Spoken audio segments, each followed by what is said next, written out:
We are live. Thank you. Good evening, everyone. Welcome to the February 15th, 2022 meeting of the Glendale City Council, being called to order at 6:01 this evening. To help slow the transmission of COVID-19 and protect the health and safety of the community, City Council, as well as boards and commission meetings, will continue to be closed to the public for in-person attendance. The public is encouraged to watch and participate from the safety of their homes to practice social distancing. Meetings are broadcast live on Glendale TV, viewable on Spectrum Cable Channel 6 and AT&T Uverse Channel 99. Meetings are also streamed live in high definition on the city's webpage, glendaleca.gov/live, on youtube.com/myglendale, and on Apple TV, Roku, and Amazon Fire devices using a free app called ScreenWeave and choosing Glendale TV from the menu. For public comments and questions during this meeting, please call 818-937-8100. Public comments on the specific agenda items will be taken when that agenda item is discussed. Thank you. May we have a roll call, please? Councilmember Agajanian, Present. Brotman, Here. Kasakian, Here. Najarian, Here. and Mayor Devine. Here. And what's next, please? Next would be flag salute. Thank you, and I would appreciate it if our city clerk would lead the flag salute. Thank you. I pledge allegiance to the flag of the United States of America and to the republic for which it stands, one nation, under God, indivisible, with liberty and justice for all. Please remain standing for tonight's invocation. Heavenly Father, next week will mark President's Day, a day that commemorates an opportunity for us to reflect on the contributions of President Washington and Lincoln. We pray that we remember our mission remains the same today as it did on the day as our nation's birth.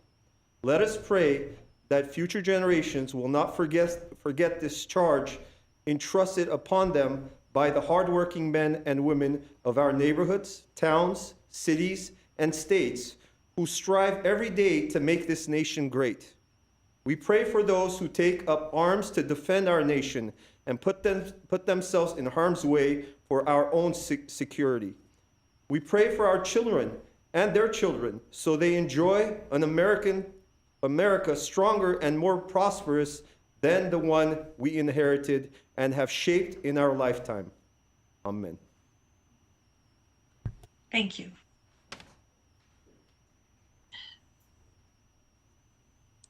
And what's next, please? The agenda for the February 15th, 2022 regular meeting of the Glendale City Council is posted on February 9th, 2022 on the bulletin board outside City Hall. Thank you. And next? Next would be presentations and appointments. 3A, agenda preview for the meeting of Tuesday. The regular Housing Authority and City Council meetings for February 22nd, 2022 have been canceled. The next regular meetings are scheduled for Tuesday, March 1st, 2022. Thank you. And the next item? Next item is consent items, including minutes. The following are routine and may be acted upon by one motion. Any member of council or the audience requesting separate consideration may do so by making such request before motion is proposed. May I move item 4A, 4B, and 4C? Is there a second? I'd like to pull item C, please, because I think it's important. Councilmember Brotman. Did you have your hand up? You're on mute, Dan. Apologies, I'm on mute. I wanted to pull item 4B, the landscape maintenance. Okay. I also think that's worth the public hearing a little bit more about. All right. Okay. So I move item 4A then. is there a second? Second. Roll call, please. Councilmember Agajanian, Yes. Brotman, Yes. Kasakian, Yes. Najarian, Yes. and Mayor Devine. Yes. Okay, let's, if you will read item B for B into the record and we'll get a report. 4B, Community Services and Parks regarding approval of specifications for the landscape maintenance contract. One, resolution adopting specification number 3909 for contracting the landscape maintenance of general government facilities and authorizing the city clerk to advertise for bids. Thank you. Councilmember Brotman? Yeah, I was just hoping that Mr. Imrani could, Mr. Bulanikian could just explain to the public a little bit what we're doing here. There's something that is an exciting and important development, which I think reflects something that council has been asking for a while. And I think it's useful for people to hear about it. Sure. Thank you. Good evening, Mayor Devine, members of the council.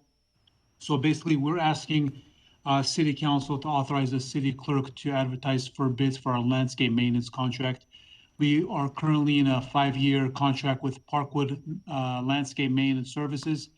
They maintain our medians and government buildings, such as the water power buildings, Glendale Transportation Center, City Hall, and a number of medians in Glendale.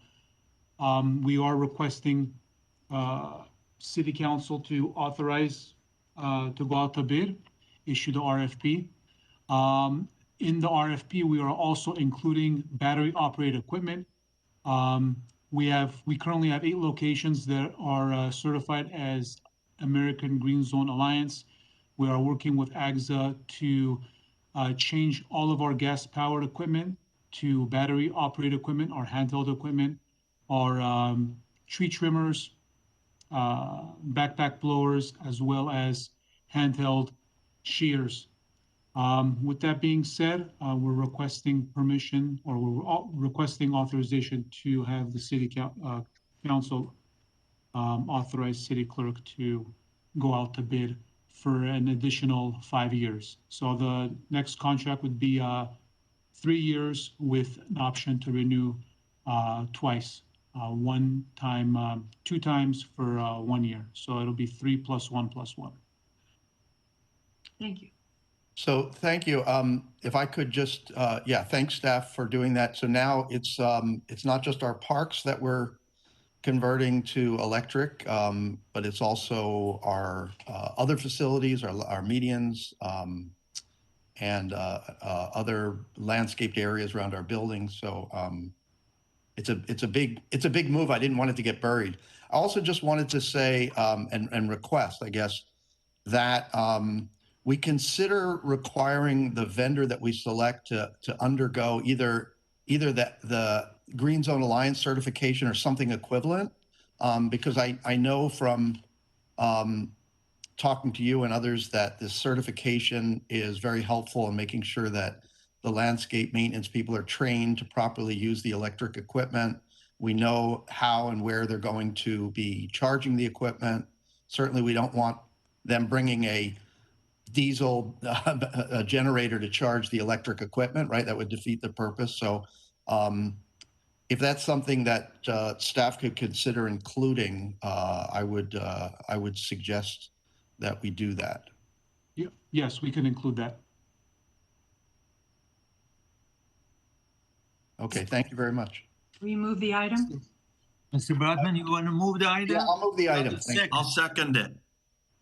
Okay. Roll call, please. Councilmember Agajanian, Yes. Brotman, Yes. Kasakian, Yes. Najarian, Yes. and Mayor Devine. Yes. And now for the, for what, item 4C, please. Read that one into the record. Item 4C, Community Service and Parks regarding proposed recreational trails program. Grant application for three new trails at Brand Park. Resolution approving the submission of a recreational trails program. Grant application to the State of California Department of Parks and Recreation for the Brand Trail System Expansion Project to build 3 new trails at Brand Park, and authorizing the city manager or a designee to conduct all negotiations, execute and submit all documents, including but not limited to applications, agreements, amendments, payments, requests, and so on, which may be necessary for the completion of the project. Thank you. This is another item that I felt that the community should know about. We have a lot of hikers that use and go to Brand Park, and I think this is really exciting for everyone. We have the big 10K every year there, and I was wondering if we were going to include the extra mileage in the 10K. But Mr. Bolanikian, would you please just give us a brief outline of the trails and what we can expect if we get this funding? Sure.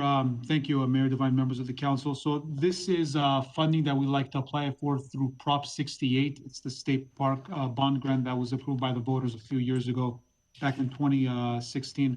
So there are trails that we would like to connect and add into the trail system at Brand.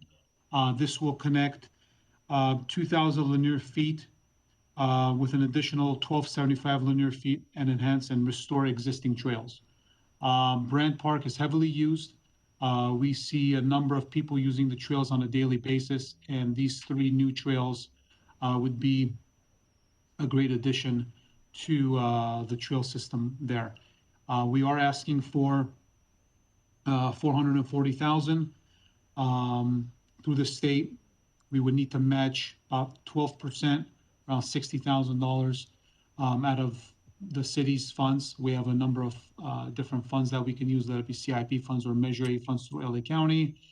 And the cost of the soft costs would be around $60,000. So we are asking for $440,000, and we would like to submit that application by April 7th. Sounds great. Good luck. Good luck. Do I have a motion for this item? I move the item. Is there a second? I'll second. Roll call, please. Councilmember Agajanian, Yes. Brotman, Yes. Kasakian, Yes. Najarian, Yes. and Mayor Devine. Yes. And next? Next would be city council and staff comments. Okay. Any comments from council? Yes, I have one, Madam Councilmember Mayor, Adrian. Go ahead. if I Councilmember. can. Okay, I want to talk about a gentleman who we lost, let's say. Sarki Muradian is the person, I mean, all Armenians probably, they know him. Sarki Muradian was born in Beirut in 1931. Performing music since age 16, he moved to Boston, Massachusetts in 1955. His main passion had always been in film. In 1960, he moved to Los Angeles and began working in the film industry as an actor and director. Sarki produced 7 legendary Armenian feature films in America, being one of the first to do so. He went on to establish the first Armenian television program in Los Angeles in 1979, titled Armenian Teletime, where he hosted news and performances, bringing the entire Southern California Armenian community together. In 2016, he was awarded to a gold medal by the Ministry of Culture of the Republic of Armenia. Over our past 20 years of friendship, we interviewed each other on several occasions. My valued friend and colleague, Sarki Muradian, leaves behind a legacy spanning decades. He has 3 sons, George, Ara, and Steve. His influence on Armenian television, music, and film in America will never be forgotten. Thank you, Madam Mayor. Thank you. Madam Any Mayor, Councilmember Kasakian? I want to echo some of the words that Councilmember Agajanian said about Mr. Muradian. Sarki Muradian contributed a great deal to Armenian TV and entertainment during his career, and my deepest condolences to the family and all his friends and loved ones. Thank you. Madam Mayor?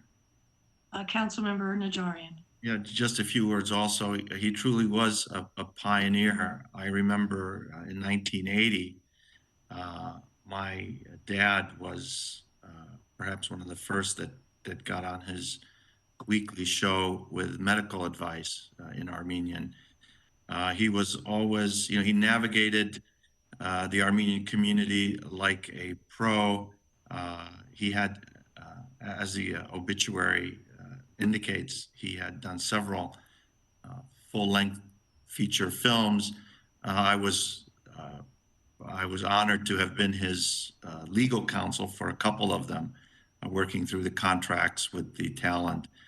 And he was going very strong up until the very end. So condolences to his family. Many of them, I think, are in the Glendale area, Yes. as well as his grandchildren. So we are sad to lose him. Thank you, Madam Mayor. Thank you. Anyone else? My deepest condolences to the family.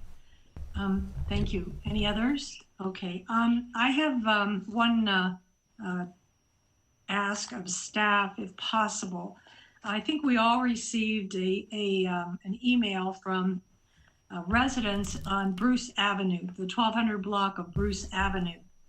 And they have a petition with about 50 names on it of residents that live on that block. And their ask is for speed bumps on that block between Glen Oaks Boulevard to the south and Glenwood Road to the north, to alleviate the exponential increase, I think they meant, in speeding cars in our streets. The cars and the trash are direct result from the drive-through to Starbucks at the corner of Glen Oaks and Grandview. To mitigate the explosion of Starbucks traffic jamming up the connecting intersection, I guess the alleyway, the drive-through behind Kentucky Fried Chicken was closed. So now the frustrated drivers are driving down their street and causing havoc and dropping waste, littering with plastic cups, straws, other Starbucks garbage. They've even experienced, when they back out of their driveways, being hit. They've reported seeing cars racing side by side down the street to get to Starbucks. I'd like to know, they said, I think that we have done a study in that area for speed bumps, but it was determined unnecessary. And I'm wondering if between that time and now things have changed, and maybe we can take traffic can take another look at this area to see if it's possible to mitigate the circumstances there. Yes, Madam Mayor, members of City Council, we can certainly, our Public Works Department will go ahead and conduct a new survey to see if the volume and traffic numbers have changed since the last time they conducted the survey. Okay, do you have the information on the gentleman that sent the petition, et cetera? No, ma'am, I don't have a copy of it. Okay, I will send it to you so that staff can contact him. Okay, thank you. My second item is that at the request of Fire Chief Lanzas, I'd like to ask also that we adjourn tonight's meeting in memory of Manuel L. Soto. He passed away on January 31st, 2022, after a long-fought battle with COVID-19. He is survived by his wife, Johnny, his mother, Ruth, his father, Manuel Sr., his brother, Mike, and two sisters, Milka and Ruthie, his three sons, Lauren, Aaron, and Justin, their wives and children. And I think we have a photo of this gentleman. There he is. Manny was a man of devotion, working for the Verdugo Fire Communications Center. Manny was a faithful public servant for over 30 years. His legacy will be remembered among his colleagues as a consummate professional who was reliable in all circumstances. He was passionate about serving his community, and he made an incredible impact upon everyone he encountered. Beyond all else, Manny was devoted to his family. He and his wife were set to celebrate their 40th wedding anniversary in April. Between his 3 boys and 5 grandchildren, his entire life revolved around his family. They were his true passion. In his free time, Manny enjoyed gardening, home projects, traveling to Santa Barbara and Mammoth, and spending time with his family. Manny will be truly missed by all. My condolences to the Soto family. And that's all for me. Thank you. Madam Mayor, Yes, Councilmember Kosaki. I join you and all our colleagues in wishing or expressing our condolences to the Soto family and to the city family that lost such a great and hardworking individual. He was a pleasure to work with, and it's unfortunate that he has left us all too soon. Yes. On another note, I would like to bring up a point, if this would be the appropriate time to do so. I want to ask staff, and if I can ask the city clerk to bring up a photo that I had sent to him. You know, oftentimes, we've heard during the beginning of the pandemic that there was somewhat of a shortage for coins. And I don't think we hear about that much anymore, but still, even though we have some kiosks in our parking lots, we still have a lot of coin operated parking meters throughout the city, specifically in Montrose and also along Broadway. We have a lot of the types of meters that we see here. Now, this is not a meter from Glendale. This is actually in Pasadena, where even though it's a coin operated meter, you can still pay using your telephone and with either credit card or whatever app. I guess this uses a Passport parking app. And I would like to ask staff to look into implementing this or something similar to this as soon as possible. I think that it will be a tremendous benefit to our residents. I can tell you myself, I don't necessarily change anymore. I can't remember, unless someone gives me change during a transaction, I don't walk around with change in my pocket. And I know a lot of people in the same boat. And I think that's somewhat of a frustration when they come across one of these parking meters where they do have to pay with coins to park. So if any of my colleagues would second this, or if staff would like to respond to this. I want to second it because these days hard to find coins. Yes. Okay, Yeah. so we have a second. Yes, second. Okay, thank you, Councilmember Kasakian and Nagajanian. Okay, if there's nothing else, we'll go on to the next item. Next item is community event announcements, 3-minute portion. Do we have any callers? Madam Mayor, if we can wait about 30 seconds, 30-second longer. No, it doesn't look like we have any callers for the 3-minute portion. Okay, thank you. So what's the next item? Next item would be 8 action items. 8A, Public Works regarding California Department of Resources, Recycling and Recovery, Cal Recycle notification of intent to comply, NOIC with SB 1383 regulations. 1 resolution authorizing submission of a notification of intent to comply with organic waste reduction requirements of SB 1383 in accordance with SB 619. Thank you. Mr. Galanian? Yes, Madam Mayor, Member City Council, the requirement that was stated in SB 619 has a requirement to submit a notification of intent to comply to Cal Recycle. This is to comply with the SB 1383 requirements to reduce waste, organic waste. And this legislation went into effect, the first phase of it at least, in January 1st of 2021. So if you'd like additional information, Mr. Imrani, our Director of Public Works, can provide more details for you and respond to your questions. Yeah, Councilmember Agajanian? Yes, Madam Mayor, Rubik looks better when he sits up there in the podium rather than he had his back toward us, you know, on TV. Maybe that's where he belongs, huh? Yeah. Go ahead, Mr. Galanian. Oh, we do want to report, a short report from Mr. Imrani, I think. Okay, Mr. Imrani. Thank you. Good evening, Madam Mayor, members of City Council. As Mr. Galanian mentioned, the SB 1383 requirements is a sweeping law that went into effect January 1st of this year. And it has a lot of different rules and regulations. We've been preparing for it for a long time, and we are in pretty good shape in terms of most compliance with most of its elements. However, some of it involves multi-departmental cooperation and working together, as well as working with our city attorney's office in terms of making some changes to our existing ordinances to accommodate these rules and regulations. So we are respectfully requesting approval to submit and notice of intent to comply, or NOIC, for 3 specific items. Those are a program and system for evaluating and monitoring the amount of contamination that residents and businesses place in their collection bins. We're currently working on a scope of work and bringing a consultant on board to help us with that.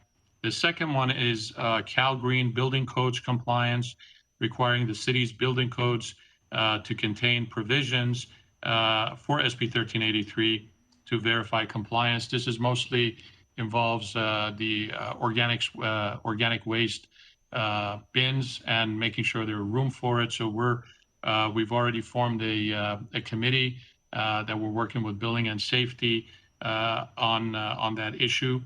And then the last one is commitment by the city to procure and track organic waste products, including office paper, renewable energy, compost, and mulch. Again, as part of this committee, we have our sustainability officer, David Jones, who's going to work with us in developing some new policies in this area. So because of the vast array of these issues, we would like to have a little bit more time, and this NOIC gives us additional time until the end of this calendar year to develop these additional requirements and be in compliance. And with that, I'd be happy to answer any questions. Thank you. Any questions? Yes. Go ahead, Mr. Agajanian. Maybe I didn't hear. I just want to make sure because there's confusion. So the food scrap and green grasses, the bean will be, so for food and green yard trimming stuff? Yes, so that program has not gone into effect yet. We are going to roll that out on April 1st of this year. But yes, essentially the food waste we're going to be can be placed in a bag inside with the yard trimmings. And that we're working on doing a public outreach and education program to let all of our residents know about it and how to basically move forward. So, but yes, essentially those two elements will coexist in the same bin. But the food I have to put in a plastic, or I just dump on the, green trimming things? Yeah, initially we thought that it would be, we could do it without putting it in a plastic bag, but we talked to a lot of different, commercial generators, and also we talked to some of the specialty facilities such as the Puente Hills and City Terrace, and they have indicated that it would be better to put the food waste in a bag so that would prevent contamination. And once it gets to this destination, they can tear out the bags and separate it at that location, at that point. So yes, we would be requiring the food waste to go into a bag before it's placed in the yard trimming bin. So basically, they are not together. Still, we are having chipping separate. The green waste and the food waste are still separate, but just in a bin together. Yes, that is correct. And then what's the purpose then? I don't understand. So it could be somewhere else also, like in the trash. Before the food waste, you could basically put it in your trash, and it would go into a landfill. So this new requirements, now you put it with the your yard trimming so that we know to separate it out and prevent it from going into the landfill. So it'll go, into specialty processing facilities so it can be turned into mulch or compost. Thank you. Thank you, Madam Mayor. Thank you, Councilmember Agajanian. I was going to, you said vast array of issues was one of the phrases you used, Mr. Amrani, and I was going to say that I've been trying to do this. I've been trying to separate, and it is complicated. And now I find out that the food I've been putting in my greens should be in a bag. We're going to need a lot of outreach on this.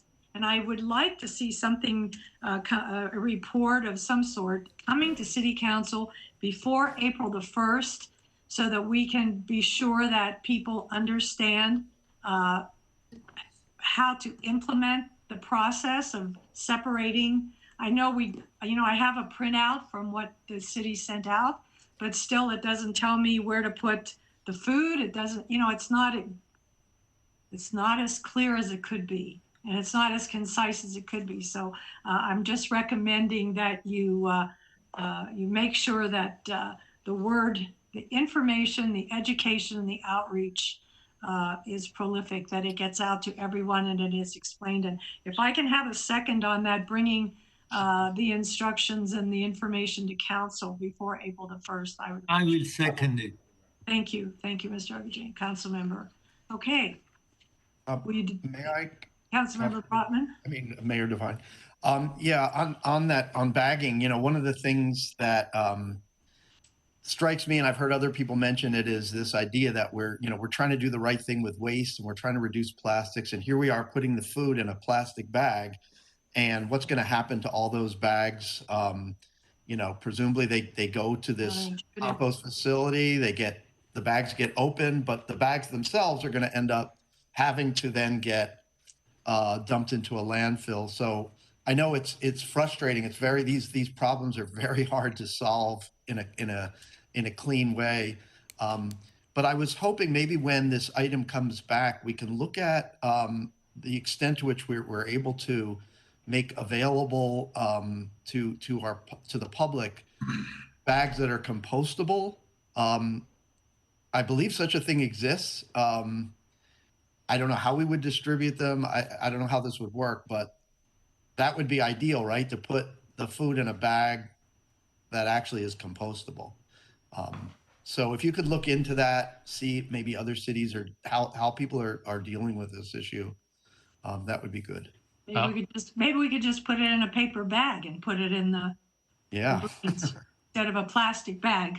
Maybe recommend that instead of a plastic bag. Madam Mayor, that's why I was saying a little bit earlier, it doesn't make sense what they're asking unless they bring another trash bin. Say, okay, the food goes to this. This doesn't make sense. Putting in with the yard trimming. I don't know. It's all kind of counterintuitive. Okay, so we'll look forward to that report. Madam Mr. Mayor, Ronnie. Madam Mayor, Yes. I do have a caller for this item. Oh, okay. Let's hear from them, please. Edwin, I don't have your last name. You have 3 minutes. Go Edwin. ahead. Hello. Sorry, I hear my voice echoing. Can you hear me? Yes, go ahead, Edwin. Hi. Good evening, Mayor. Good evening, council members. Now, speaking about food waste. Now, my question is, has this city council looked into doing something about the food waste, such as building a power plant where you can turn food waste into energy? Because the reason I bring this up is because I noticed that in countries like Sweden, they don't have landfills. They turn trash waste into energy, and that's what I think this city should look into. Is that a possibility to look into? That's my question. Thank you. Thank you, Edwin. Any comments on that, Mr. Imrani? Madam Mayor, that is exactly one of the purposes of SB 1383, is to divert the food waste to these specialty facilities that will produce compost, mulch, or turn them into renewable energy. So that is definitely one of the goals that hopefully we'll be able to comply with, not only in the city of Glendale, but throughout the state of California. So we're moving in that direction. Right. I think I visited one of those facilities. It's very, very interesting to see how that works. Okay, thank you very much. And do I have a motion for this item? I move the item. Or a second? A second? Roll call, please. Thank you. Councilmember Agajanian, Yes. Brotman, Yes. Kasakian, Yes. Najarian, Yes. and Mayor Devine. Yes. Thank you. And what's next, please? 8B, Finance regarding financial status update, December 31st, 2021. One, motion to note and file the financial status report for the period ending. 2 would be December 31st, 2021. 3 would be motion accepting $254,000 in California Department of Aging American Rescue Plan Act funding from the County of Los Angeles Workforce Development, Aging and Community Services for fiscal year 2021-2022. Additional defined and contract elderly nutrition program, congregate meal and home delivered meal services, and authorizing the city manager or designee to execute Amendment 7 to the WDACS contract for the ENP 2021-06 subaward period July 2020 through June 2022 to accept and implement the WDACS funding. And 4, resolution of appropriation. Thank you. Mr. Galanian? Yes, Madam Mayor, members of City Council, we are pleased to present our budget status update for the second quarter of the fiscal year that ended end of December 2021. As you can see in the presentation, most of our revenues and expenditures are tracking, fortunately. We even have seen and received a sales tax in addition, more than what we had anticipated, and that's great news. And we're still maintaining a healthy general fund reserve. You will see that in the presentation. I just wanted to commend all of our staff who have worked really hard. We have been able to maintain vacancies and been able to keep our expenditures below forecast so that we have a balanced budget. I am going to turn this over to Jason Bradford, and this will be his first presentation as the new Director of Finance Information Technology, right? FIT. Correct. And ably assisted by Audrey Isayan, our Deputy Director of Finance, be able to respond to your questions. Mr. Bradford. Thank you, Mr. Galanian. Good evening, Mayor Devine, members of the council. This is our second quarter update for fiscal year 21-22 that will cover the general fund, including our fund balance projection at year end, as well as a brief update on Measure S. We are asking for several budget adjustments this quarter, and I will conclude with a very brief pension trust update.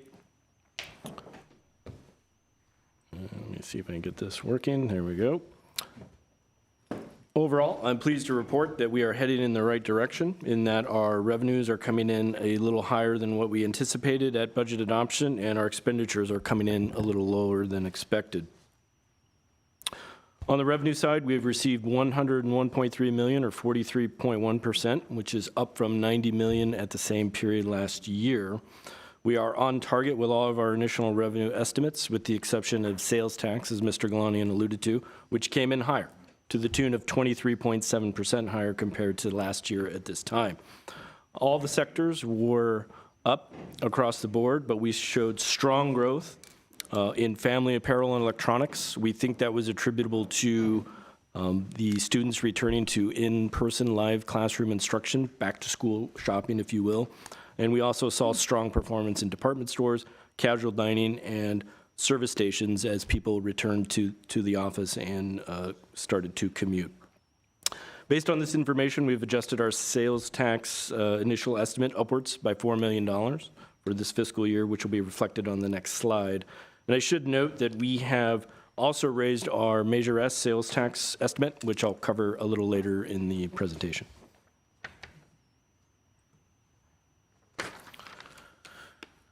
At this time, all other revenue estimates are tracking as expected, and we are not proposing any other adjustments. I will briefly cover a few of these categories. Property tax is at $35.3 million, or 48.3%.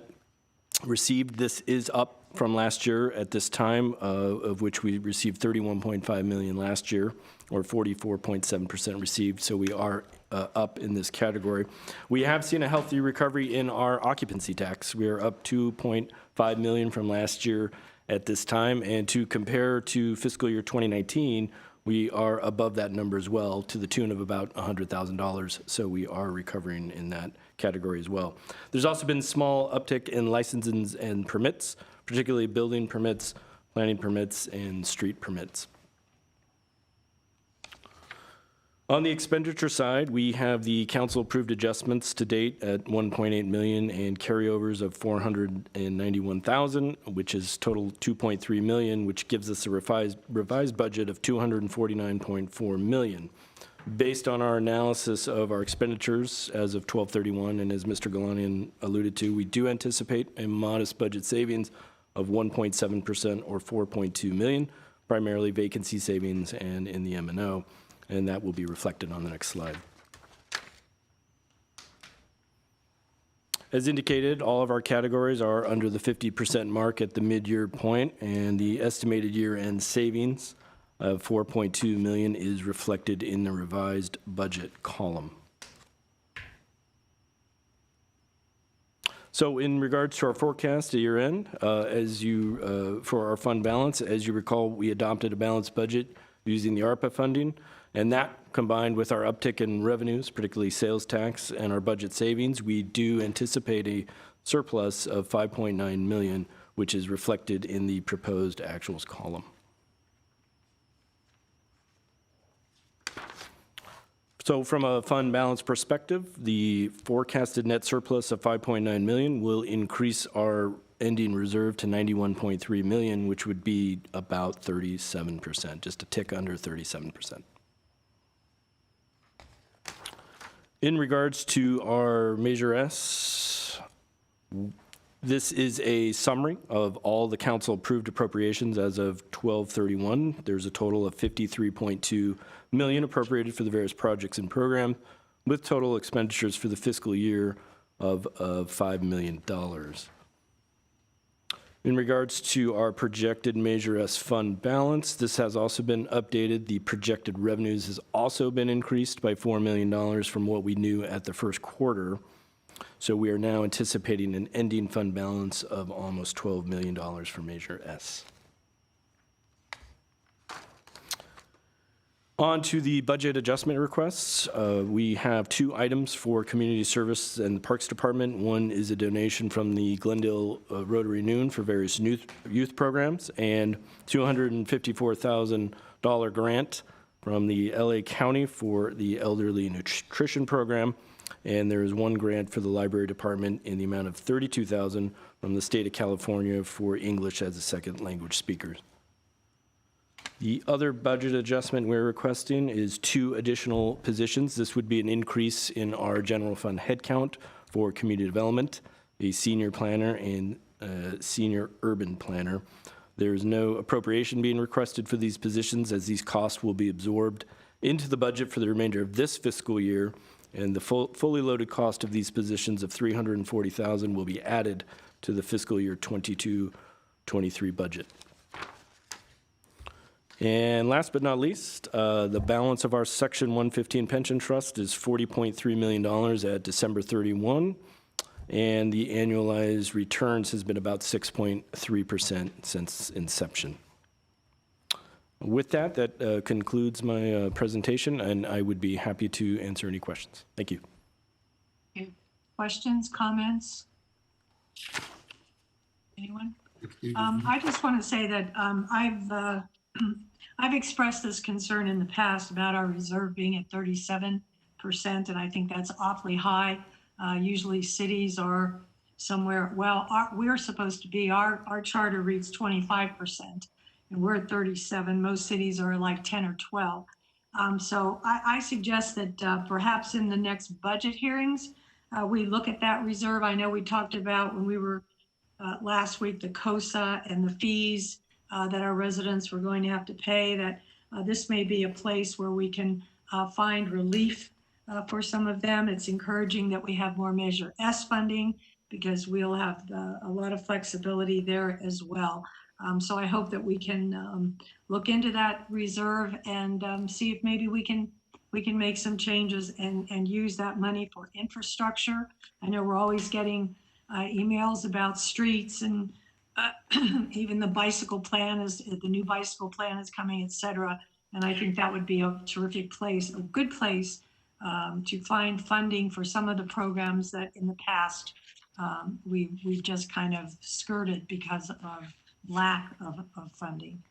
So with that, do I have a motion Madam to Mayor. Motion to note 10.5. file? Is there a Madam second? Mayor, Yes, who's? I'll second it, but I do have a question. Oh, go ahead, And Councilmember Najarian. you know, I very much agree with your observations that we should be thinking of the best ways to use some of that money. I don't want to call it extra money. We never have extra money, but Right. use some of this money that we're holding undesignated at this time. And I know staff is doing so as part of their annual budget preparations, but let's really look at capital projects that for years we've just been making do, you know, stringing it together to make sure that, you know, roads, let's say slurry sealing instead of completely repaving.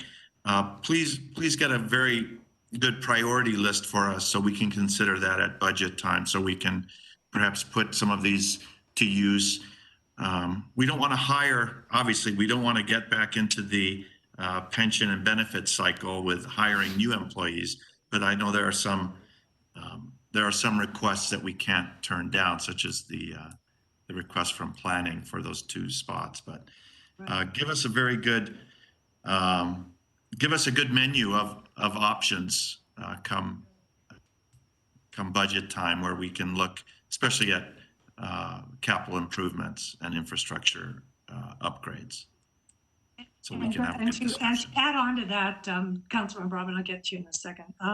I'd like for to be included on that list, perhaps looking at our museum, the Brand Library, the museum, at the Brand Library, the gallery. The We have gallery? a part-time. Pardon? I'm sorry, the art gallery, Madam Mayor? Yes, the art gallery. Thank you, museum. The art gallery. She's part-time there, and I understand she works very hard, long hours, and perhaps we consider in our budget making her full-time. Just a suggestion. Councilmember Brotman. Yeah, I just wanted to weigh in on this. I think this is a good conversation, and I agree with the direction you're suggesting. I don't want to throw caution to the wind. I'm sure none of us do, but yeah, 30, we're above 35. That is high. And without kind of wanting to start a feeding frenzy here, one of the things, you know, we're hearing a lot about the impact of the transition to our franchise hauler system, the impact that that's having on our residents. And, you know, maybe we can consider some way to lessen that impact, or at least, you know, smooth it out so there's a little bit more time for people to transition to this new system, because some of those rate impacts are pretty shocking, and I think a lot more than we expected. So that would be another category that I would hope we can look at. But I do agree with you that first and foremost, it should be infrastructure. Okay, is there Councilmember Kasakian? Sorry. I think Councilmember Agajanian may have made the motion to note and file. If that's the case, I'll second it. But okay. I just want to express my, cautious optimism. I think that these are good numbers, but I think that we're all coming out of a period from this pandemic where we were expecting the worst, and it certainly hasn't been that. Although not all people have recovered in the same way. We have seen some businesses close. It is still there are still difficulties and challenges facing other businesses. I do like the suggestion for us to bring on new staff in the planning department in order to move forward and quicken the pace of some of the plan checks and approvals and all the other work that we expect that department, where everyone works very hard already and is strained, to be able to keep up with the pace of the workload.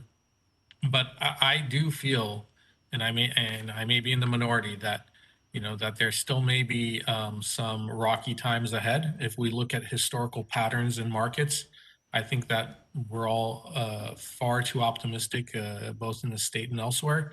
Sure, we're fine now, but the whole point of our reserve is to brace ourselves for some rainy days that may be ahead. Our reserve, as it is right now, what period of operating costs would that cover? Is it still, I think, 3 months worth of city operational costs, Mr. Galanian or Mr. Bradford? Councilmember Kazaki and members of the council, our annual budget is about $250 million. So doing some quick math, would be about a third of that, maybe a little under. So that would be about 3 to 4 months. Okay, because although I think we have a healthy reserve and more than a healthy reserve, but our neighbors do not, we still, I would advocate that we continue being cautious because we've all seen this play out before. However, I think that, during the budget discussion, it warrants to have some of these conversations about softening the impact of some of the cost increases, whether we're talking about the COSA or some of the waste hauling changes, which I'm sure we've all heard about. So that is all I have to say on that. Thank you, Madam Mayor.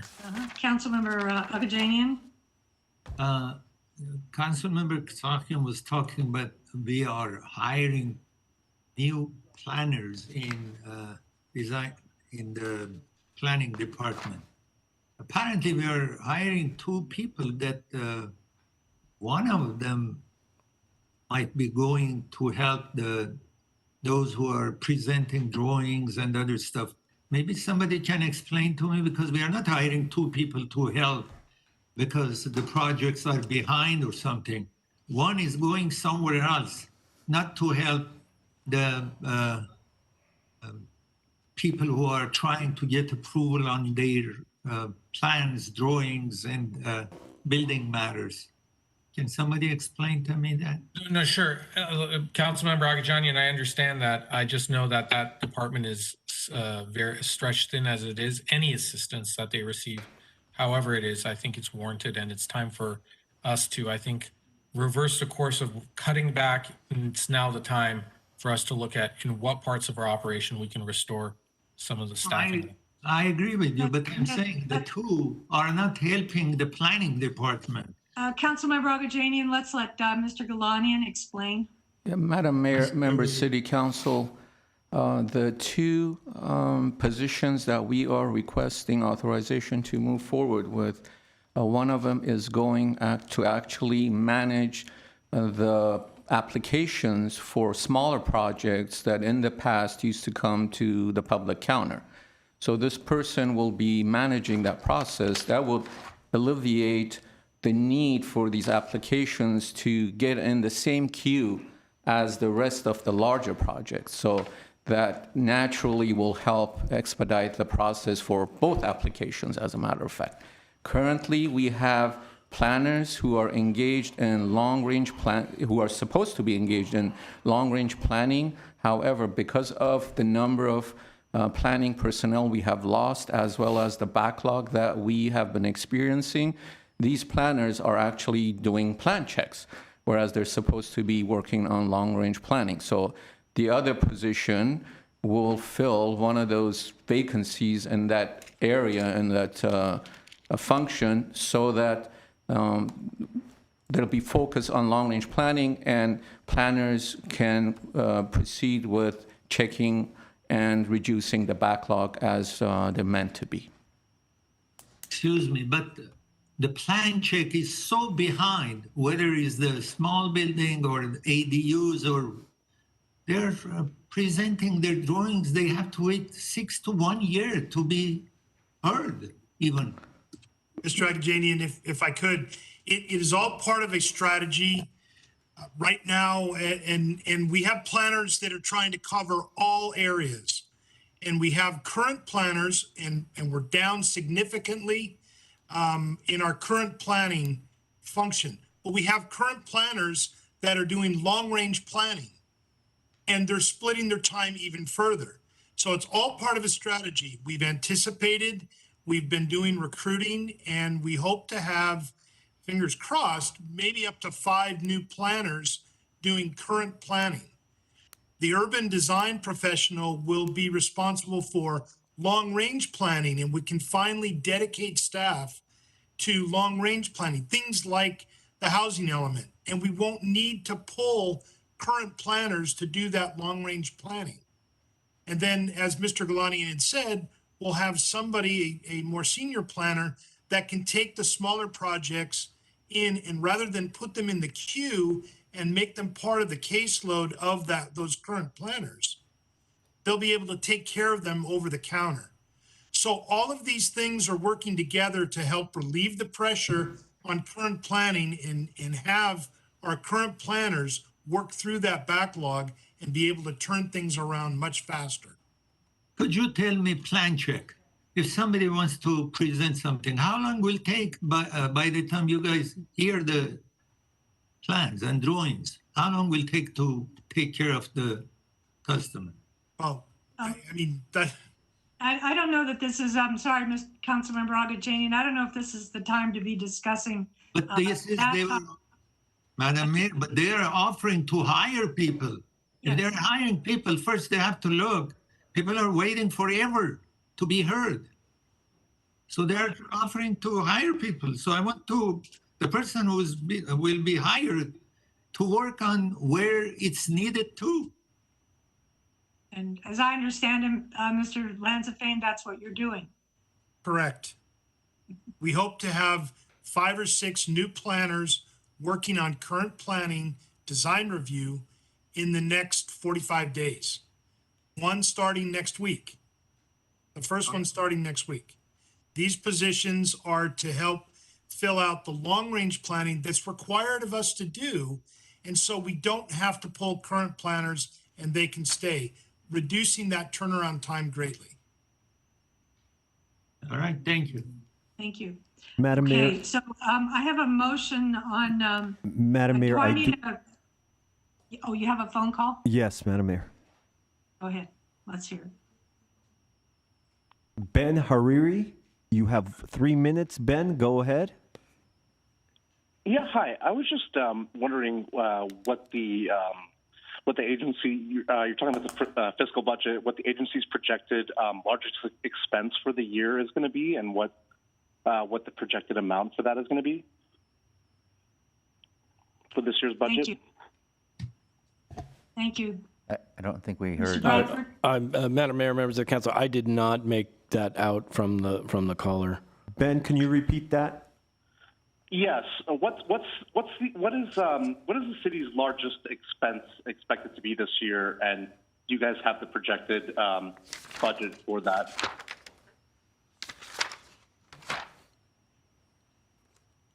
Madam Mayor, members of the council, if the caller is referring to our general fund budget, salary and benefits make up about 80% of that budget, if I'm doing the math correctly. And most of that is safety. That is correct. That is our field personnel, fire, police, public works, parks, rec, et cetera, et cetera. Okay, thank you. Okay, then, we have a motion to note and Madam file. Mayor, Yes. I'm not sure. So there's 3 items on the agenda, so I'm not sure Yes, if they're taking them up separately. Okay. Yeah, and I will take the third one. Do I have to take each one separately? You don't. That's why I was asking. Oh, okay, all 3 at the same, even the resolution? That's correct. If Councilman Agajanian wants to amend his motion. Okay. I moved the 3 items. I'll second the amended motions. All right, thank you. Roll call, please. Councilmember Agajanian, Yes. Brotman, Yes. Kasakian, Yes. Najarian, Yes. and Mayor Devine. Yes. Thank you. Next item. Next item is Glendale Water and Power regarding environmental impact report for Grayson Repowering Project. One resolution certifying the 2022 final environmental impact report for the Grayson Repowering Project and making findings. Two, resolution approving the selection of alternative 7 and adopting a statement of overriding considerations and making findings in support thereof and adopting a mitigation monitoring and reporting plan. 3, resolution approving the selection of alternative 8 and adopting a statement of overriding considerations and makings findings in support thereof and adopting a mitigation monitoring and reporting plan. 4, motion providing direction to staff. Thank you. And I will open this hearing. And Mr. Galanian, do you want to? Yes. Madam Mayor, members of the City Council, we are excited, very excited to bring this item to you for your consideration since the Grayson Repowering Project is the largest infrastructure project we have ever undertaken. As you know, this infrastructure improvements and upgrades is one of the council's major priorities for the fiscal year. And as you know, this generated a robust community engagement and participation over the last 3 to 4 years. The certification of the final EIR that we are recommending will be a giant step forward in making sure that we have a reliable, locally generated source of power and put us in less reliance on outside transmission to the city. The project, when completed, will help us to achieve the goal of 100% clean energy in the future. We as staff, with the support and commitment from the council, will continue our efforts to secure additional clean energy options as we go through the process. This certification of the final EIR has already gone through the GWP Commission and the Sustainability Commission. During this evening's presentation, the project team will cover the reasons why we need to repower the Grayson power plant and how do the different project alternatives meet our ratepayers' needs, as well as cover responses and to concerns and questions from the community. With that, I am going to turn it over to Mark Young, General Manager of Water and Power, who will introduce the project team, and each of them have a part in the presentation, and then we'll open it up to questions. Thank you. Thank you. Good evening, Madam Mayor, members of City Council. Mark Young, General Manager of Glendale Water and Power. I'm excited to present to you this presentation for the 2022 Final Environmental Impact Report. Today's objectives are to certify the 2022 Final EIR, select a project alternative, address public and City Council comments. The following presenters, besides myself, would be Dave Tatatosian. He's a principal at Clean Power Consulting Partners. Dave has a Bachelor of Science in Mechanical and Nuclear Engineering, a Master's in Science in Nuclear Engineering from UC Berkeley, and is a registered professional engineer. Dave has provided testimony in both the CEC and nuclear regulatory proceedings. Dave has been involved in projects involving steam and gas turbines, reciprocating engines, cogeneration, nuclear, solar PV, solar thermal, geothermal, and energy storage.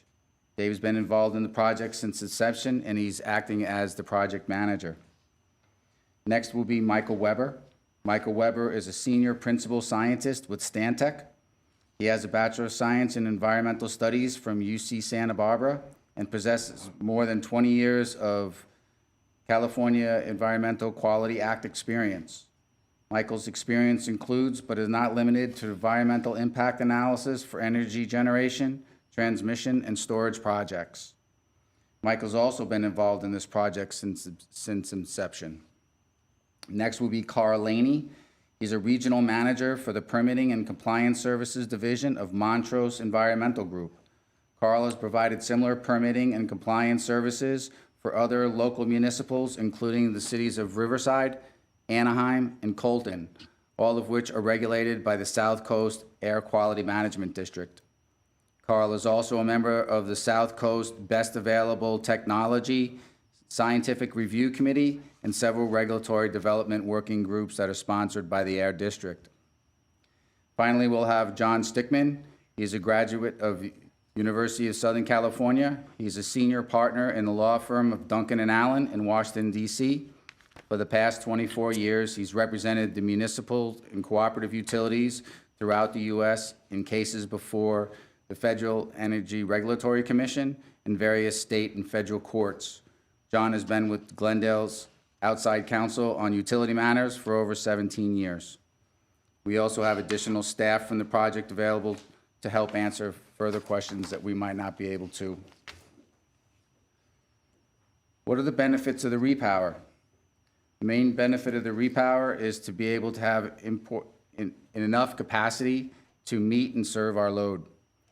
It enhances the reliability and the resiliency, reduces air emissions, water use, and no potable processed water will be used in the alternative 7 option.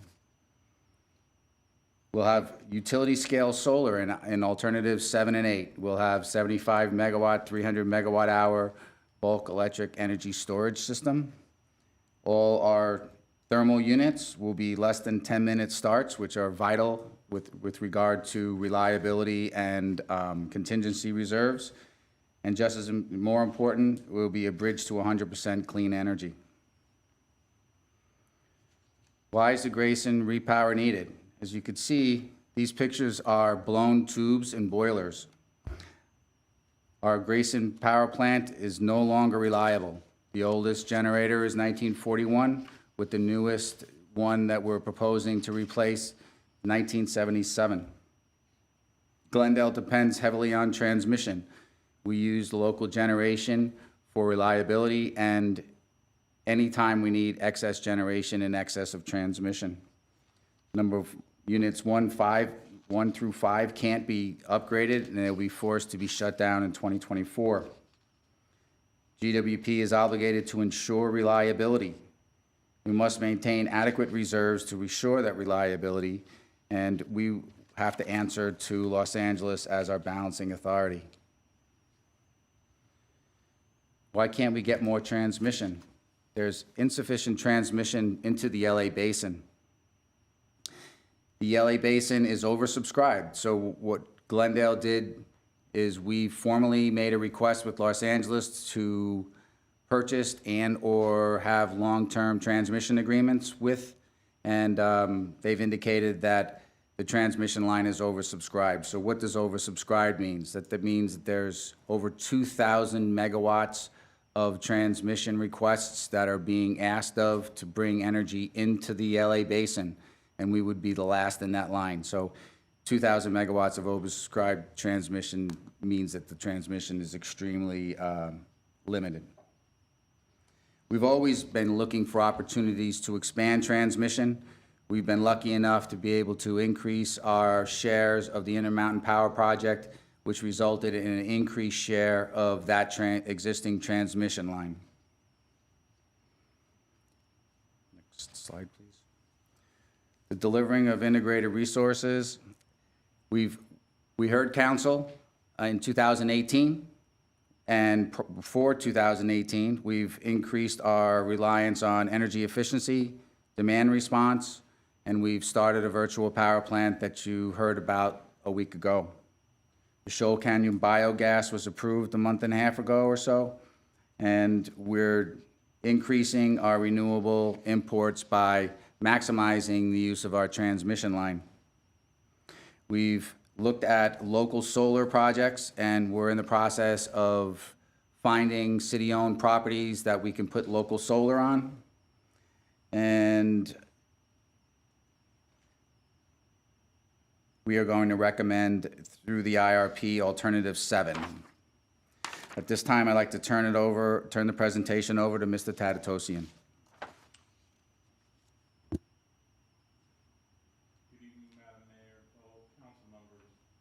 I'm going to talk a little bit about what GWP does to serve the citizens and residents of Glendale. And we're going to start off with a couple of slides. GWP delivers electricity to Glendale, and there's two components to that. One is power, and the other one is energy, okay? Basically, the power used over time. This first slide looks at power, and I'm going to walk through it. There's a lot of information conveyed in this one slide. First, you'll notice there's three basic colors. The light gold is power that is imported over transmission lines. So if we start at the bottom, and if you can see the cursor mouse, we have the DC intertie line and the Southwest AC. We have the power from Magnolia that's imported. We have, and this time span here is from 2022 to 2030. And the 2024-2025 timeframe, Eland comes online, providing 25 megawatts when it's operating. And then starting in 2027, there's 72 megawatts of additional power that will be coming in through the Southwest transmission system. That's what Mr. Young was referring to, that came about through GWP's participation in the Intermountain Power Project. GWP also has local thermal generation. Part of that is units 1 through 8, and if the repower proceeds forward, these units would be shut down at the end of this year after the summer season. And so then there's Unit 9, which is at Grayson, which would continue to operate. And then the Grayson Repower Alternative 7, which is what we're proposing, that comes online at the end of 2025. Lastly, there's the renewable energy components. There's Shoal Canyon, Eland, the virtual power plant, and distributed energy resources within the city. The thickness of these bars is indicative of the amount of megawatts they produce. In a moment, we're going to look at this same picture, but from an energy perspective and the amount of energy different resources provide. So that's the resource side of it. Let's talk about the demand side of it and what GWP needs to provide. First, there's the historical peak of roughly 346 megawatts, and that occurred back in 2017. Through the Integrated Resource Planning process, GWP needs to look forward into time and forecast what they think they need to serve in the future so they can have the resources, be that generation out of the area that comes in over transmission, local resources, whatever it is, so they've got the resources in place in time to serve anticipated loads. So to do that, different scenarios are looked at. And what these, the dotted lines indicate are different scenarios. So we have the IRP P50, otherwise known as the median, and that's a 1 in 2 occurrence. Basically, think of, there's a set of 20 different scenarios that cover the range of what might happen in the future. What the P50 does, that's the amount of power you would need to cover the lowest 10 scenarios. Then there's the P95. And what the P95 does, it covers the bottom 19, okay? And there's some discussion, what's appropriate? Well, LADWP, if you look in their LA100 study, they use the P90. The P90 covers the bottom 18. GWP has used the P95, which is the bottom 19, so one more scenario beyond what LADWP would consider. Part of that reflects the differences between LADWP and GWP. LA is a much larger system, has many more interconnections to the outside world, whereas when you look at GWP, it's a load pocket with really only one connection to the outside world. So that higher level is justified based on losing resources, particularly outside resources, has a much greater impact on GWP. Above that, we have the peak plus the N-1. The N-1 refers to the loss of the largest single resource. For GWP, that has been and will continue to be one of the circuits on the Pacific DC intertie. And then above that, we have the peak plus the N+1 plus the N-1-1, which currently is one of the units at Grayson. And then with the STS coming on board, the STS, the 72 megawatts, that becomes the next largest contingency. So when you get to 2027, after Grayson may have presumably has been repowered, the STS is on. Both of the two largest contingencies that GWP must address are transmission related. Okay, they're contingencies that, if they were to occur, take out the resources that are being imported. A little later in this presentation, Mr. Young is going to address LA's response to GWP's request to clarify GWP's obligations to provide resources under the various agreements. And it's very clear that in their mind, GWP is obligated to provide reserves for the N-1 and the N-1 plus N-1-1. So moving on, before I swap slides, I just want you to kind of visually remember a couple of things. One is the thickness of this combined band of the green and the thickness of Unit 9. They both total about 50 megawatts, but they're very different in an energy space. This looks at August 2017, which is when GWP's peak historical load occurred. All the same resources are here. They're all color-coded the same. But now we're looking at things on an energy basis. I talked about how when this peak load occurred, it was 346 megawatts. On that day, GWP retail load within the city of Glendale was about 54 megawatt hours. Okay. When we take the P95 and we take that actual hour by hour load on August 31st, 2017, and we ratio it up by the predicted P95 load in 2030, this is what we get. The load grows from 5,654 megawatt hours to about 6,900 megawatt hours.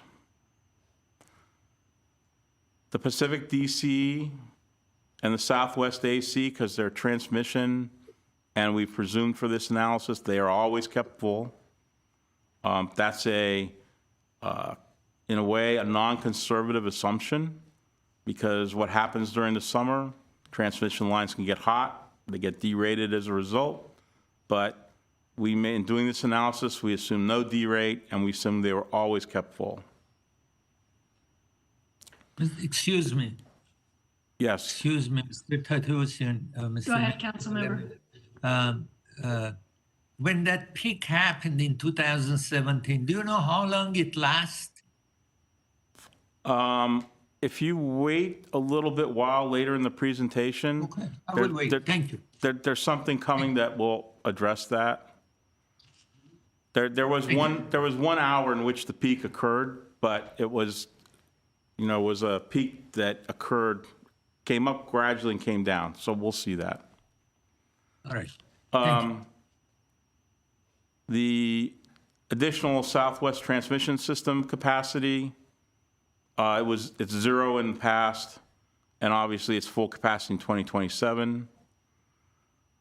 Unit 9 won't have changed in the intervening years, so it stays the same. And the Grayson Repower gets added. The Grayson Repower is a little smaller here than it was on the previous slide, and that's because the Grayson Repower, in a power perspective, includes 75 megawatts of batteries plus 93 megawatts of thermal generation. But when you look at it on an energy perspective, it gets smaller in the total picture. And the reason is because that 93 megawatts of thermal generation, it can run all day, but that 75 megawatt battery, it provides 300 megawatt hours during the course of the day, but it took 350 megawatt hours to charge it. So it actually takes away in net 50 megawatt hours. The other thing to look is how the green elements of this have changed. And that's because they are energy limited. They play a critical role because on peak, they all come with, and then aside from Shoal Canyon, which runs all the time, and Eland, and the virtual power plant, and distributed energy, which includes demand response, all of those have storage, or they have, like the demand response, Franklin, can be controlled in time. So you have to manage the energy carefully so you apply it at the peak when it does the most good. So for example, the simplest example is Franklin and demand response. You take that 10 megawatt reduction at the peak load, not at some other time. And so 10 megawatts for 4 hours is only 40 megawatt hours. Applied at the right time, though, it has an important effect on reducing peak demand. Later on in the presentation, we're going to look at these 4 days and what happened hour by hour.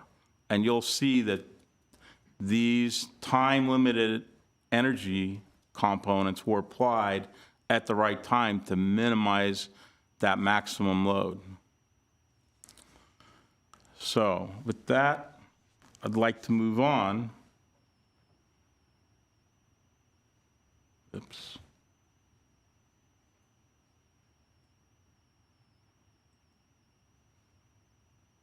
Our arm, I can't move it.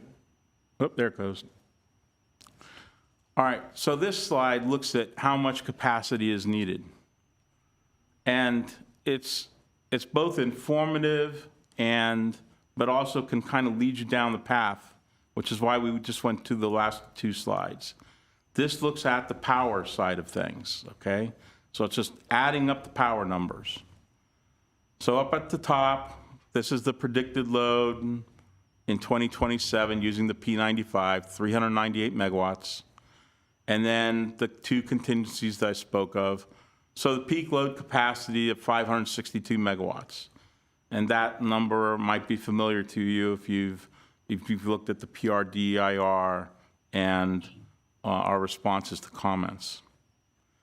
And then we go down the list here, and we've got Unit 9, Magnolia, the transmission imports, Shoal, and then we have the DER and the VPP, Virtual Power Plant, Sunrun, and Eland.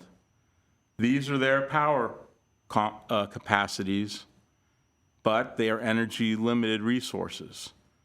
These resources are on and they're dispatchable. They can be turned on, off as needed, and they can run continuously if needed. And particularly on your transmission imports, GWP imports over 85% of its energy. And so the transmission plays a very critical role.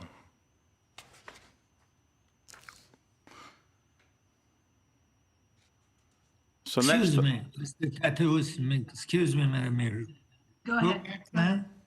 yes, council member. Can you go back to the previous page, please? Yes, sir. So now you are showing that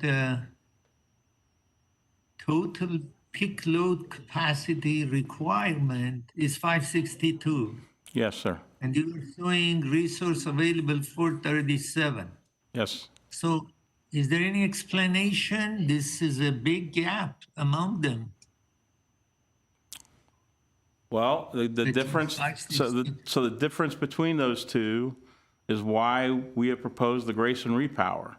The Grayson Repower is composed of 93 megawatts of thermal generation and 75 megawatts of energy storage. That's 168 megawatts. That puts you a little over 600 megawatts, and that's how we meet the peak. That 600 megawatts is not available all the time, and when you look at a 24-hour spread of the energy, which is what we're going to do a little later in the presentation, you will see that actually we need pretty much all of that. I would ask you to bear with us, and there's some slides coming that illustrate this, and then we're happy to answer your questions tonight. Okay. So a little bit about forecasting that GWP does. GWP has to forecast in two domains. One, they have to look at long-term forecasting, and that's what the Integrated Resource Plan does. And that has to look at worst cases. And the reason it does that is because in order to actually deliver the electricity, it needs infrastructure. That infrastructure can be local generation, it can be generation that gets built somewhere else and that gets imported in. It can be procurement contracts with existing assets.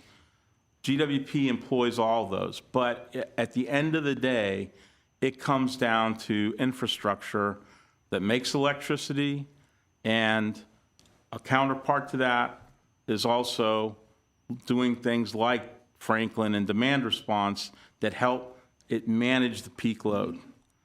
It also has to look at what do we expect the loads to be.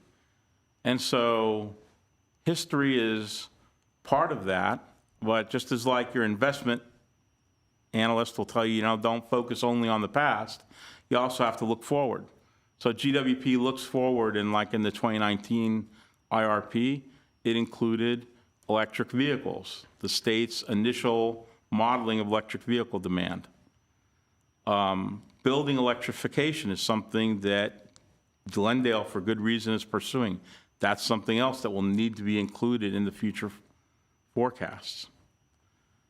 GWP also needs to look at short-term forecast, and that's what the COSA gets into, the cost of service.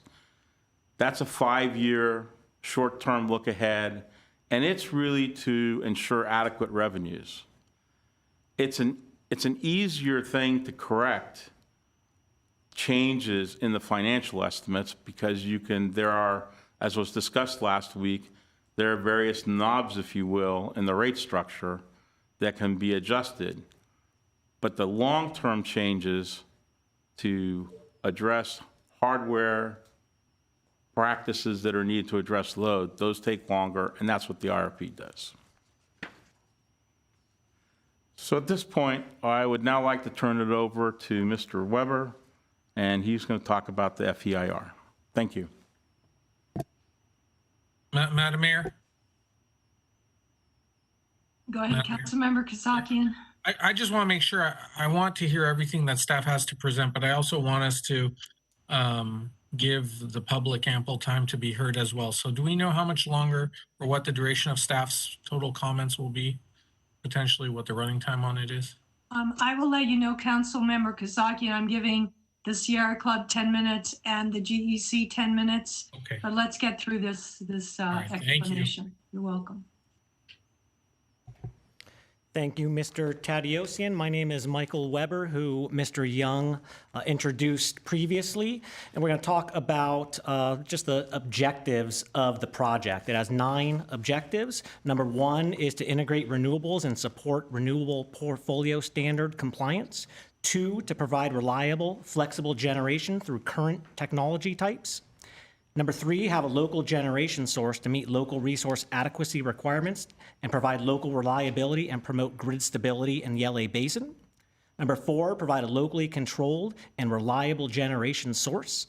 Number 5, replace aging and unreliable equipment with more efficient, less environmentally harmful equipment meeting South Coast AQMD rules and regulations.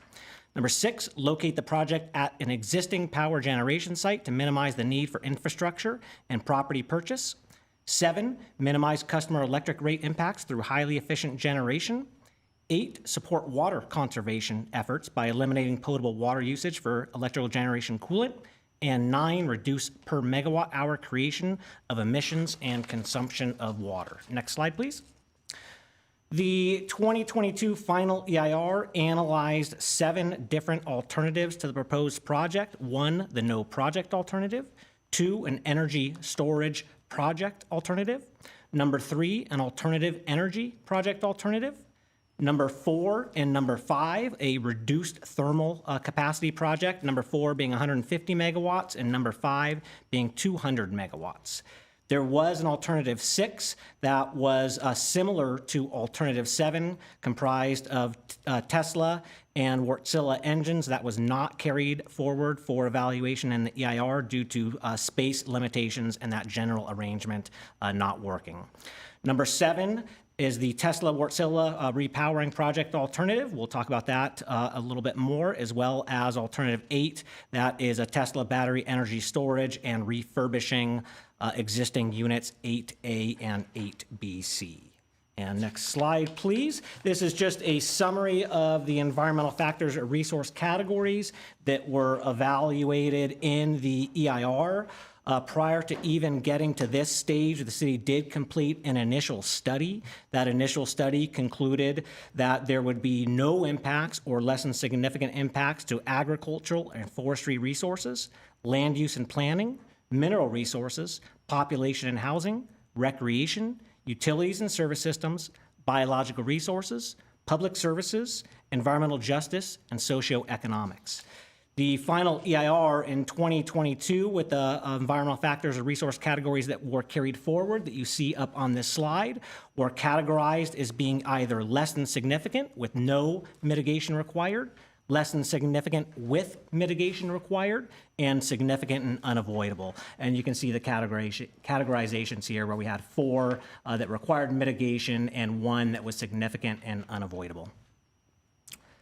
Now those impacts were shown for the proposed project. I just wanted to note that those determinations would be similar to alternative 7 and 8. Alternative 7 and 8 would have lower impacts or similar compared to the proposed project.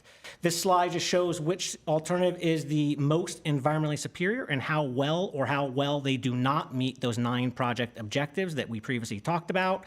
You can see the proposed project as well as alternatives 5, 7, and 8 all meet 100% of the project objectives. Alternatives 1, 2, 3, and 4 meet varying degrees of those project objectives. Alternative 7, and as required by CEQA and an EIR, was identified as the environmentally superior alternative, meaning it had the fewest potential environmental impacts compared to the proposed project and all other alternatives that were evaluated. Next slide, please. And I'm going to pass it back over to Mr. Tadiosian. Thank you. So back when the original 2018 FEIR was considered, the City Council asked GWP to go back and look at cleaner options and smaller options. Out of that, alternative 7 and 8 arose. They're fundamentally very similar. They both have 75 megawatts and 300 megawatt hours of energy storage. They both have a thermal generation component that is smaller than both what is currently at Grayson, as well as what was originally proposed in 2018. Alternative 7 has 5 Wartzilla engines that produce about 93 megawatts net. Alternative 8 retains units 8A and 8BC, which are the combined cycle gas turbines at Grayson, turns one into a simple cycle gas turbine, and turns the other one retains it as combined cycle, but fast start. Both options offer 10-minute start capability. Alternative 7 was the alternative that is both supported by staff as well as recommended by the GWP Commission. Both of these options, they are smaller megawatt capacity-wise. They burn significantly less fuel. They both have modern emissions controls, and as a result, make significantly less emissions than the current plant. This is a picture of one of the Tesla Megapacks. There would be 74 of these on the site for the initial 50 megawatts. This is what the Wartzilla engine looks like. The picture on the left, this is from another plant, but it's similar to what we would have. This shows 6 units. We were proposing 5. The picture on the left gives you some idea of the scale. These are like 18 megawatts apiece. One way to think about it is they're 4 times larger than the engine that is in a large railroad locomotive. This is what alternative 7 looks like. Here we have the Wartzilla engines. Here we have the battery layout. This is a new control room building for the combined facility, new warehouse workshop. This is another ancillary structure. This is the new Glendale switching station, and this all overlays the existing foundation of the boiler building. You'll notice all the large, heavy rotating equipment, it has to stay off the boiler building, and hence it's over here. This is alternative 8. Again, we had to break the batteries up into 2 locations based on reusing the existing gas turbine locations. So this is all associated with the refurbishment of the Unit 8 gas turbines with a new steam turbine, cooling tower, and associated balance of plant. And now I'm going to turn it back over to Mike to talk about the comments and responses. Thank you, Mr. Tadiosian.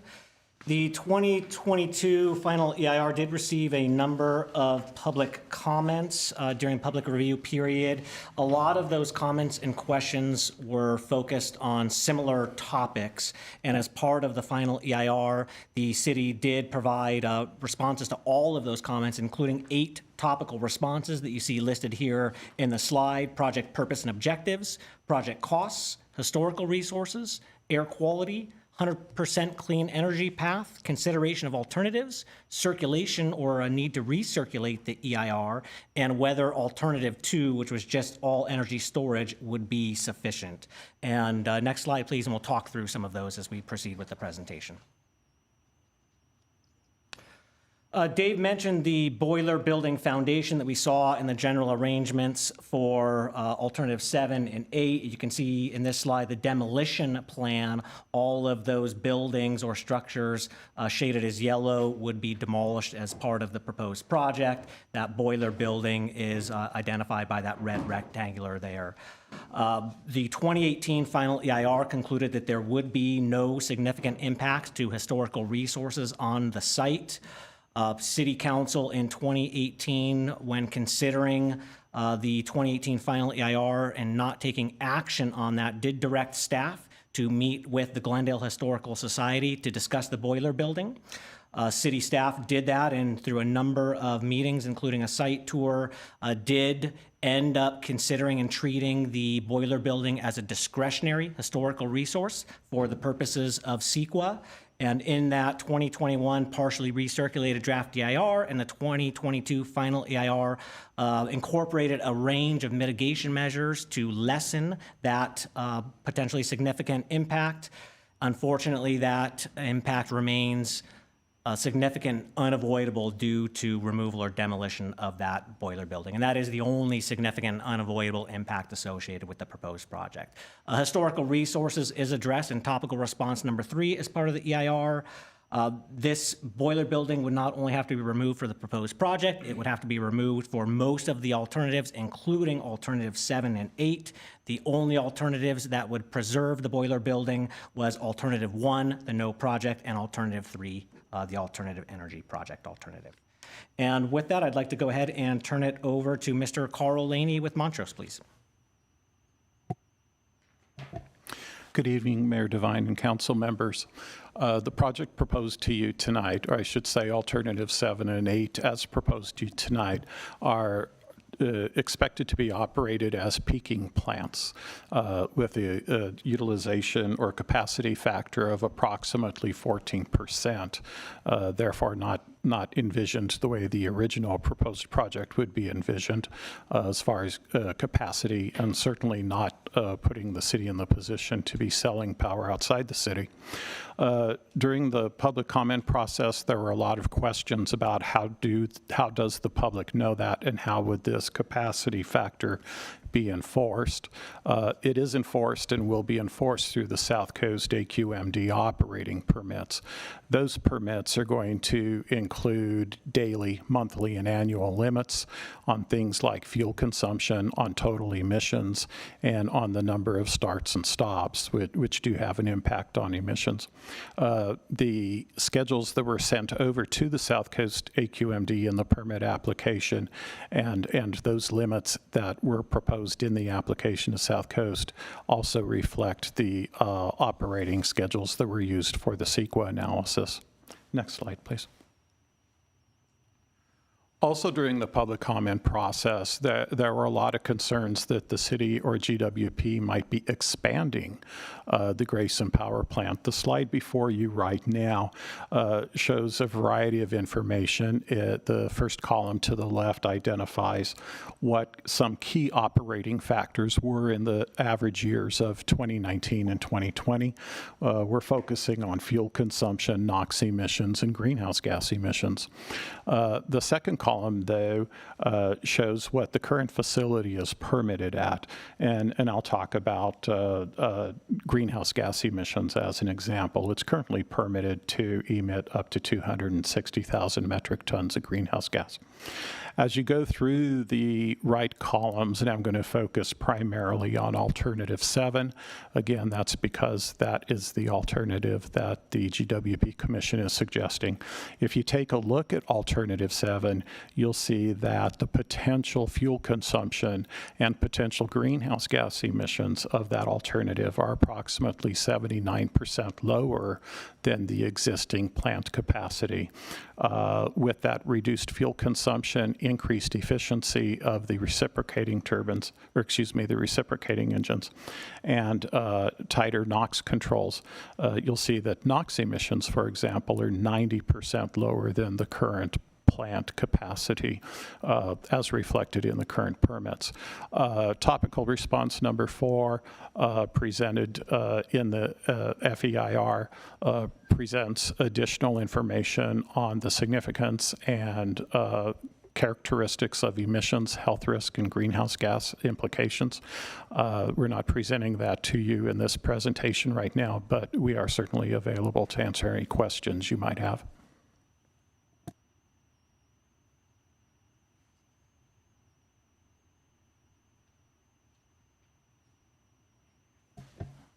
Hello again.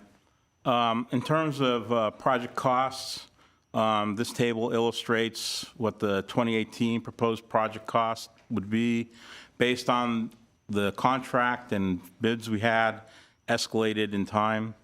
And then these are the estimates for alternative 7 and 8. Alternative 7, about 73% of that is tied to contracts that are in negotiation with Tesla and Wartzilla, and the balance of the costs are engineer estimates. There's been a lot of interest in why not just do a battery. This was alternative 2, and the primary reason is because such a large battery would be required. In topical response number 8, we did an hourly evaluation of those same 4 peak load days.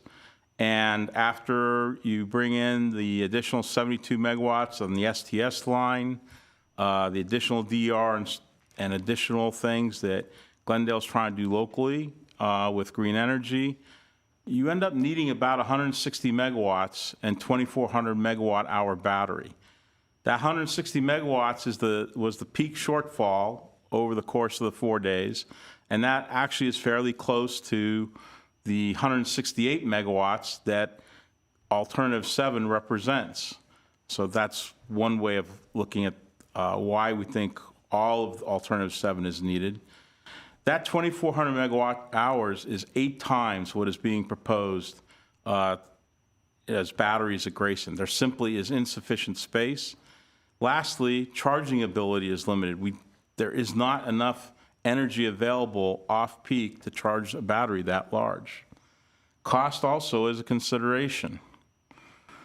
We've seen battery costs escalating, and that's because electric vehicles, energy storage, those are both high-demand items, and this is what's happened to lithium carbonate over the last almost 2 years.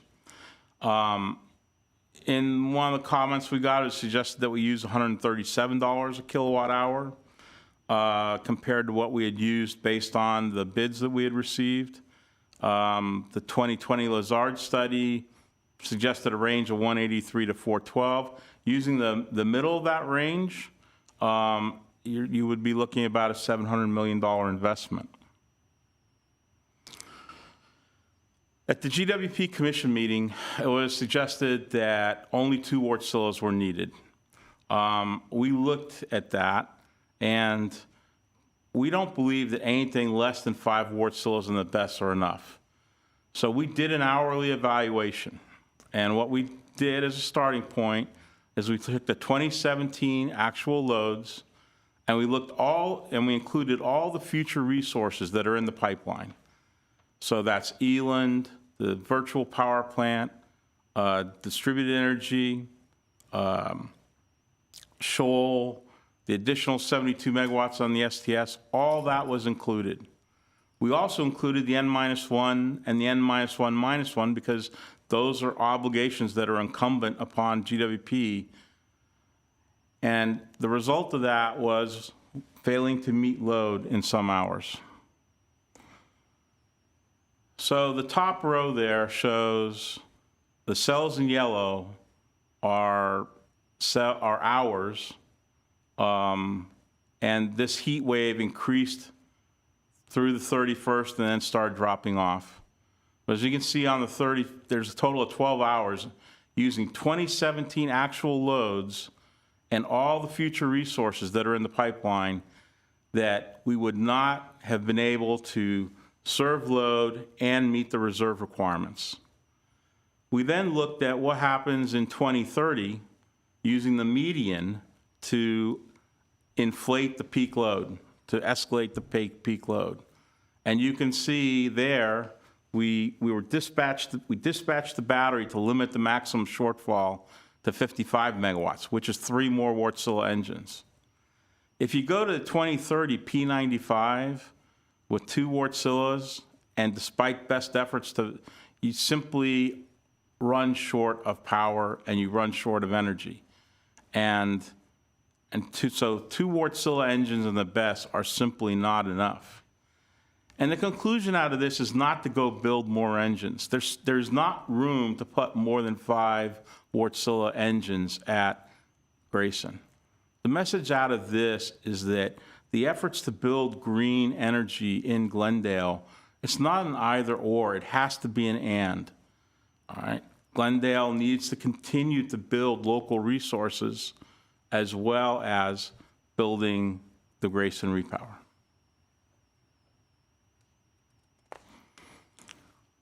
So a brief touch on planning versus real life. When we talk about N-1 and N-1-1, those are electrical loss of function. A line trips open, a generating unit trips offline. But physical contingencies can be far worse. And the Saddle Ridge fire in 2019 is an example of that. It was the complete loss of the Pacific DC intertie, both circuits. So that's more than the N-1 plus the N-1-1. That's the loss of 200 megawatts. The complete loss of the Barron Ridge transmission path. That's the 25 megawatts that flows from Eland. 2 of the 5 VIC LA lines were lost that day. Fortunately, it wasn't a hot day. But those are some of the real life things that happen beyond the contingencies that we include for planning purposes. I'm going to turn it back over to Mark at this point to talk about reserve obligations. Thank you. So there's a lot of talk about not having to cover reserves because we're not a BA, or LA will do it for us, or the BAZA covers our reserves. So what we did is we wrote a letter to Los Angeles Department of Water and Power, and we got a response. And their response clarified that Glendale is solely responsible to maintain all of its reserves. And when I say reserves, I don't just mean operating reserves. We have a habit of just using the slang reserves. Well, there's 2 different types of reserves, and there's a subset of one of them. So operating reserves is spin, non-spin, and regulation.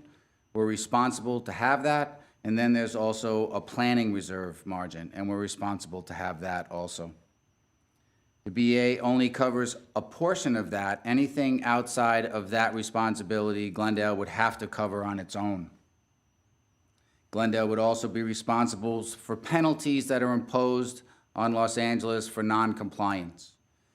City of Glendale and the City of Burbank provide a spreadsheet on an hourly basis every day for the next 10 days to define what the single largest contingency is and to show how that we're covering it. In the event that there is an hourly change, that hourly change gets changed in the spreadsheet, that spreadsheet gets uploaded, and it gets pinged every 6 seconds. LA will then make that change. So what will happen if Glendale doesn't have the reserves? By this letter and by the legal responsibility of being part of the bulk electric system, you're required to maintain reserves. If you don't have reserves, you either procure reserves or you turn people's lights off to maintain reserves. That's what has to happen. You can't be short reserves, because if you're short reserves and the system were to create a contingency, then you can have a total collapse of the system. So blackouts would be more and more regular, even at the expense of having units sitting there just in case. LA now wants written guarantees that we will assure that will assure them that we're complying with this this mandate that we knew that we had. So this clarification just solidifies the fact that we do operate as a metered subsystem, and we're supposed to be responsible for our reserves. We're having to answer to Los Angeles. There's also a fine associated with non-compliance, and it was very clear in the letter that the BAZA is an 18-month contract, termination contract, and they would exercise that if indeed we were not compliant with our reserves. So I think— Mr. Young? Yes, Madam Mayor. Can I interrupt you? When did we receive this letter? Yesterday. Yesterday. Okay, just to make it clear that we just received this information, that the onus is on us. Thank you. Go ahead, Councilmember Agajanian. Just to be clear, the onus has always been on us. The letter clarifies LA's understanding of that requirement. Okay. If I may, Madam Mayor. I think Mr. Agajanian was, Councilmember Agajanian, go ahead. I was asking question. Mr. Young, you were using reserve names. Does it have any relation with N-1 and N-1-1 you name? That's a good question, Councilmember Agajanian. The N-1 is a spinning reserve obligation, and that spinning reserve is an operating reserve obligation. So in the event that there's one electrical outage, your worst electrical outage, you need to be able to handle that. That's the N-1. And how you meet the N-1 by definition can be no less than 50% has to be spinning, no more than 50% can be non-spin. So those are the ways to meet the N minus one. In the event that we get to minute 61, Los Angeles would no longer be supplying that energy, and we would be responsible to pick up that energy loss. And in this case, it would be 80 megawatts, so we would have to have that energy. In the event that we don't have it, we would have to shed load, which means black people out in order for us to reestablish that reserve. The N minus one allows us to have the contingency past the 61 minutes so that we don't have to do that. Okay, but you used names for it.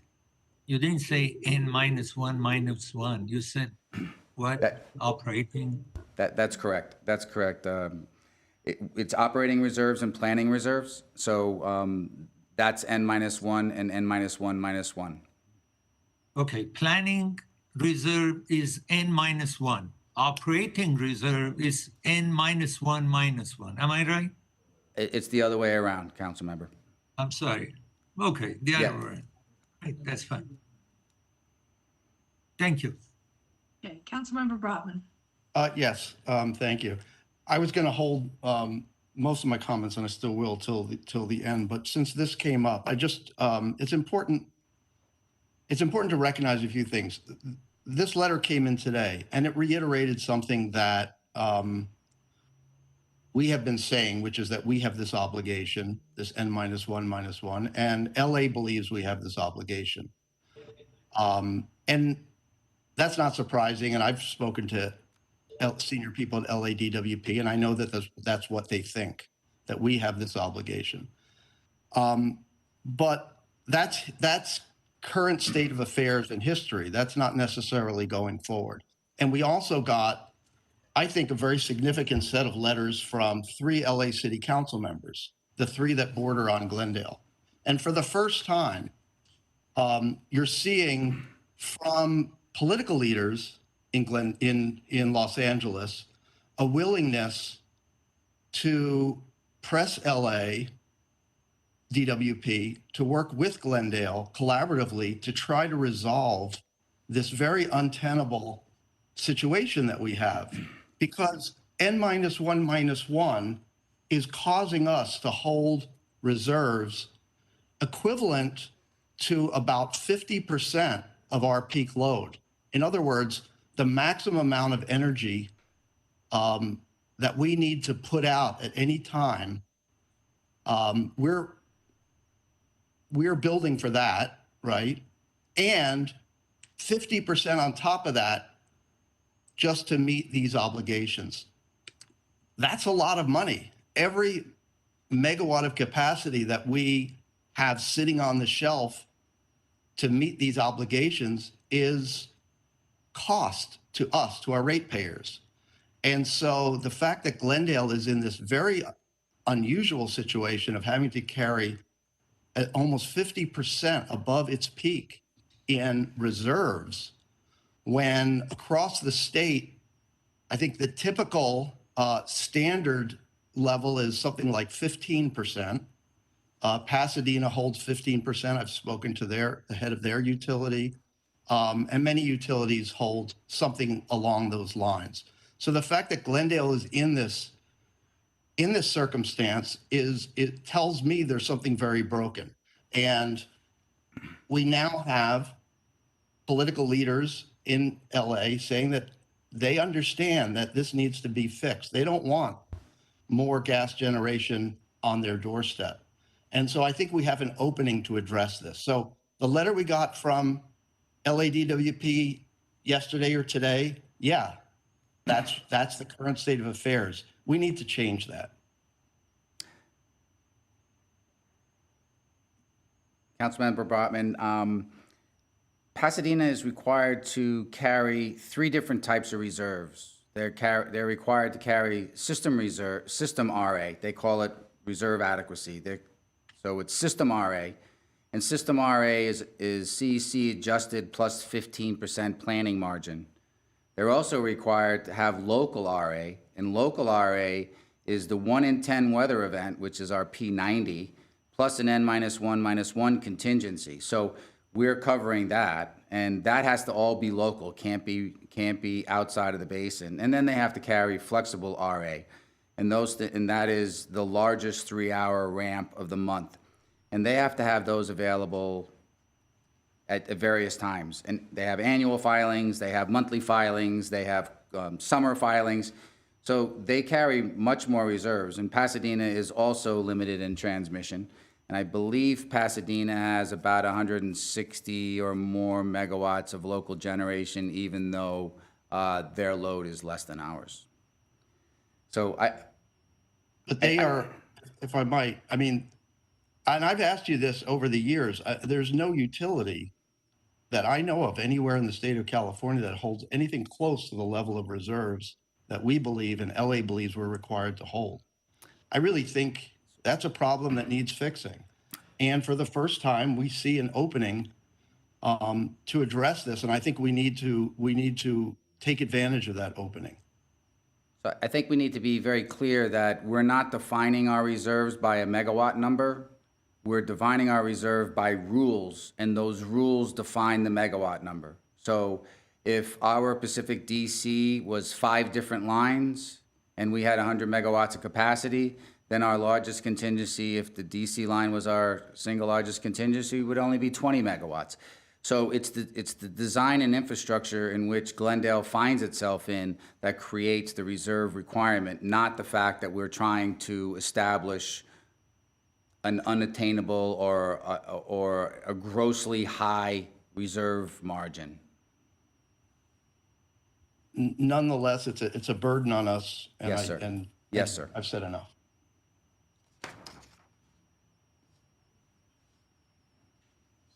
Any other are we finished? Where are we with the discussion? We're going to move on with the presentation. Please. So how much local generation is prudent? As we've said, GWP's got a historical load of 346 megawatts, imports 85% of its energy. Without the Grayson Repower, and assuming that energy limitations aren't a concern, this is what would be local. Unit 9, Franklin, Shoal, the virtual power plant, demand response, and it adds up to about 95 megawatts at best. Some of that being, though, energy limited. This is a comparison of how Glendale looks compared to other local utilities. So you can see the peak load. You can see the local thermal generation. That's generation in the city, not dependent on transmission. In-basin thermal generation, which is really Magnolia. And so you see Glendale's 35 megawatt share. Transmission imports. And then you see what percentage of the peak is covered by the local thermal generation. And then you see what percentage of the peak is covered by the combination of the local thermal, the in-basin, and the transmission imports. So when you look at local thermal, and the GWP numbers do include alternative 7. So with alternative 7, you see that what Glendale would have is not at all out of line with what the other municipal utilities have. And when you look at peak coverage, you see that Glendale would be tied with LADWP at the bottom. And LADWP is who GWP relies on in an emergency. If GWP doesn't have enough, they go to LADWP because LADWP is the balancing authority.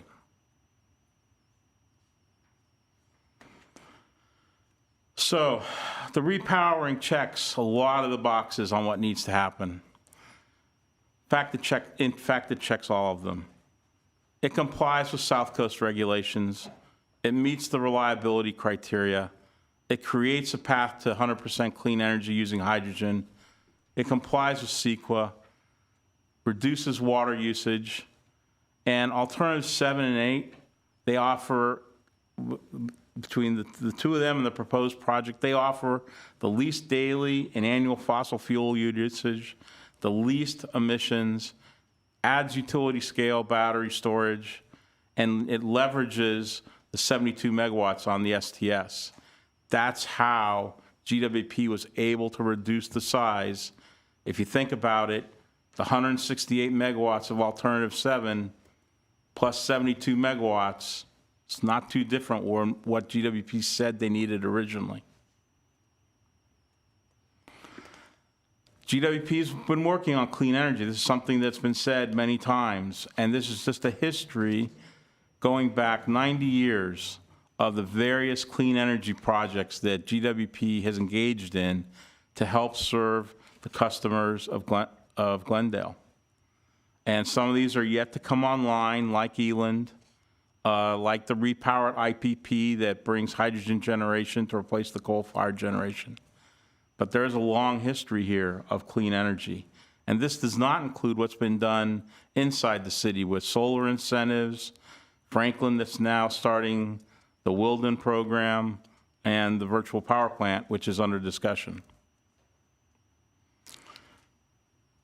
This all, what's been done in the past, the ability of Grayson Repower to store clean energy in the battery system, the ability of having fast starting engines that you can start and then turn off to help deal with the intermittency, to provide reserves, to provide a path to 100% hydrogen.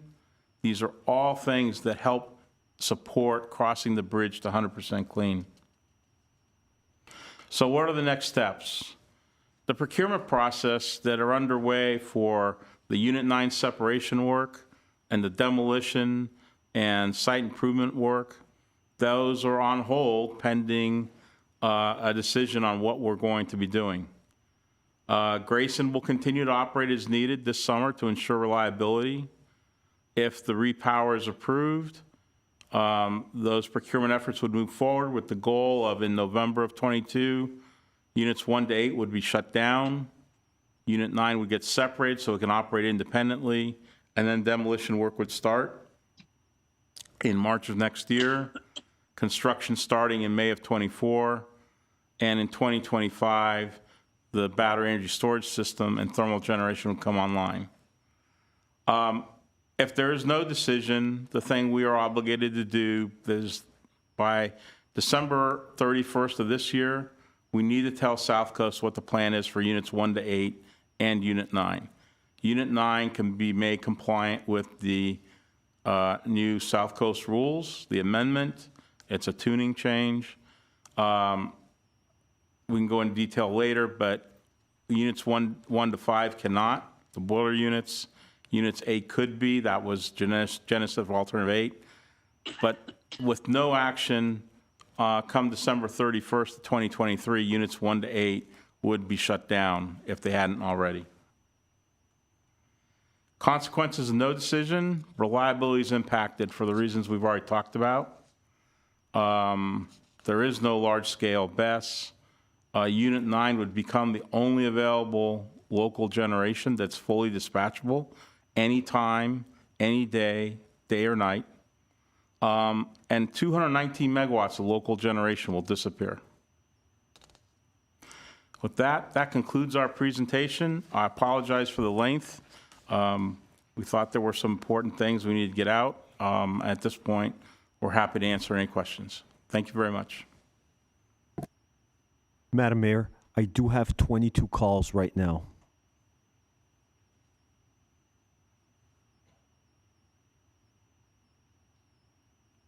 Madam Mayor, we can't hear you. Madam Mayor, we can't hear you. Oh, I'm sorry. I said that besides those callers, we have 2 presentations of 10 minutes each. So what I'd like to do, if council is in agreement, is to let the Sierra Club and the GEC go ahead and do their 10-minute presentations. We'll start with the GEC, and then we can begin our discussion. And I want to say that I think for Glendale Environmental Coalition, I believe Kate Unger and Monica Campagna will be speaking. They also submitted from the rally that they held last week, 180 blue comment cards. 180 were for not approving the Grayson project. So can we begin with Mr. Ojimian with the Glendale Environmental Coalition? Are they ready? Yes, I'll bring up the slide. Thank you.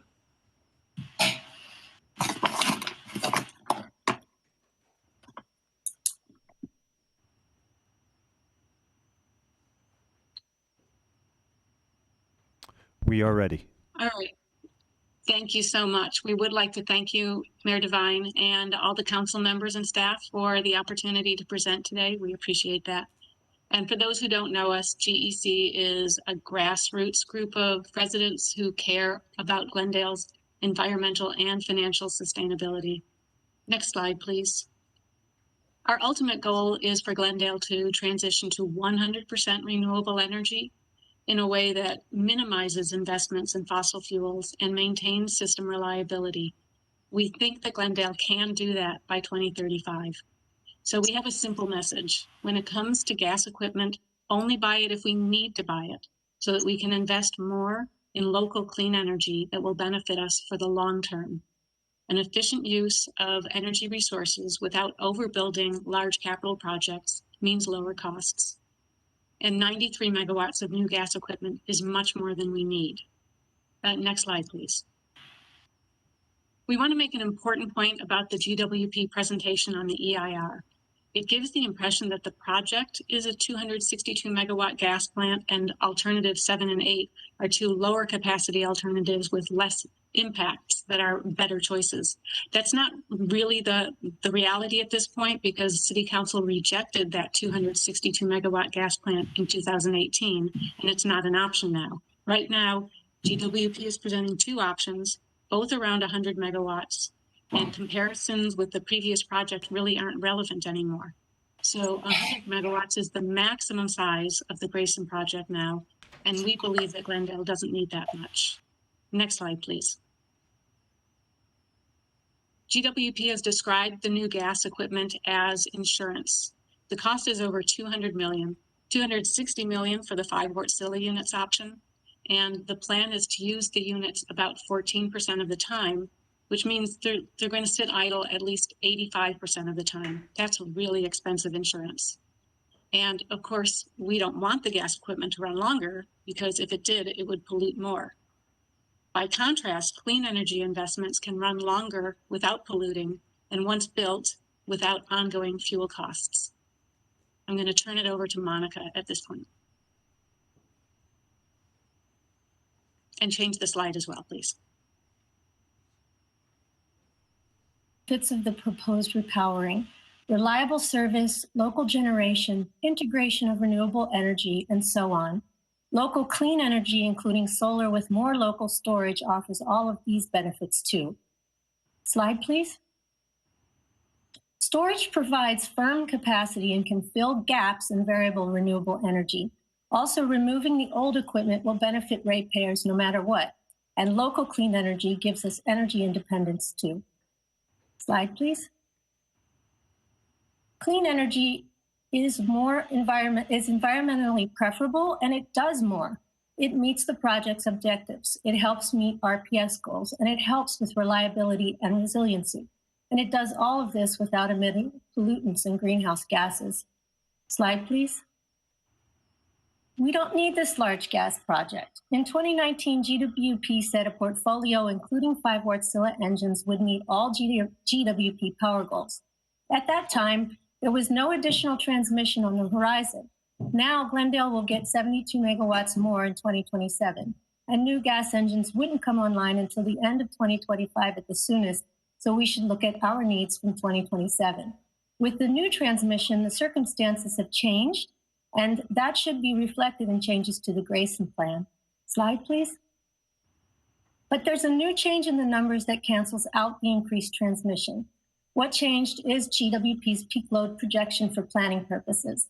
In the 2019 IRP and the March 2021 Ascend Analytics study, GWP used a forecast of 347 megawatts for 2030. Now, in the final EIR released in January, GWP uses a new peak forecast of 398 megawatts for 2027, a rather dramatic increase of 51 megawatts. Slide, please. In fact, in the 2022 cost of service analysis, it showed that reduced load forecasts now compared with the last COSA, mainly because of COVID and greater energy efficiency. The COSA forecast went down more than 11% for each year. Now, this may be a conservative forecast for COSA purposes, but it's based on a real reduction in load. With that real decrease, it seems surprising that the 2027 peak demand forecast would jump so dramatically in the other direction. Slide, please. The peak forecast we use matters, of course, because decisions about needed capacity are based on that. We understand GWP wants to be conservative in planning, but being too conservative creates risks of overbuilding and overspending. Slide, please. We've put together a spreadsheet of our own here to show how the resources stack up and meet our peak demand and reserve standards. Here we use the 347 megawatt peak load forecast to show that in 2027, with the introduction of 3 clean energy programs, we can exceed all contingency requirements by 20 megawatts. I'd just like to point out that this was not included in the GWP presentation today, the integration of new programs. Some may say that the sun doesn't shine all the time, but remember that our peak demand happens on hot days when the sun blazes down, so solar energy can fill batteries every day. Slide, please. Here we show with the same 3 clean energy programs, we're short only 30.5 megawatts, even if we use the new higher load forecast, the P95. Even then, we don't need I5 ICE units, far from it. Slide, please. There are so many options for local clean energy resources we could pursue. We don't have enough time in this presentation, but they're in our clean energy doc. But bottom line, this is where we should be focusing all of our investments. There should be diverse programs to appeal to all kinds of customers, including different solar and storage programs that can take advantage of the enormous solar potential in Glendale. We can attack the peak demand too. Peak demand can be managed, shifted, reduced. We should get creative. Slide, please. This is not smart financial investment for many reasons. It's a large capital investment in equipment that will be used rarely. There are very real concerns about rising gas prices, price spikes that increase the total price tag and add risk. Gas equipment has a limited lifespan. Units need to be converted or decommissioned by 2045, and really that should happen much sooner. These are dollars we could be spending on clean energy instead. Slide, please. The path to 100% clean through hydrogen is not clear. There are many unknowns and risks in assuming that hydrogen can be used in the new units, including that 100% capability has not been shown yet.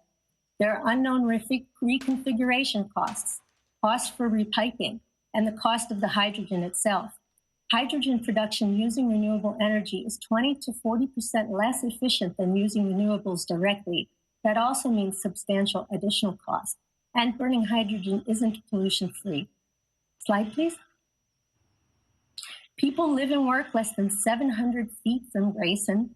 The area is extremely impacted by multiple emission sources. For the sake of their health, even if pollution would be less than it is now, it's better to avoid adding more. Slide, please.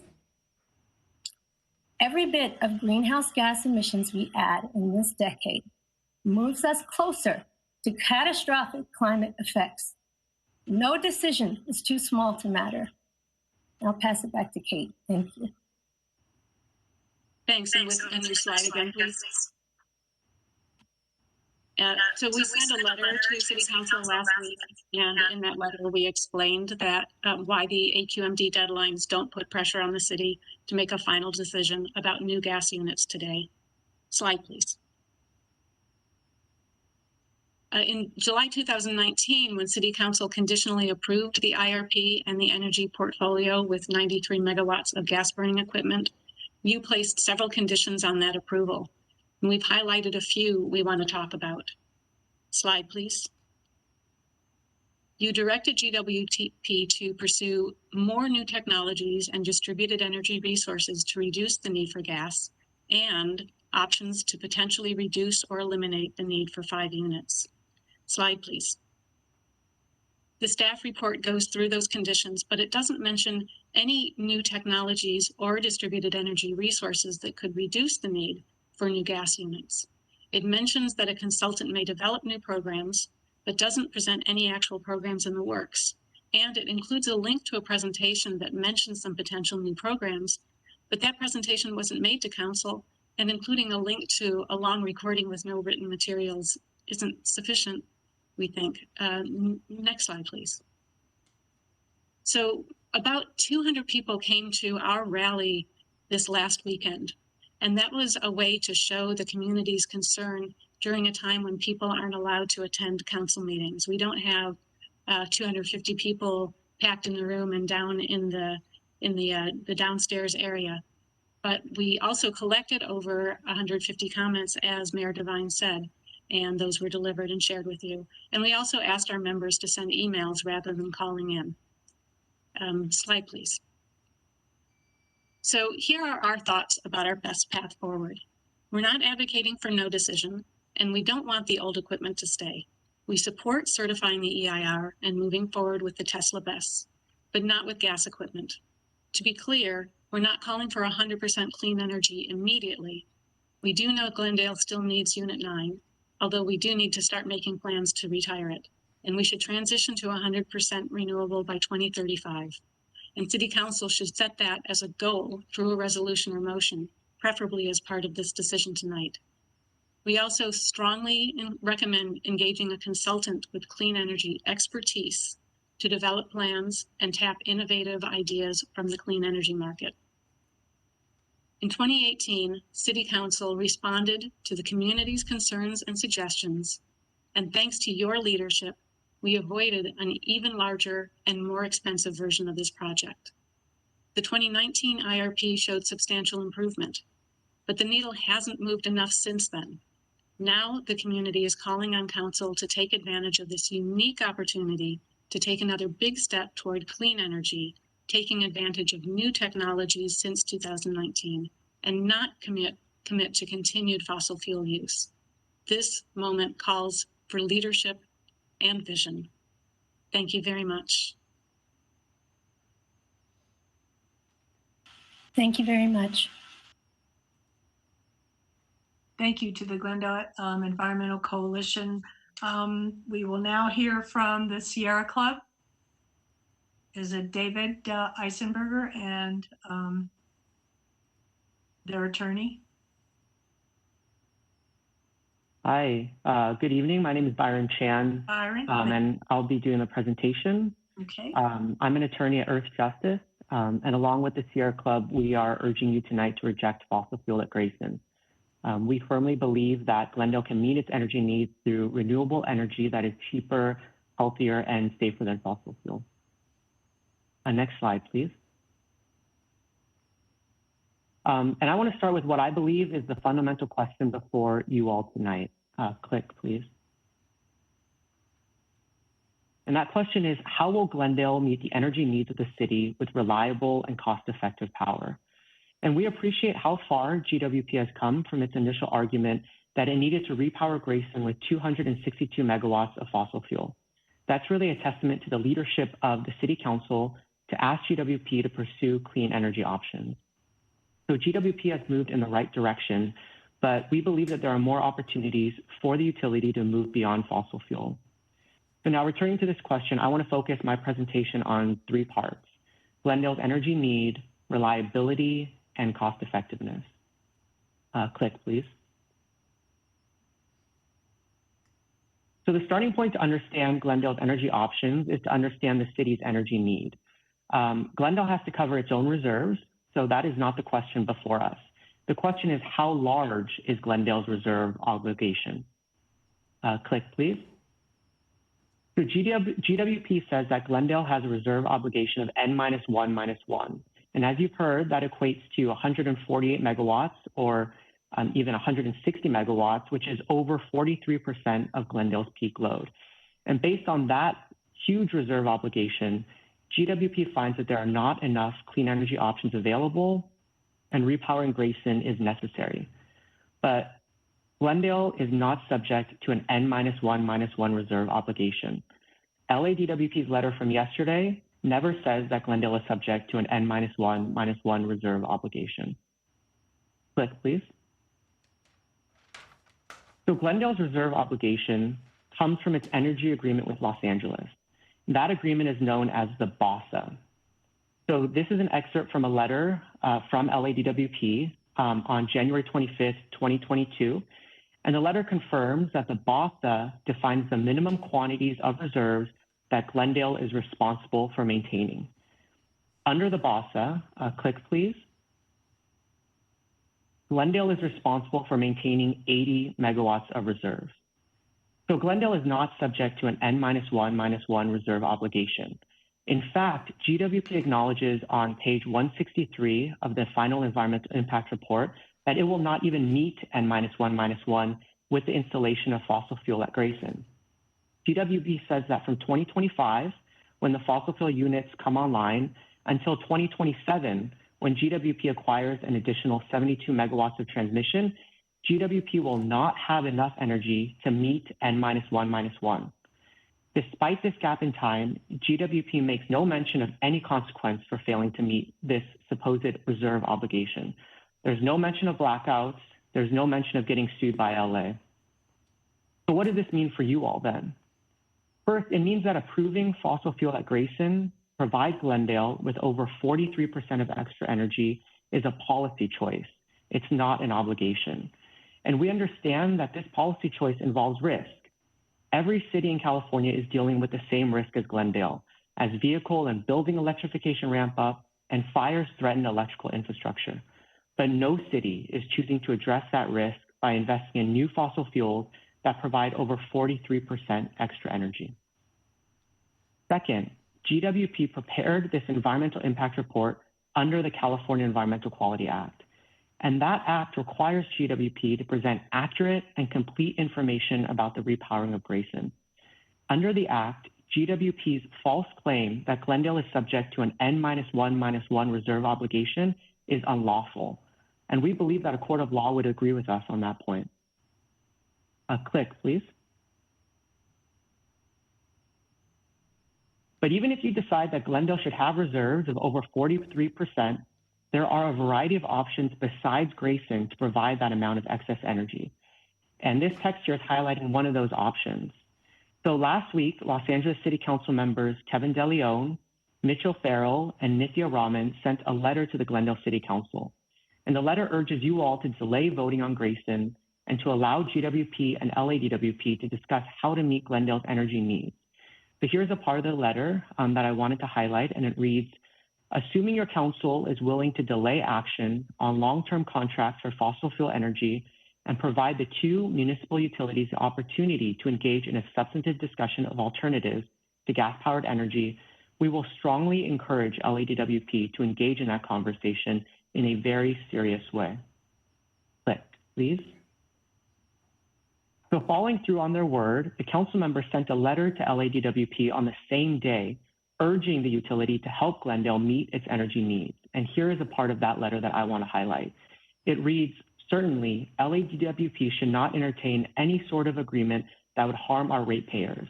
But given that GWP's energy gap is only approximately 100 megawatts, we're confident you and your team could help Glendale meet that need.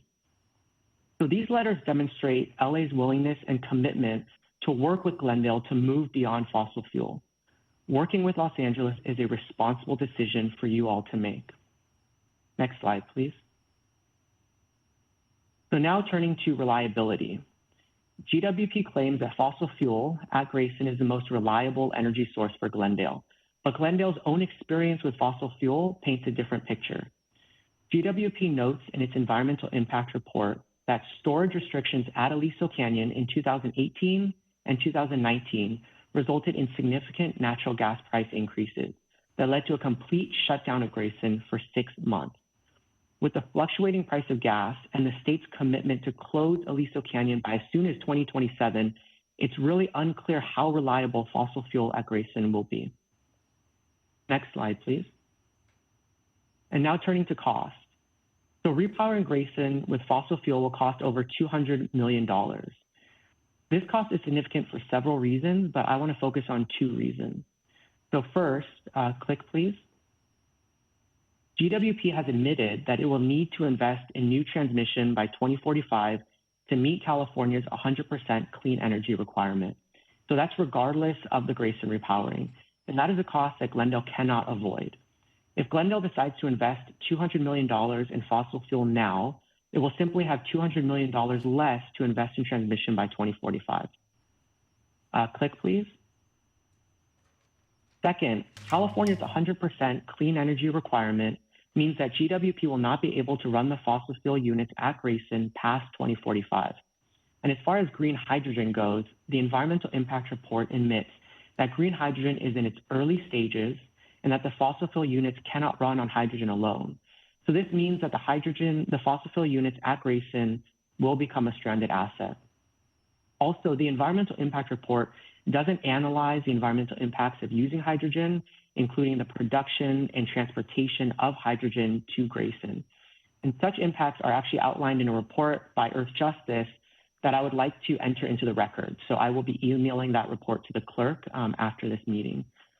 And the failure to analyze the environmental impacts of using hydrogen is again unlawful under the California Environmental Quality Act.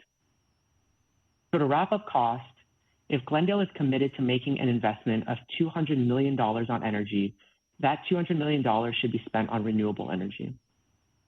Next slide, please. So I want to end my presentation by returning to the fundamental question that we started with. How will Glendale meet the energy needs of the city with reliable and cost-effective power?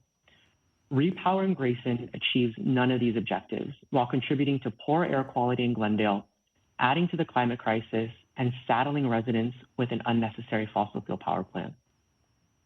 Ultimately, your vote to reject fossil fuel at Grayson doesn't mean that you are requiring Glendale to go to 100% clean energy today, tomorrow, or even in a few years.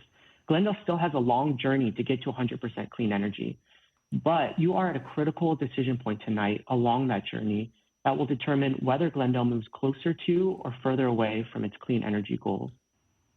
Next slide, please. So that's the end of my presentation. Thank you so much for your time. Thank you, Mr. Chan. I just want to take a minute to ask Mr. Garcia if he was correct about the letter from LADWP saying we are not obligated to the 80 or to the N1-1. No, he was not, but and I will turn to Mr. Stickman to answer that question, Madam Mayor. Thank you.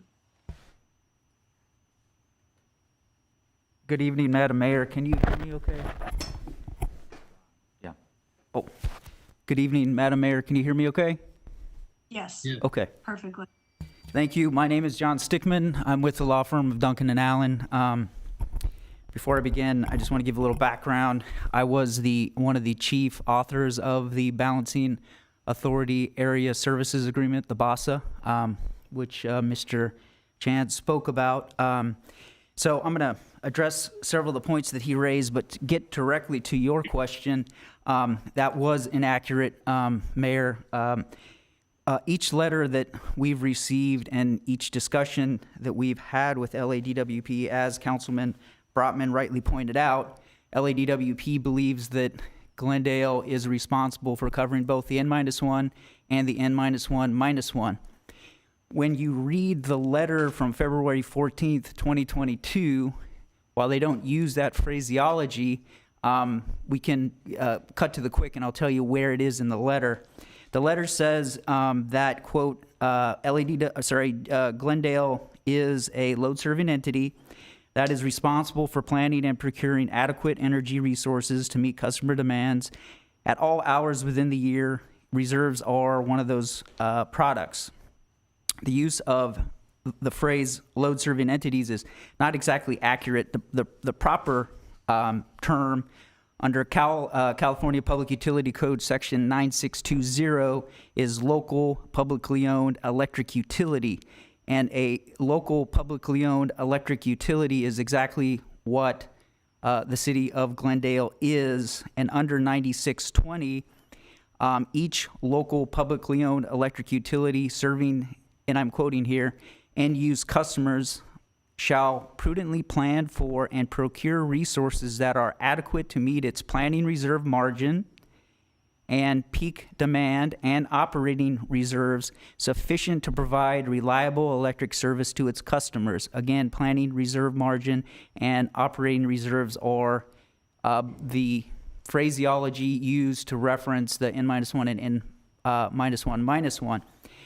Just to give you an understanding of 9620, 9620 is the public utility code that the CPUC, that governmental entities like and municipalities like the city use, and they reference California Public Utility Code Section 380, which is the CPUC adopted resource adequacy policy framework. And if you look at the resource adequacy policy framework, there you see references to the requirements that a entity subject to that framework provide system RA, which is, as Mr. Young pointed out, is adjusted forecast plus 15% reserve margin. In addition, local RA, which is using 1 in 10 weather, which is the P90, and N-1-1 contingency. Why that matters is because when LA makes these references, that is what LA is referring to. When we spoke to LA, they were very clear about that, and they were also clear about some of the other issues that Mr. Chan made, which I would like to take a brief moment to respond to in order of presentation. First, there was a characterization in addition to saying that the letter didn't reference N-1-1, it did. It not only referenced that requirement in the phraseology that I mentioned, it also went beyond the N-1-1, and it said that to the extent that the city of Glendale does not have reserves sufficient to cover contingencies beyond those covered by the BASA, which is that 80 megawatts for 60 minutes, that they would be liable to LA for any damages or penalties suffered by LA. So it was incorrect for Mr. Chan to suggest there were no consequences. LA believes there are consequences, and LA intends to sue us, and they've made that very clear. Not only did they make that clear, they did something that they haven't done before, and this is very disconcerting from my perspective as legal counsel. They've asked us for written assurances that we're going to meet the requirements now of 9620. What does that mean? That means that we have to affirm in writing that we have reserves sufficient to cover both the N-1 and beyond. And so that is very concerning under the circumstances that we're discussing today. Finally, the idea that LADWP has not expected the city to conform with these industry practices that are referenced in the letter and that I mentioned under 9620 is inconsistent with the other elements in the letter. The letter is very clear. The BASA does not cover all of Glendale's reserve obligations. Glendale is responsible for any penalties. LADWP wants assurances. And at the end, LADWP also reminded us that it doesn't have any transmission available at this time for us to import power over its system. And the reason they're doing that is because if there is a contingency and we try to reach out to LA for an import, we've already been put on notice that they don't have the transmission for us to rely on. So we went initially from a situation where we posited some of the arguments that Mr. Chan raised in the comments that the Sierra Club made. One of those posits was whether LA believed that 80 megawatts, if we just paid for service under the BASA for the 80 megawatts, whether we would have any other liability, and the response was this letter. So I think as legal counsel for the city for 17 plus years, I just want to put you on notice that LA is very serious and very concerned about these circumstances and has asked that we provide them written assurances that we're going to conform to the requirements of California Public Utility Code, Section 9620. So I just want you to all understand that. I think it's very important, and I don't think it's fair for the Sierra Club to take the position that they did in light of what the letter actually says. Thank you. And if any of the city council members or you, Mayor, have any questions of me, feel free to ask. Thank you, Mr. Stickman. Councilmember Brotman and then Mr. Ajay. We have 46 callers, so I ask you to please keep the questions brief. Yes, Mr. Stickman, you know, we've been talking about N-1 with LA. Well, why is it, are they unable to refer to N-1? Why do they dance around with these other terms? Councilman Brotman, I'm not actually clear on that. I can't speculate as to why, but what I was told is their view of it is it doesn't matter if it's N-1, N-1, N-2, N-3, or on and on. We're responsible for everything over and above what is reflected in the BASA.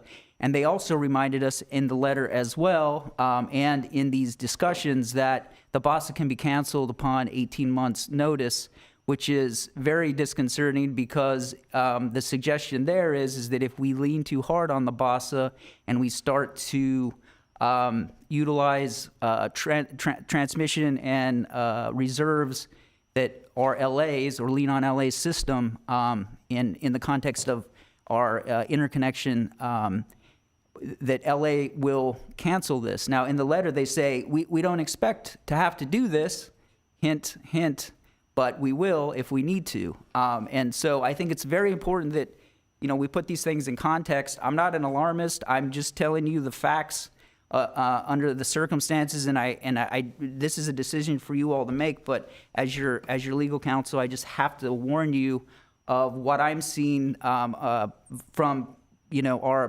balancing authority area, and it's very disconcerting. Thank you. Councilmember Ajanian? I wanted to respond to that. Okay. Go ahead, Mr. Brotman. Let's let Mr. Brotman. Okay. Yeah, I mean, I just wanted to say, you know, this is why this opening is so important. Right now, it's all lawyer to lawyer, or it's utility management to utility management, and they're going to take their position, and we're going to take our position, and that's why I think the question in front of us isn't this history, but it's how we break through into a new, more productive way of sharing resources with our balancing authority leader. And we can do that. Councilmember Agajanian? Okay, I have the question from the attorney. If I don't know if he can hear me now because I don't see him on the screen. Is he listening? Yes. He's there. I can hear you. Council. Okay. I just want to make clear. In the letter came from City of Los Angeles, or LAWP actually, yesterday. They did say about operating reserve and planning reserve.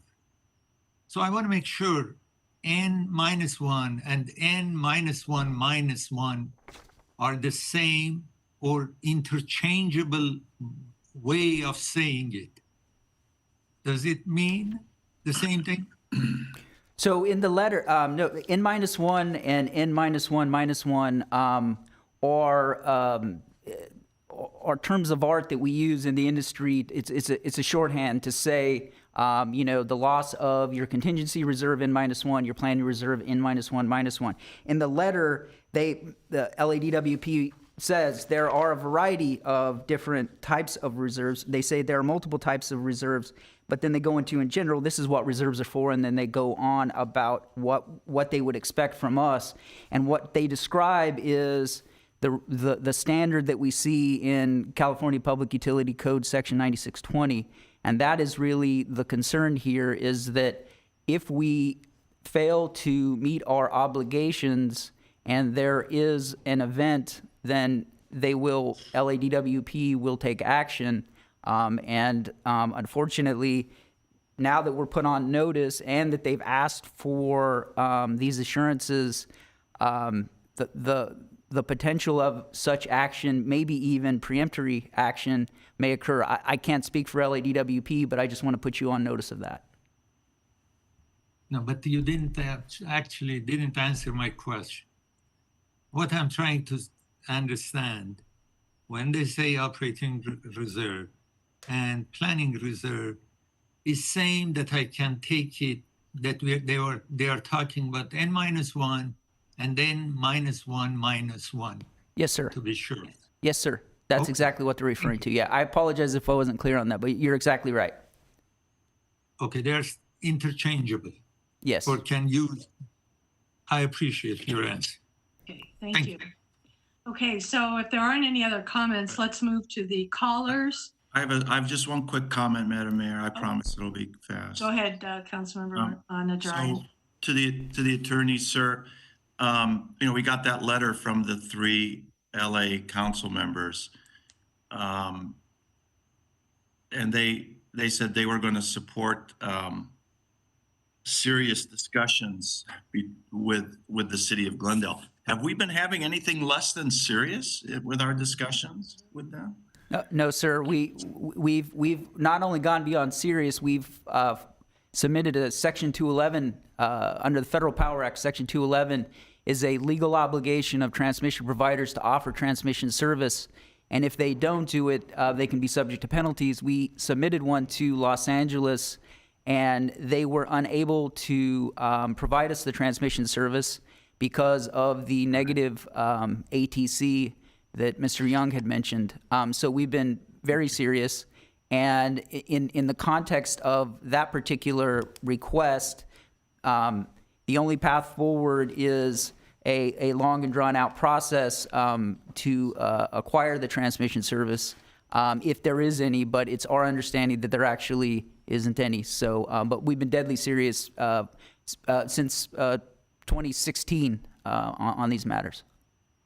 Right. And so the LADWP is governed by a 5-member commission, if I'm not mistaken. The commissioners are appointed by the mayor, confirmed by the city council.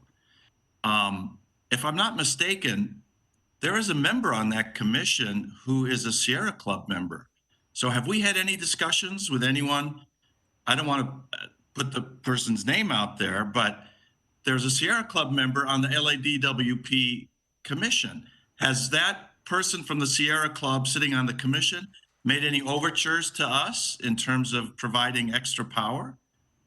And you know who I'm talking about. The name doesn't matter, but why are we playing with city council members where there's someone from this group advocating this issue with a member on the LADWP commission who's silent? I mean, that causes some issues for me. But I'm asking you, have you had any discussion with the Sierra Club member of the LADWP? Not that there's a seat reserved for the Sierra Club, but one of the commissioners is a current or former leader in the Sierra Club. Have you had any discussions with that commissioner about these issues? No, Councilman. Okay. I mean, to me, that's confusing. But anyway, thank you, Madam Mayor. Thank you. You're welcome. Okay, getting back to the callers. We now have 46 callers. We have heard from the Sierra Club. We've heard from the GEC. We've heard from staff. So what I'm going to do is allow each caller 1 minute. Hopefully they will have something different to say than we have already heard. I hope they will keep their comments succinct and not repetitive, and let's hear from everybody. So Madam let's Mayor, begin. Madam Mayor? Yes. Mr. Garcia, yes. The only question I think we have is, at some point, do you want to cut off the time for speakers to call in? For 1 hour, like for 1 hour if they're not in the queue? That's up to you. That's the suggestion, because otherwise folks can call in and we'll have a tough time sensing when the. Fine. Okay, so if I'm allowing them 1 minute, we have 46 callers right now, and let's call it at 1 hour and give everyone within that 1 hour an opportunity to speak as long as they're in the queue. Okay, let's begin. Madam Mayor, we have 49 callers at this time. It's gone up And 3 that'll since. take the 1 hour. Okay, let's do it. Let's hear from them. Steve Pruitt, you have 1 minute. Go ahead. Yeah, good evening. My name's Steve Pruitt. I'm 53 years old, and I've lived in Glendale 53 years. My kids went to Glendale Unified School District, as I did. Go Tornadoes, class of 86. I am an electrical engineer by education and have 32 years in the power industry. And this is a fascinating discussion, and I'd like to commend the City Council for their time and attention given to these renewable alternatives.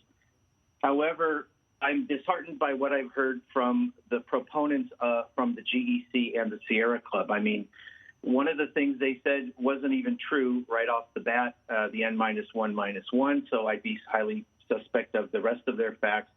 The GEC also provides very little hard data. They say things that feel good and sound good, and I'm sure are going to be part of a long-term solution, but there's no hard numbers there. And as a person who has admired Glendale's independence for my entire life and controlling its own destiny, I get very concerned when we start not having our own locally controlled resource and we start Thank you, looking to a Stephen. big...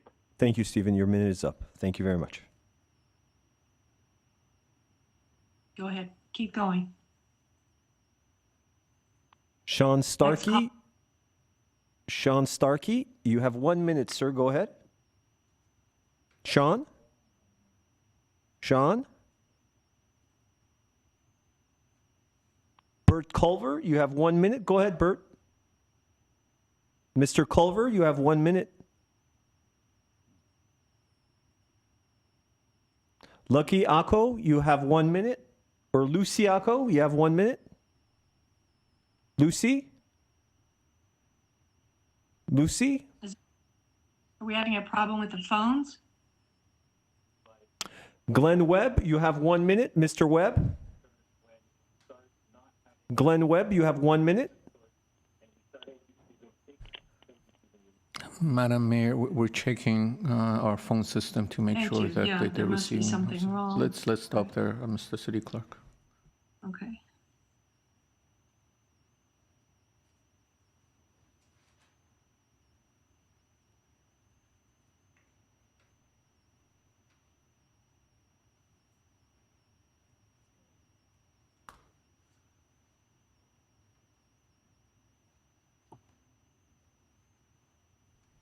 City Clerk, let's try again.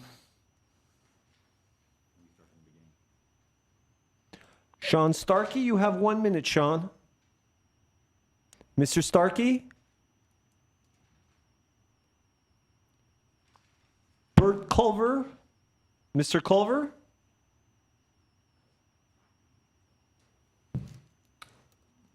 Lucy Ako? Lucy? Glenn Webb, you have 1 minute, sir. Here. Mr. Webb? Hello. Yes. Hi, Mr. Webb. Hello. Can you? Hello. Yes. I've got to tell you, your presentation on the website is completely screwed up, and you are denying the people who have called in and who have waited. You are denying them to speak to the people of Glendale. This is really. This is just not acceptable. So can you hear me now? Mr. Webb, we can hear you. You have 30 more seconds. You can hear me, but do the people of Glendale Yes. hear me on the website? Mr. Webb, we can hear you. Yes. You can. Okay. Then I will speak. Go ahead, speak. Aram, Yes. Aram, please give him 1 minute. Give Hello. him 1 minute. Do not, I Yes. think count it's that. disgusting that we get 1 minute and Glendale Water and Power gets many minutes. But Mr. Webb, okay. Mr. Webb, can you hear me? I'm I going to can hear start you. the clock now. You have 1 minute, sir. Go Okay. ahead. First, and most importantly, the important candidate of the forum with the Glendale Women's Civic League, just prior to the Glendale College, was asked the following question: would you support a resolution by the City of Council to calling the 100% greenhouse gas emissions for the Glendale by the year 2020? And the answerants of McConsulants unanimously answered yes. Those 7 council included Mr. Kasakian, Mr. Brotman, and Mrs. Devine. They said they would completely support a resolution calling for a greenhouse gas commission. And here we are with a new council, and we're getting ready to vote to put a new gas plant in Glendale. Mr. Webb, thank you very much. Your 1 minute is up. Thank you very much. Well, Thank you very much. Mike Webster, you have 1 minute, Mike. Go ahead. Thank you. I am a 38-year resident of Glendale, and I have also worked in the utility industry for 40 years now at various utility agencies, not Glendale. And I very much care about reliability, and you can't fight physics. And I think the Glendale management and engineers have put together a good proposal to balance reliability, balance sustainability with their battery storage and their solar proposals, and also are proposing a relatively cost-effective solution. So I support the proposal as the management has made this evening. Thank you. Thank you. Thank you, Mr. Webster. Go ahead. Next. Sean Starkey, you have 1 minute. Sean, go ahead. Mr. Starkey, can you hear me? Sean? Bert Culver, you have 1 minute, sir. Go ahead. Mr. Culver? Good evening. Go ahead. Hi. Good evening, council members. Paula Devine said in the meeting of the virtual power plant that solar is not cheap and it's not free. It's very expensive. In fact, solar is cheaper than the proposed 93 megawatt fossil fuel plant. The levelized cost of power of the proposed 93 megawatt plant, if it runs at the maximum 15% for 20 years, is $118 per megawatt hour. While the cost of home solar is only around $60 per megawatt hour. We only need the 93 megawatt plant for a few weeks out of the year. The cost of the plant power goes up if we only count the number of hours that will actually be used, or if we include the financing costs, any overages, increases in price of gas, and the cost of offsetting the pollution produced. Meanwhile, the cost of home solar goes down if it is installed in bulk on many buildings across Glendale. Plus, if we built the solar and battery capacity to supply the power for that peak period, we could continue to use it all year round. This would be the cheapest option for GWP customers and would provide the added benefits of distributed energy for reliability and grid resilience. Please consider this during tonight's deliberations. Thank you. Thank you, Bert. Thank you. I would just like to make a comment about Mr. Culver's comment. I explained to him in an email that I was referring to the over $200 per megawatt for 25 years that Sunrun VPP was asking. And that was not cheap. That was very expensive. And that was what I was referring to. Next caller, please. Mary Orion. Mary, go ahead. You have 1 minute. Yes.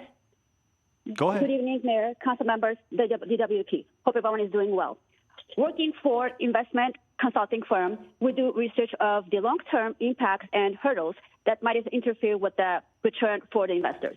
We come across with the Grayson power plant reactivation.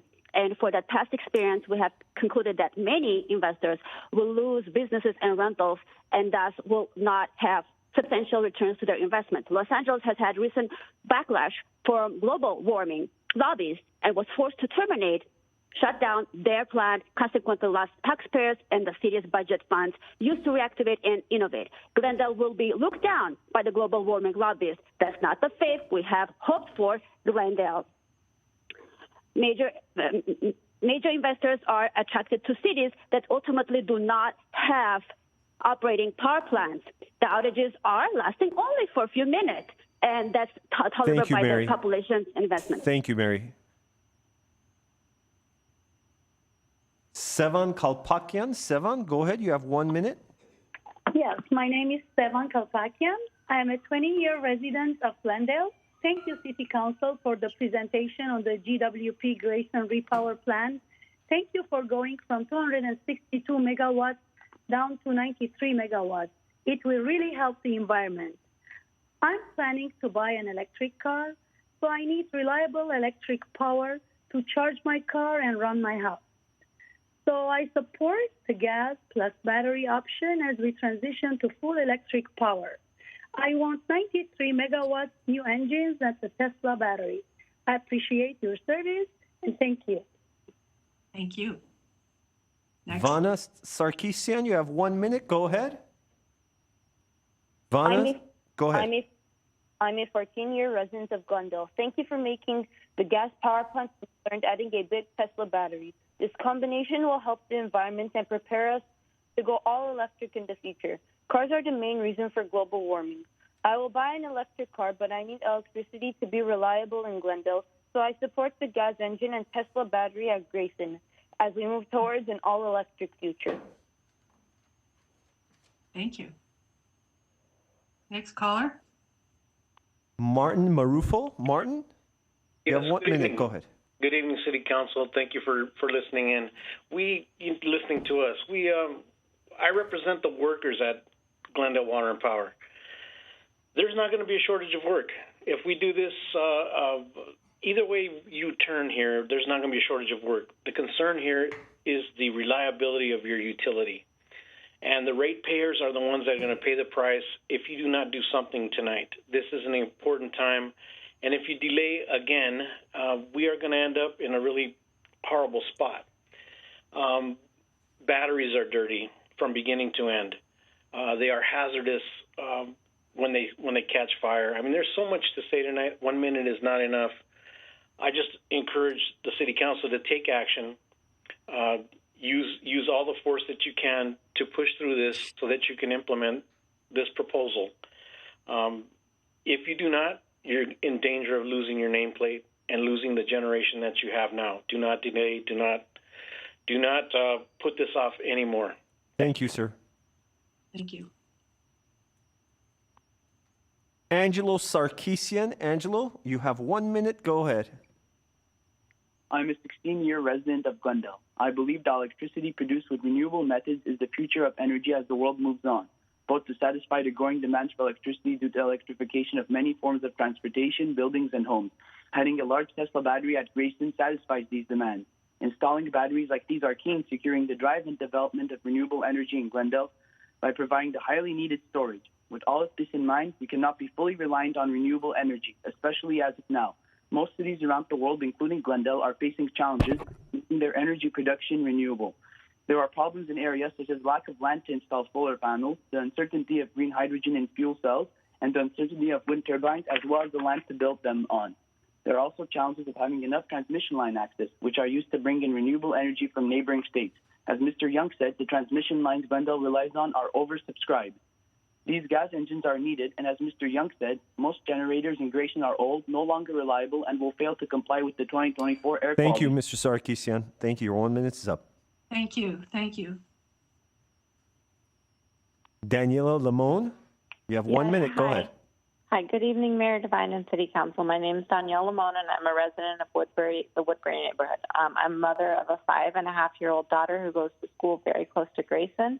I'm concerned about her future given the impacts of climate change that I've already seen in my lifetime, particularly fires and excessive heat days. I'm pleased the amount of gas has decreased from the original proposal, but I think we can and should do better.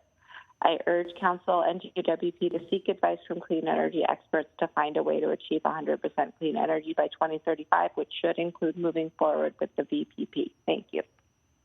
Thank you. Thank you. Cole, be going on soon. Cole Bezimore. Cole, you have 1 minute. Go ahead. Hi, good evening, Council, Madam Mayor.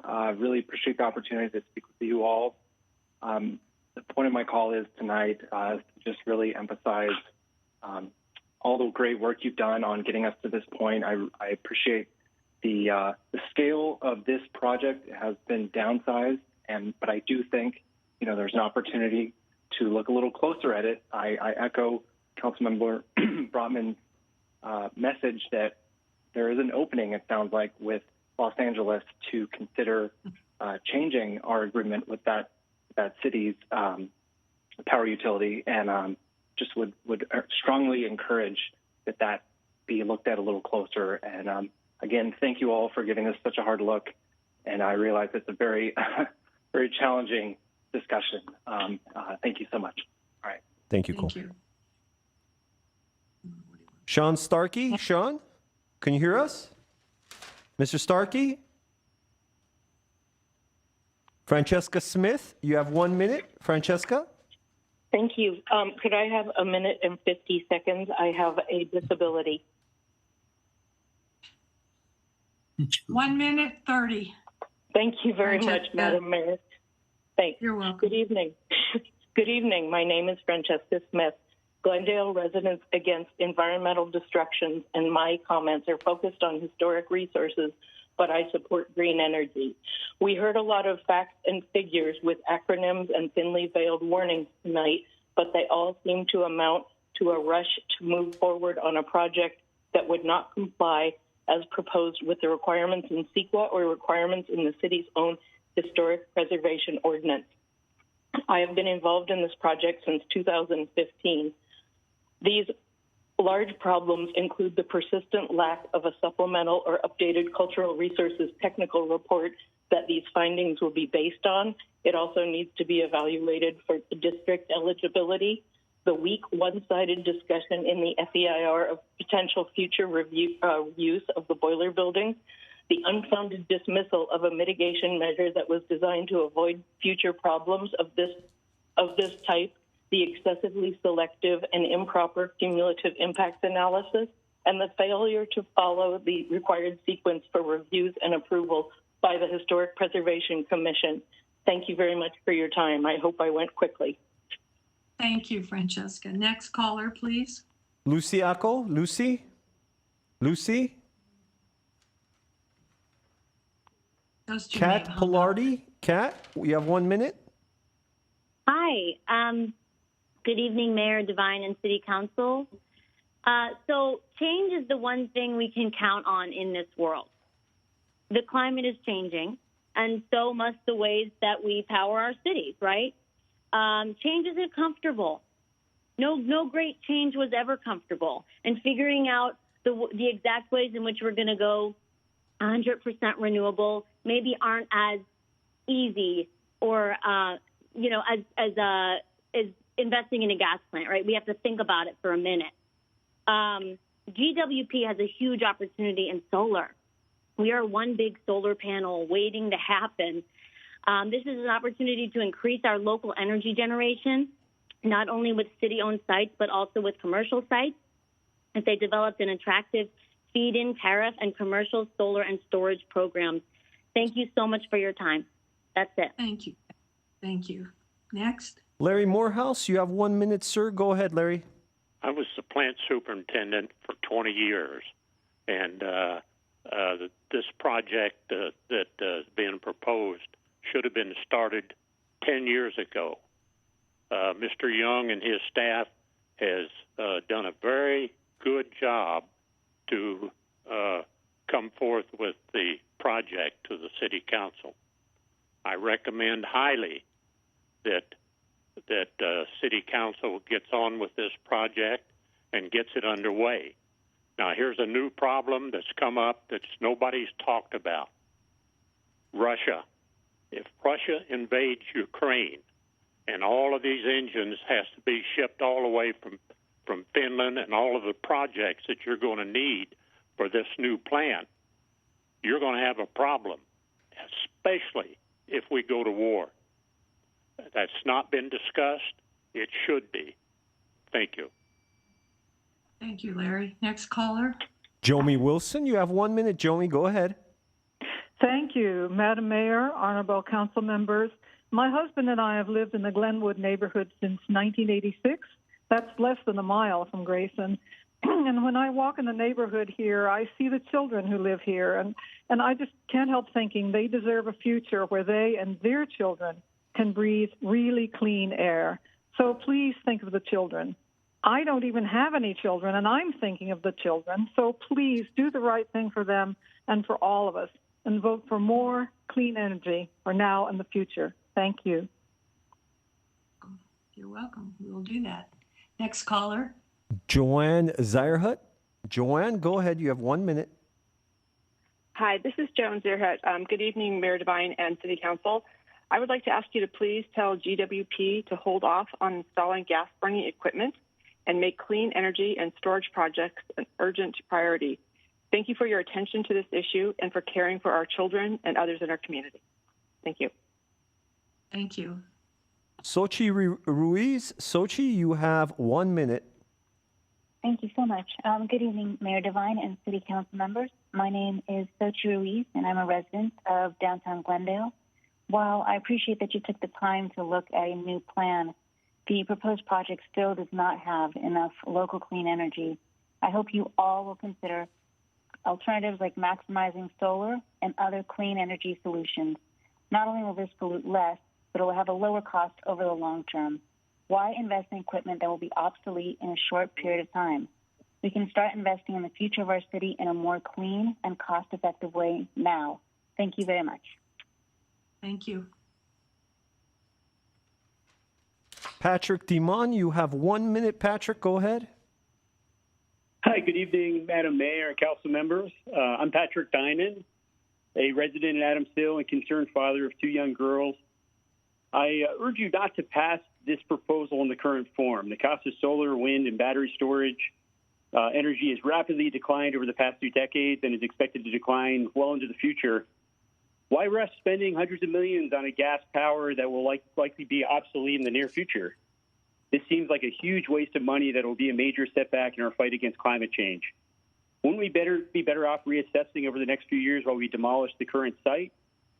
As a member of the community, who is ultimately going to pay for this? And furthermore, what kind of penalties would Glendale be facing if we don't meet the reserve requirements? Is it over $200 million? Please don't let fear drive this decision. Thank you. Thank you very much. Next caller. Kurt Saustikas. Kurt? Good evening. I'm Kurt Sawiskas, and I support the Grayson Repowering Project Alternative 7 proposed by GWP, and I support the project's 2022 final EIR. Glendale's power content is already 64% clean energy. None of our neighboring cities are this clean. Zero carbon emissions at this time on this scale is as feasible as finding a unicorn. It just can't be done. So just buying more power from LADWP will make us deeply affected by outside rate influences. So negotiating there doesn't make much sense either. We need internal generation to avoid uncontrollable rate hikes. And GWP won't have any control of where LADWP sources the power that it transmits to us. How clean will that be? With a repowered Grayson, we'll have a reliable local source of electric energy that can quickly respond to local demands. Grayson will be available to meet our needs in case we lose an external resource, such as transmission line failure or like wildfire or earthquake. Many objectors are still Thank you, not Kurt. satisfied. Thank you, Okay. Kurt. Your 1 minute's up. I'm sorry, Kurt. Thank you. Steve Hunt, you have 1 minute. Steve, go ahead. Thank you. Good evening, Mayor Devine, council members, and staff. My name is Steve Hunt, president of the Glendale Historical Society, TGHS. I want to thank the city for declaring that the Grayson Power Plant is a historical resource.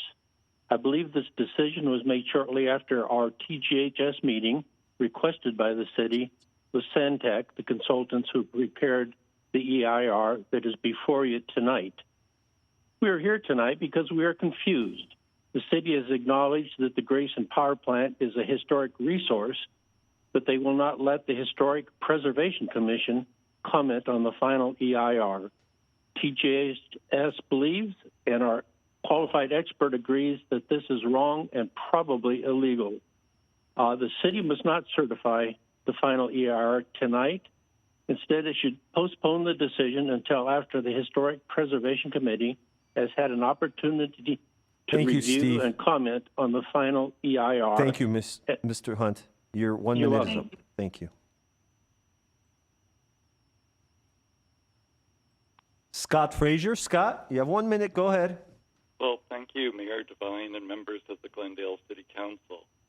Please send this project and the final EIR to the Historic Preservation Commission for review and for recommendation as required under the Glendale Municipal Code and under CEQA. In doing so, the Council will take an important step towards creating a robust path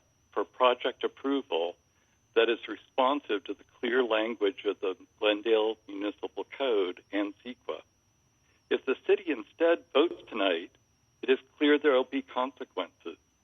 The city will be sued, and I would be surprised if the case goes to the judge because the city attorneys know the city will lose. The record of their mishandling the process and misrepresenting the historic status of the property will play large roles in this outcome. And a settlement will be reached. After a needless delay, the project will go to the HPC and then to the council Thank you, for their Scott. vote. Thank you, Scott. You're going to cost us all 1 minute money. is up. Thank you, sir. Thank you. Thank you. Thank you. Alex Caleros, you have 1 minute. Alex, go ahead. Hi, good evening, Mayor Devine and City Council. I'm a 10-year Glendale resident, and I'm so disappointed that, we're in the year 2022, and we're this kind of prosperous city in Southern California, and we can't seem to find a way to rapidly move to clean energy. I kind of lose some hope sometimes when I think about we should be an example for less fortunate cities of what we can do in this, last desperate time to change to clean energy. And I just want to see Glendale be more ingenious in trying to tackle this huge challenge and provide an example for other cities to emulate. So I just hope that we can be more bold moving forward and find a way to really be a leader in this area. Thank you. Thank you. Next. Ken Emis, you're live. Ken, go ahead. Ken, can you hear me? I think Tim, sorry. Ken? Tim, T-I-M, but anyway. Kim. Good evening, Mayor Devine and City Council members. I'm a resident of Glendale, and I'm calling tonight to urge you all to not approve the current proposal for Glendale Water and Power investing in this additional 93 megawatts. As the previous caller said, it's 2022, and we cannot be locking ourselves into this prolonged use of fossil fuels. Instead, our investments are, really should be going towards clean energy solutions like distributed solar and long-term battery storage. I live only a few miles away from the Grayson power plant, and, I worry about the increased air pollution by continuing this use of burning natural gas. And I'm also concerned because this proposal, just in general, I feel like is a step backwards for combating the worst effects of climate change. The city of Los Angeles, has committed to 100% clean energy by 2035. The state of California has committed to 100% by 2045. So Glendale has the chance to, follow our neighbors and state by also being a leader in, clean energy adoption. Thank you, Ken. Kim, thank you, Kim. Thank you. Thank you. Thank you. Deborah Burchett, you have 1 minute. Go ahead, Deborah. Hello, Mayor Devine and City Council members.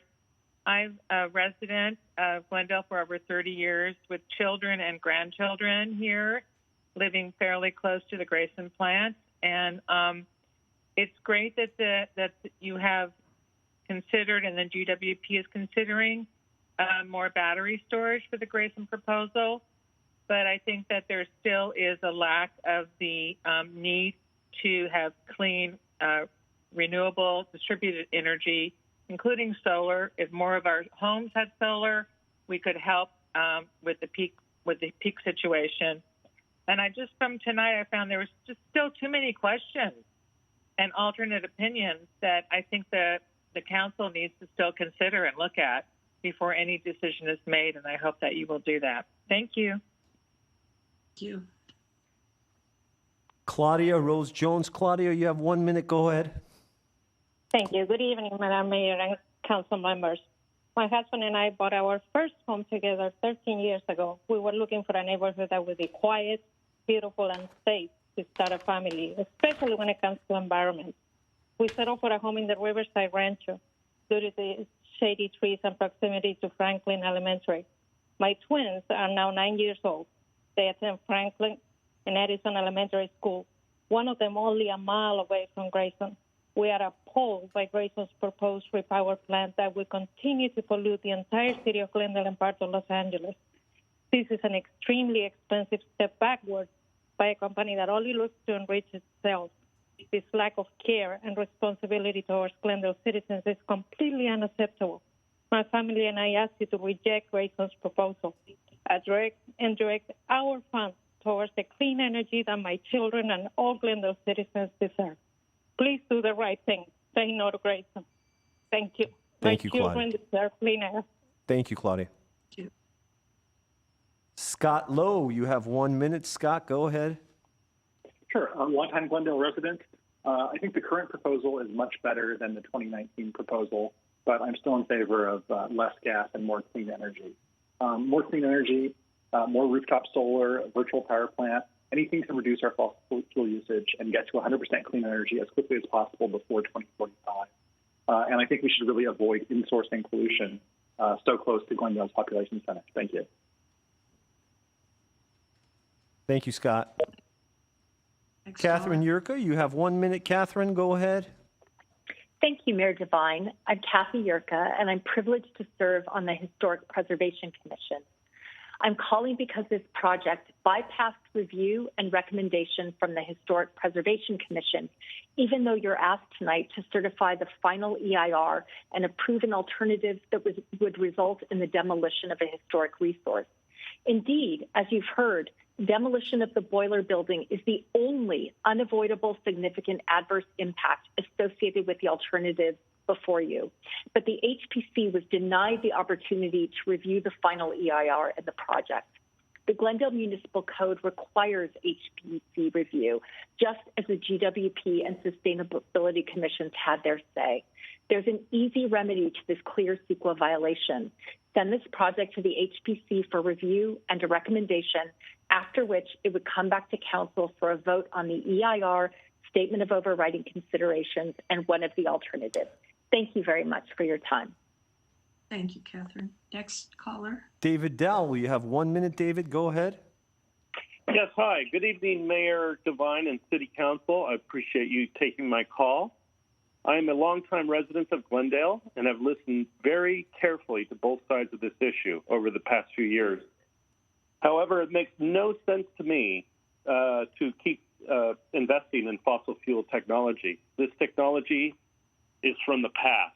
Green alternatives exist now, and we must create an energy system that is clean, sustainable, and reliable. I would like to add that 10 years ago, my wife and I were one of the first families in Glendale to have both solar panels and electric cars for our home. This has been a great investment that we have made for our family. I'm asking to please reject the gas generation for Glendale, and let's take our city into the future with clean technology. Thank you so much. Thank you, David. Next. Tom Ettinger. Tom, you have 1 minute. Go ahead. Thank you. I'm a Glendale 30-year resident, and I am for the project as proposed. It gives us reliability and mandated reserves. We are transmission limited, and this gives us almost no good options, and we cannot wait for new renewable technologies to mature. We need to replace the boilers that are going to be shut down by the AQMD in 2024. We need to replace that power now. If we do not get this right now, it will take many years to undo. We cannot do nothing tonight. Thank you. Thank you, Tom. Next caller. Samantha Abrahimi. Samantha, go ahead. Samantha, you have 1 minute. Members of the council, my name is Samantha Abrahimi, and I'm calling to encourage you to approve this Grayson Repowering project once and for all. Being born and raised in Glendale, I've been here for many years now, and I've been following up on this project for far too long for it not to be approved now. Glendale needs reliable power generated locally and efficiently, which is just what Alternative 7 will do. GWP has done their research, hired the correct people, and came up with a plan that will ensure Glendale's future is literally bright. This EIR puts GWP on the right path to 100% clean energy. It can't just happen overnight, and I have full faith in this plan after following this topic for many years now. Even the GWP Commission thinks so. Clean energy is exactly the direction we all collectively want. Let's make sure we make the correct decision for tonight's Glendale residents and business owners, and not a decision for a political gain or to further one's political agenda. Thank you for your time. Thank you, Samantha. Elise Kalfayan, you have 1 minute. Elise, go ahead. Hello, good evening, Mayor and council members. GWP has found one reason after another to justify this project. Every time they're given a reason why the full 93 megawatts may not be needed, they come up with a new justification. It's a moving target. We're looking for a path to clean energy that doesn't run through a huge new fossil fuel investment. It is possible. The new graphs presented showing that 2 Wartzillas and the best battery aren't enough. They don't include a single new local clean energy project beyond the ones approved in 2019. The progress on clean energy projects has been much too slow. We should not move forward with this project without fully exploring all our local clean energy potential. Thank you. Thank you, Elise. Next caller. Oliver Risk. Oliver, you have 1 minute. Go ahead. Good evening, Mayor Devine, City Council members. My name is Oliver Risk. I've lived in Adams Hill for 7 years. I'm calling to ask you to vote no on the Grayson project. I believe all of us have a responsibility right now to be doing absolutely everything in our power to slow global warming. Knowing what the science tells us and given all the advances in renewable energy technology, there's no excuse for expanding our reliance on natural gas in 2022. Thank you for listening to me. That's all. Thank you, Oliver. Next caller. Maria Mendez, you have 1 minute, Maria. Go ahead. Hello, dear City Council member. I have lived in Glendale for over 20 years. I'm calling tonight to ask you to approve the Grayson EIR on Alternative 7. This is the best option for Glendale, and we cannot delay this project any longer. Alternative 7 allows GWP to keep my lights on every day and keep my bills low. This is what's most important for me and my family. Clean energy is nice, but it's not more important than having power when I need or keeping my bill low. I don't want my power to go out all the time because GWP can provide enough electricity. No one wants this because can happen if Grayson is not repowered. I don't want to depend only on clean energy because it's not going to work on everything. But to work, GW will be comfortable doing it. Please listen to the staff who have been working for years on this project and know exactly what. I dropped. Jackie Echo? Jackie? Jackie Echo, you're live, Jackie. Go ahead. Okay, great. Hi, I'm Jackie Eco. I'm an asthmatic living in Glendale for almost 10 years. All anyone needs to do is a quick Google search to see who has the worst air in the country. It's right here in LA County. We need to breathe every day. We need to go for walks every day. We need to plan our lives every day. However, it is currently unreliable to breathe clean air here. And GWP is proposing making this worse. Our air has been especially toxic these past few months. According to the Air Quality Management District, we've experienced more days of high particulate matter than normal this winter. That means countless days of us increasing our risk for premature heart attacks, strokes, and death. We cannot put a price on the lives of our children and their futures. We all need reliable, clean air to breathe daily, not toxic, carcinogenic filth. We need clean air to breathe every day. We need clean air to breathe every day. We need clean air to breathe every day. Thank you. I have to interrupt. Can I ask, are we making the air worse with this project?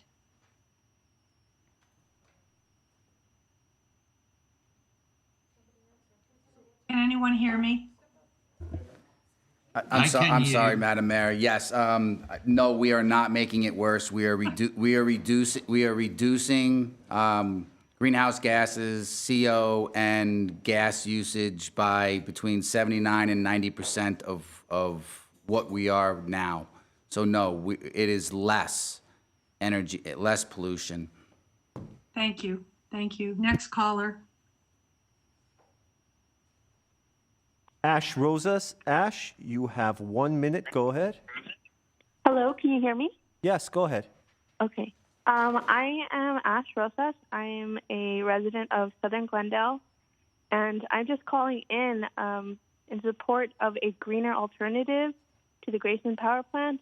I know that it seems like an easier route, but I'm I'm someone that's been following the Grayson power plant situation for quite a while, almost 2 years now, and it seems slightly ridiculous to me that we're still coming back to it after so long, knowing clearly what we need to do. And I'm just in support of what GEC has mentioned earlier today. Thank you. Thank you, Ash. Next caller. Jacqueline Torosian. Jacqueline, you have 1 minute. Go ahead. Thank you very much. Good afternoon. My name is Jacqueline Torosian, and I'm a 38-year-old resident born and raised here in Glendale. I have a PhD, and I work in one of our local hospitals. I've been following this project since 2017, and I fully support the Grayson Repowering project. We keep hearing from all the environmental groups, let's all be green, yet nobody is talking about being reliable. This plan doesn't mean GWP will stop pursuing green projects. It's apparent Glendale is one of the cleanest cities. There's obviously a reason they have newer alternatives and cannot just drop it all and invest in only green programs. Some people do not realize the cost at which our rates are going to go up. Neither do a couple of our council members. I realize the elections are upon us, but the political agenda needs to stop. You need to vote the correct way on this. I would hope that when you make the right decision tonight, you vote for Alternative 7. You as elected officials do not again make this yet another obstacle for GWP to get approval when they have to purchase whatever. Thank you, Jacqueline. Thank you. Your 1 minute is up. Thank you, Jacqueline. Very good. Thank you. Vivian Conchian. Vivian, you have 1 minute. Go ahead. Thank you so much. Good evening, council members. My name is Vivian Canchin. I'm a 42-year resident of Glendale. And first of all, I just want to say that I'm grateful that we have been able to scale down the Grayson project in the years that we've been having this conversation. But I also want to encourage council members to consider the hidden costs of fossil fuels when making this decision, to consider the big picture, because burning more fossil fuels does not fit in to helping mitigate climate change. The expert scientific consensus is that we need to be drawing down carbon and to draw it down fast and not put more of it into the atmosphere.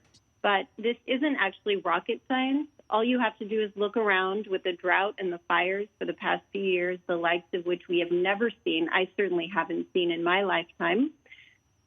Geographically, California especially is on a fast-moving train headed in the wrong direction, and we have an opportunity to change that. Thank you, Vivian. We are Thank 1 you. minute. Again, Mr. Young, are we drawing down carbon, or are we pushing it for upward? Yes, Madam Mayor. In the presentation, it showed that in metric tons, we had 75,000 metric tons, and we're bringing that down to 54,000, which is a reduction, is a very good reduction. So we're not putting more CO2 in the air. We're putting less CO2 question, in the air. Madam Mayor? We are drawing down. Go ahead, Mr. Bryan, council member. Yes. Mr. Young, would we be putting more pollution in the air if we had clean energy versus this project? Well, I don't think that's a fair question. Yes, it is. And I'll tell you why it's a fair question. Because the question, there's a concept in economics called marginal thinking and marginal analysis. You look at your marginal decision. Our decision today is whether to approve this project or to do something with more clean energy.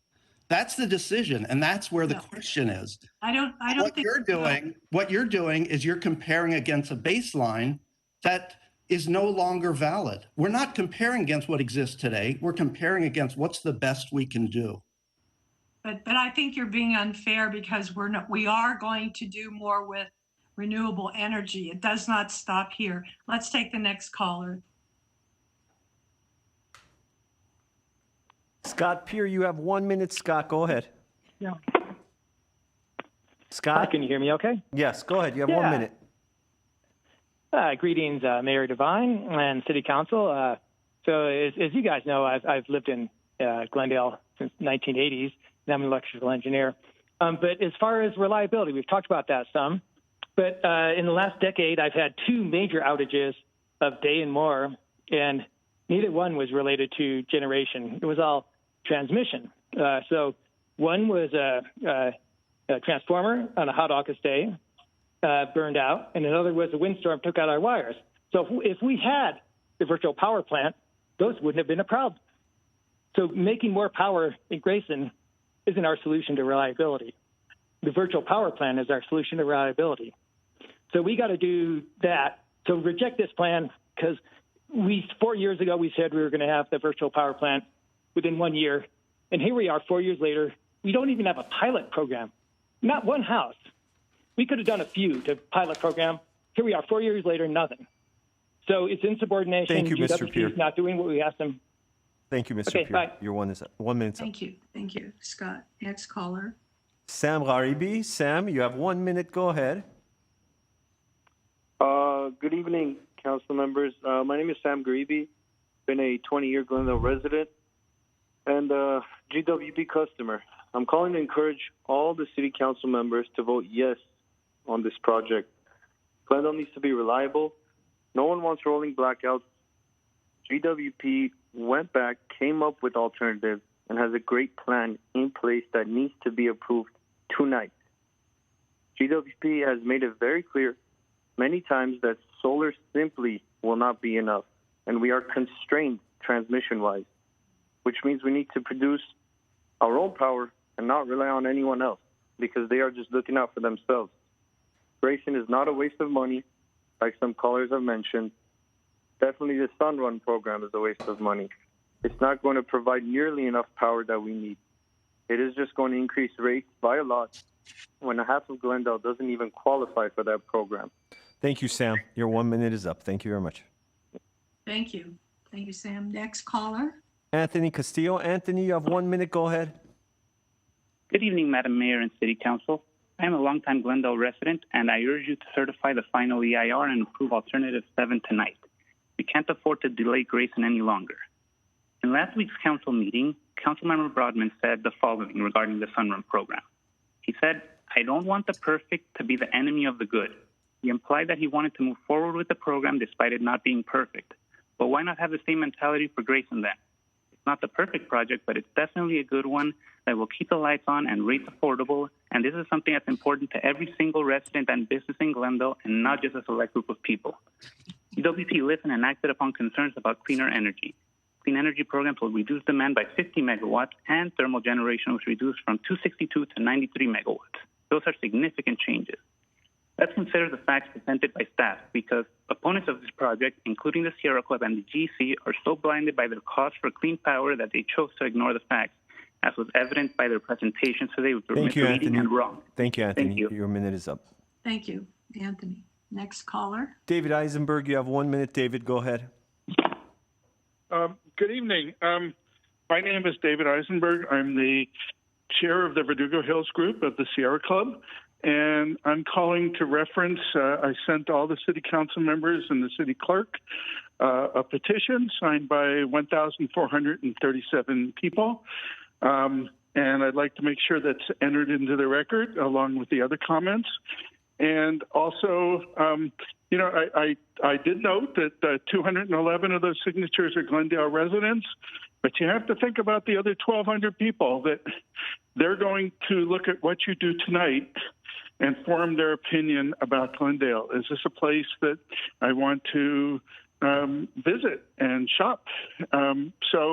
There's impacts outside of the city. So I'd like you to mention the petition and make sure it's entered into the minutes of this meeting. Thank you. Thank you, David. Mr. Eisenberg, the petition has been entered into the minutes, I believe. And yes, we did note that of the 1,437 signatures, only 211 were Glendalians. Thank you. Next caller. Carrie Field, you have 1 minute. Go ahead, Carrie. I'm a Glendale resident asking council to postpone the vote. Please continue to be the strong leaders that you've been and help to mitigate climate change by exploring the opportunity to work with the LA City Mayor, City Council members, and the LA DWP board members until all options have been explored.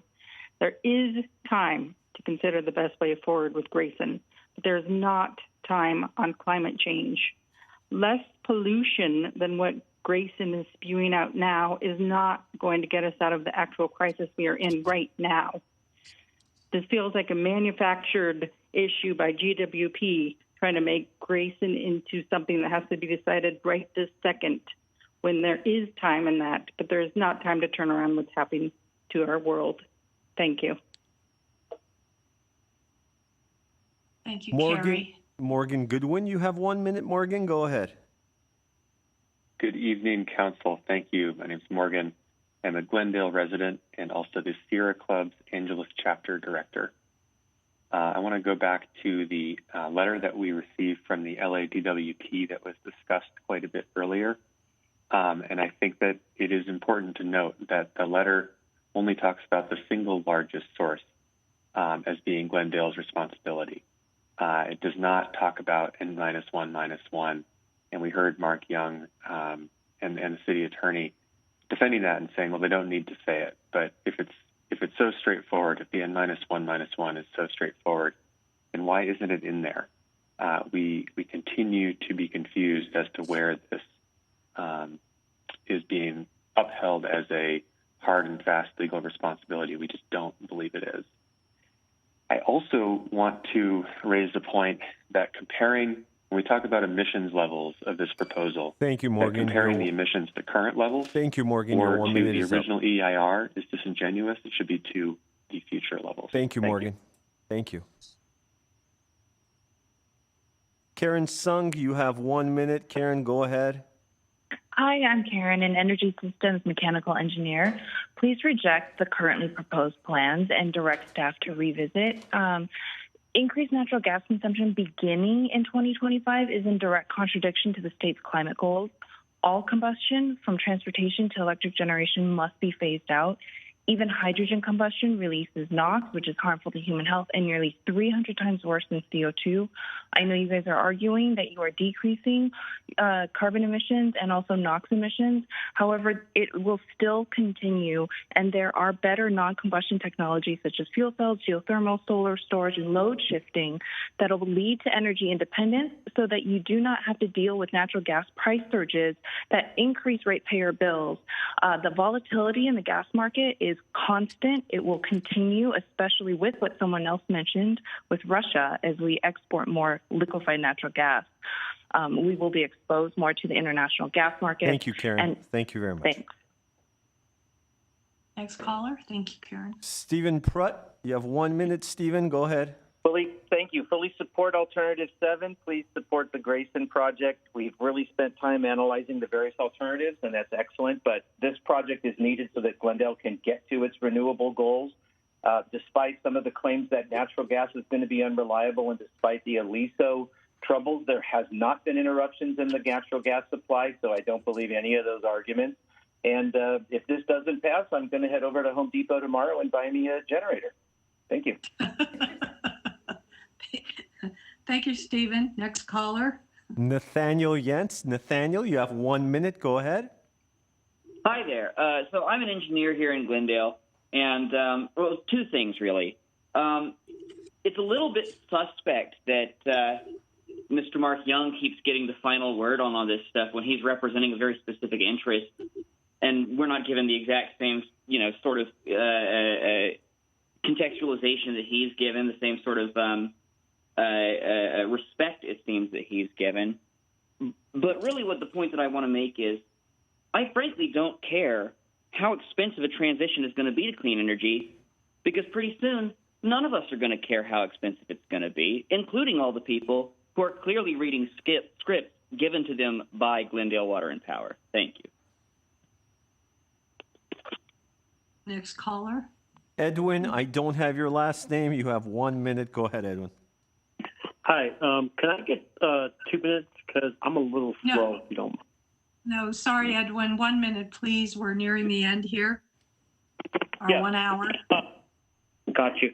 Hi. So I would like to say I'm in support of this project. Comparing to electric vehicles, it's like, which one is worse? Pollution from carbon emission from cars or from power plant? I would say I'm more supportive of the power plant. And one thing I would like to bring to your attention is that look what President Obama did when he was in office. he supported clean coal technology, where clean coal means that the carbon emission is captured so that it does not get released back into the air. Look at what Obama has done compared to what we have right now. So I would say I'm in support of this project. And one thing I wanted to mention is that I just saw a news article. Thank you, Edwin. Your 1 minute is up. Thank you very much. Sorry, Edwin. Thank you. Next, how many more callers do we have, Mr. Jimmy? It looks like we have about 11 more callers. Is that right? Okay, let's continue. Miriam Wan. Miriam, you have 1 minute. Hello. Good evening, Mayor Devine and City Council members. I'm just calling to quickly urge you to postpone a vote on this because of the fact that, as Councilman Brotman and some other people brought up, the energy cap that we're trying to reach seems to be a policy choice due to the fact that we're going over our peak energy needs, and there are people on LA City Council who are willing to work with us to meet a more renewable goal. So I'm urging you to consider something that isn't a policy choice, which is climate change, and focus on trying to make a more renewable alternative to relying on natural gas. Thank you so much for your time. Thank you, Miriam. Next caller. Mina Kims. Mina, you have 1 minute. Go ahead. Yes. Hi. Good evening, Mayor Devine and City Council members. My name is Mena Kearns. I'm a Glendale resident. Local clean distributed generation and storage seems like a much better solution to meet future needs for reliable energy than building more fossil fuel generation. As many have mentioned, this is the 2020s. We should be past the time of pitching polluting technology as a bridge or a backstop. Please don't approve gas-burning equipment at Grayson. Thank you. Thank you very much, Mena. Next. Ziki Kaplan. Ziki, you have 1 minute. Go ahead. Hi, good evening. Thank you so much, Council and Mayor. My name is Vicky Kaplan. I live in the Rossmoyne neighborhood. I moved here in 2020. Before that, I lived in Los Angeles. Before that, I lived in Adams Hill in Glendale. Between when we first lived here and the second time we lived in Glendale, you took the vote in 2018 to direct GWP to reduce gas and to pursue 100% clean energy options.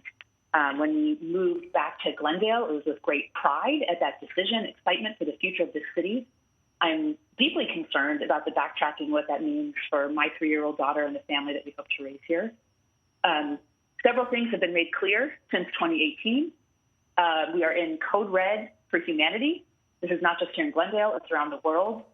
80% of people in the United States are feeling the effects of extreme weather.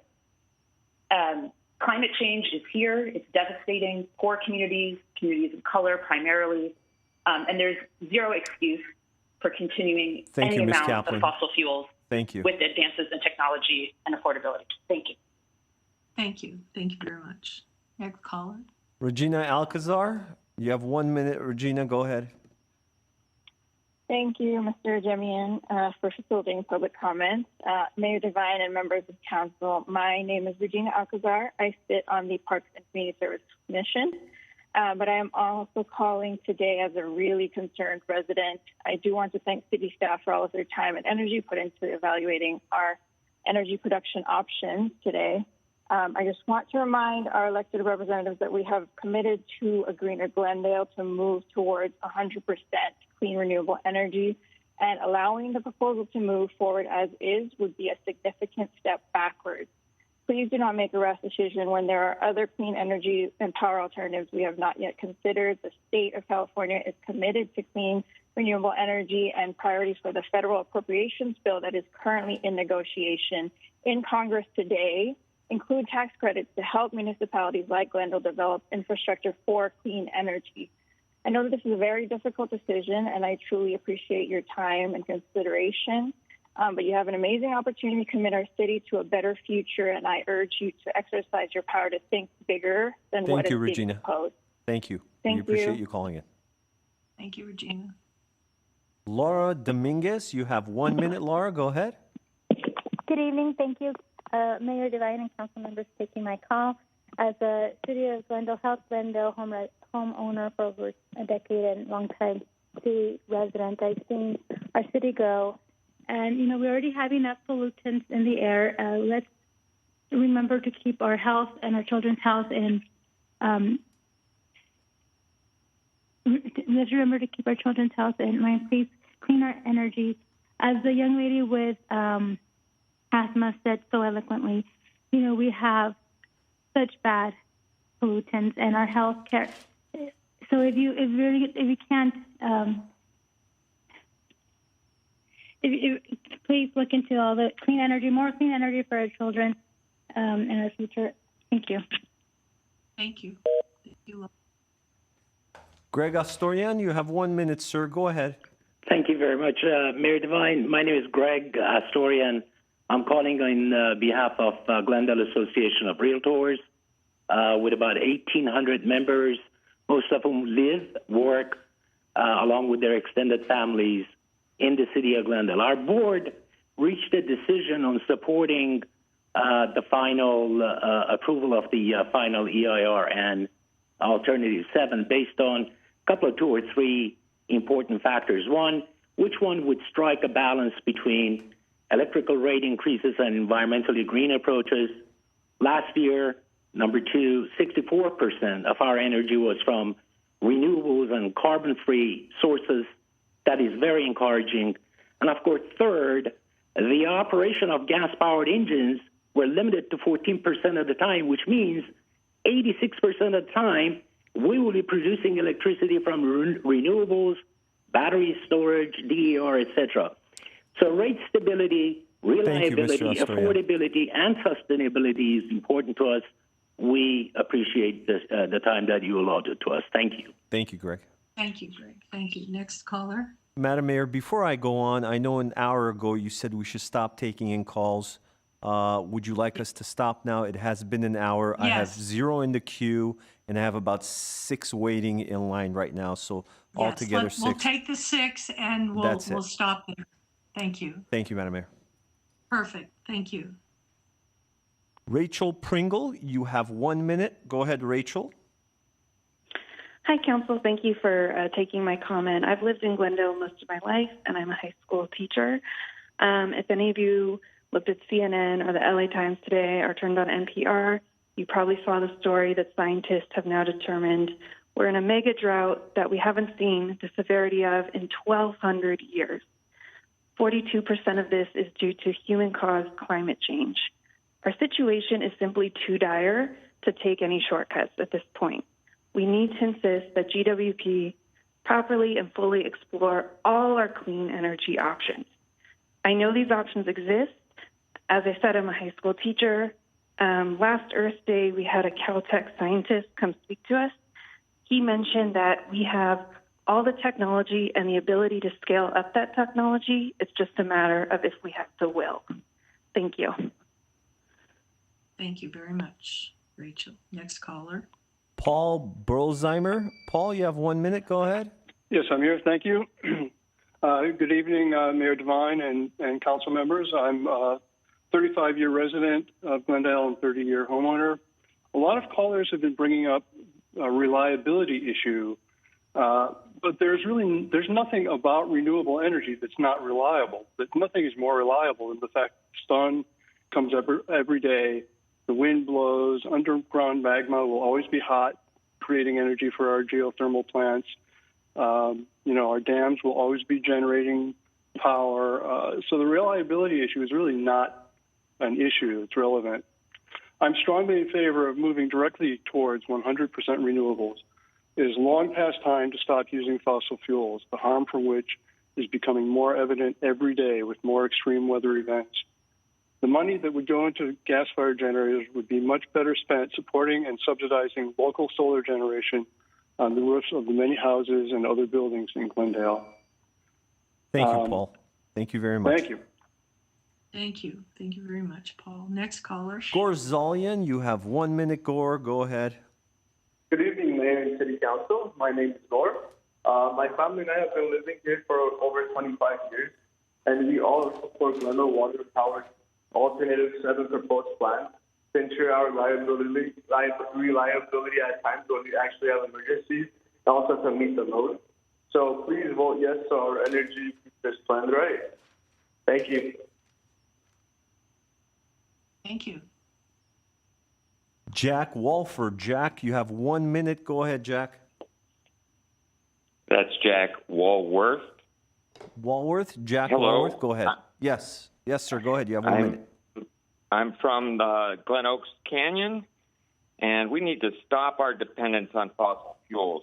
We can't make the mistake that we made on the Shoal Canyon vote. We have to look to the future. Consider the clean alternatives for local generation. And please take a holistic approach by keeping the Grayson Repowering and the Shoal biogas projects together.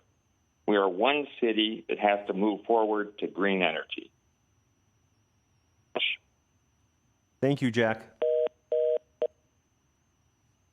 Laura, I don't have a last name. Laura, go ahead. You have 1 minute. Hi, yes, thank you so much. I'm a Glendale citizen, and I do have to agree with Dan Brotman and people urging for the sense that we are in code red for humanity and that we should take a look and reconsider what is going on and how we should stop putting fossil fuels and emitting fossil fuels. If we're even doing less than what we're doing now, that means we're still putting carbon emissions into the air. There really is a need to look at the bigger picture, take a step back. There is time, and really reevaluate and put Glendale as cutting edge and innovative and put it on the map in a good, renewable, green way. Thank you. Thank you, Laura. Next caller. Igor Tregub. Igor, you have 1 minute. Go ahead. Hi, can you hear me? Yes, go ahead. Thank you. Thank you, Mayor Devine, members of the council. I'm speaking in my capacity as chair of the California Democratic Party Environmental Caucus. We are a statewide organization with hundreds of members, many of them in Glendale, who are working on this issue. I just want to remind you that clean energy means clean energy, not committing to more gas. I want to remind you that drawing down carbon means removing it from the atmosphere. And any emissions that are not drawing it down are still cumulative emissions, even if it's less emissions than before. It still contributes to the climate crisis. I urge you, on behalf of all of our local members and our statewide members, to please be part of the solution, not part of the problem. Thank you very much. Thank you. Thank you, Igor. Next caller. Madam Mayor, we've had 61 callers. That was the last caller. All right. Thank you very much. I want to thank all of the callers for their thoughtful comments and for especially for respecting the 1 minute limit. I'm going to ask council if they'd like to take a 5-minute break. Councilmember Agajanian? I think you're on mute. You're on mute. 5 minutes and come back, and I will start talking about the issue. Okay, so let's take a 5-minute break, and we'll be back. Thank you. You're welcome.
We are live. Okay, thank you.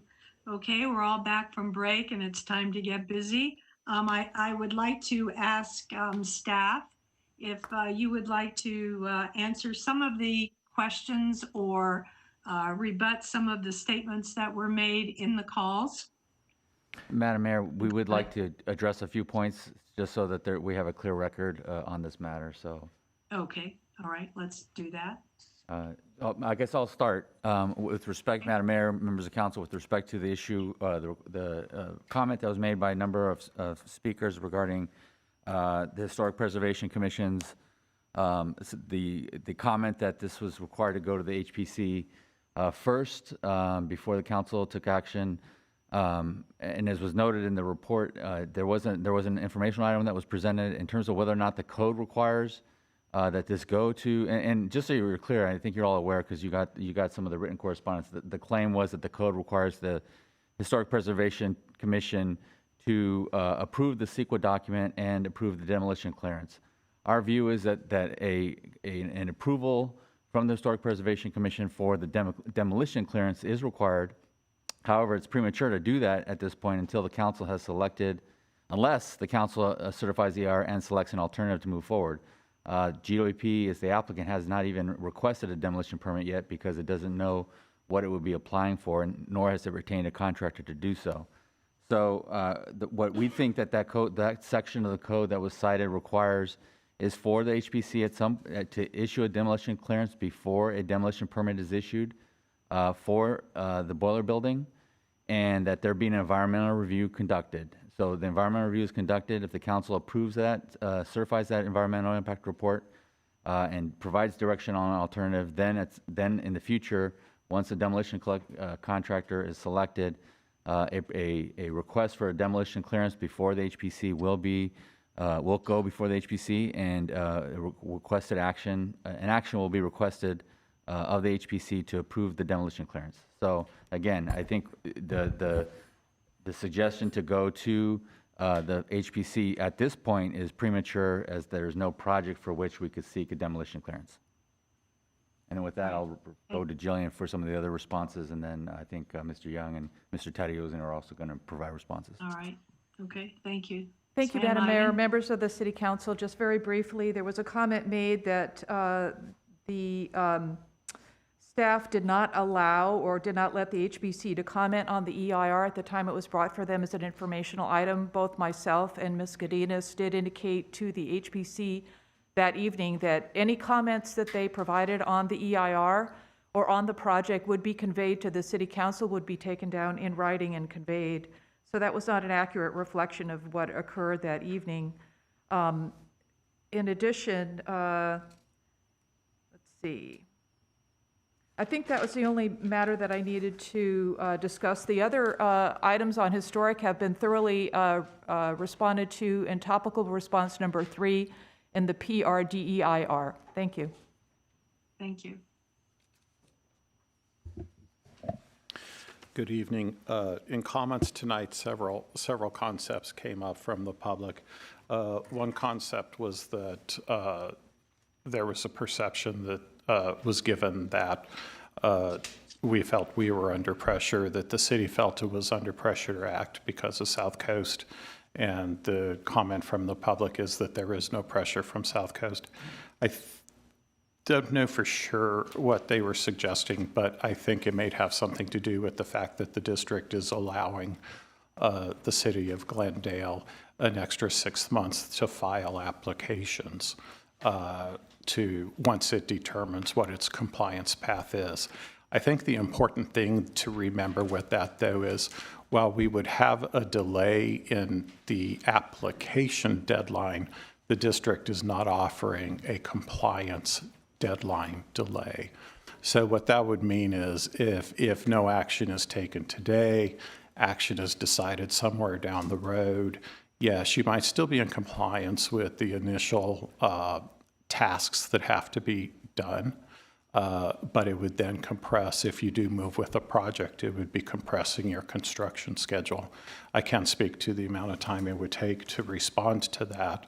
That's not what I do, but any leniency that the district offers at the front end of this whole process is balanced at the back end with less leniency and more pressure to comply.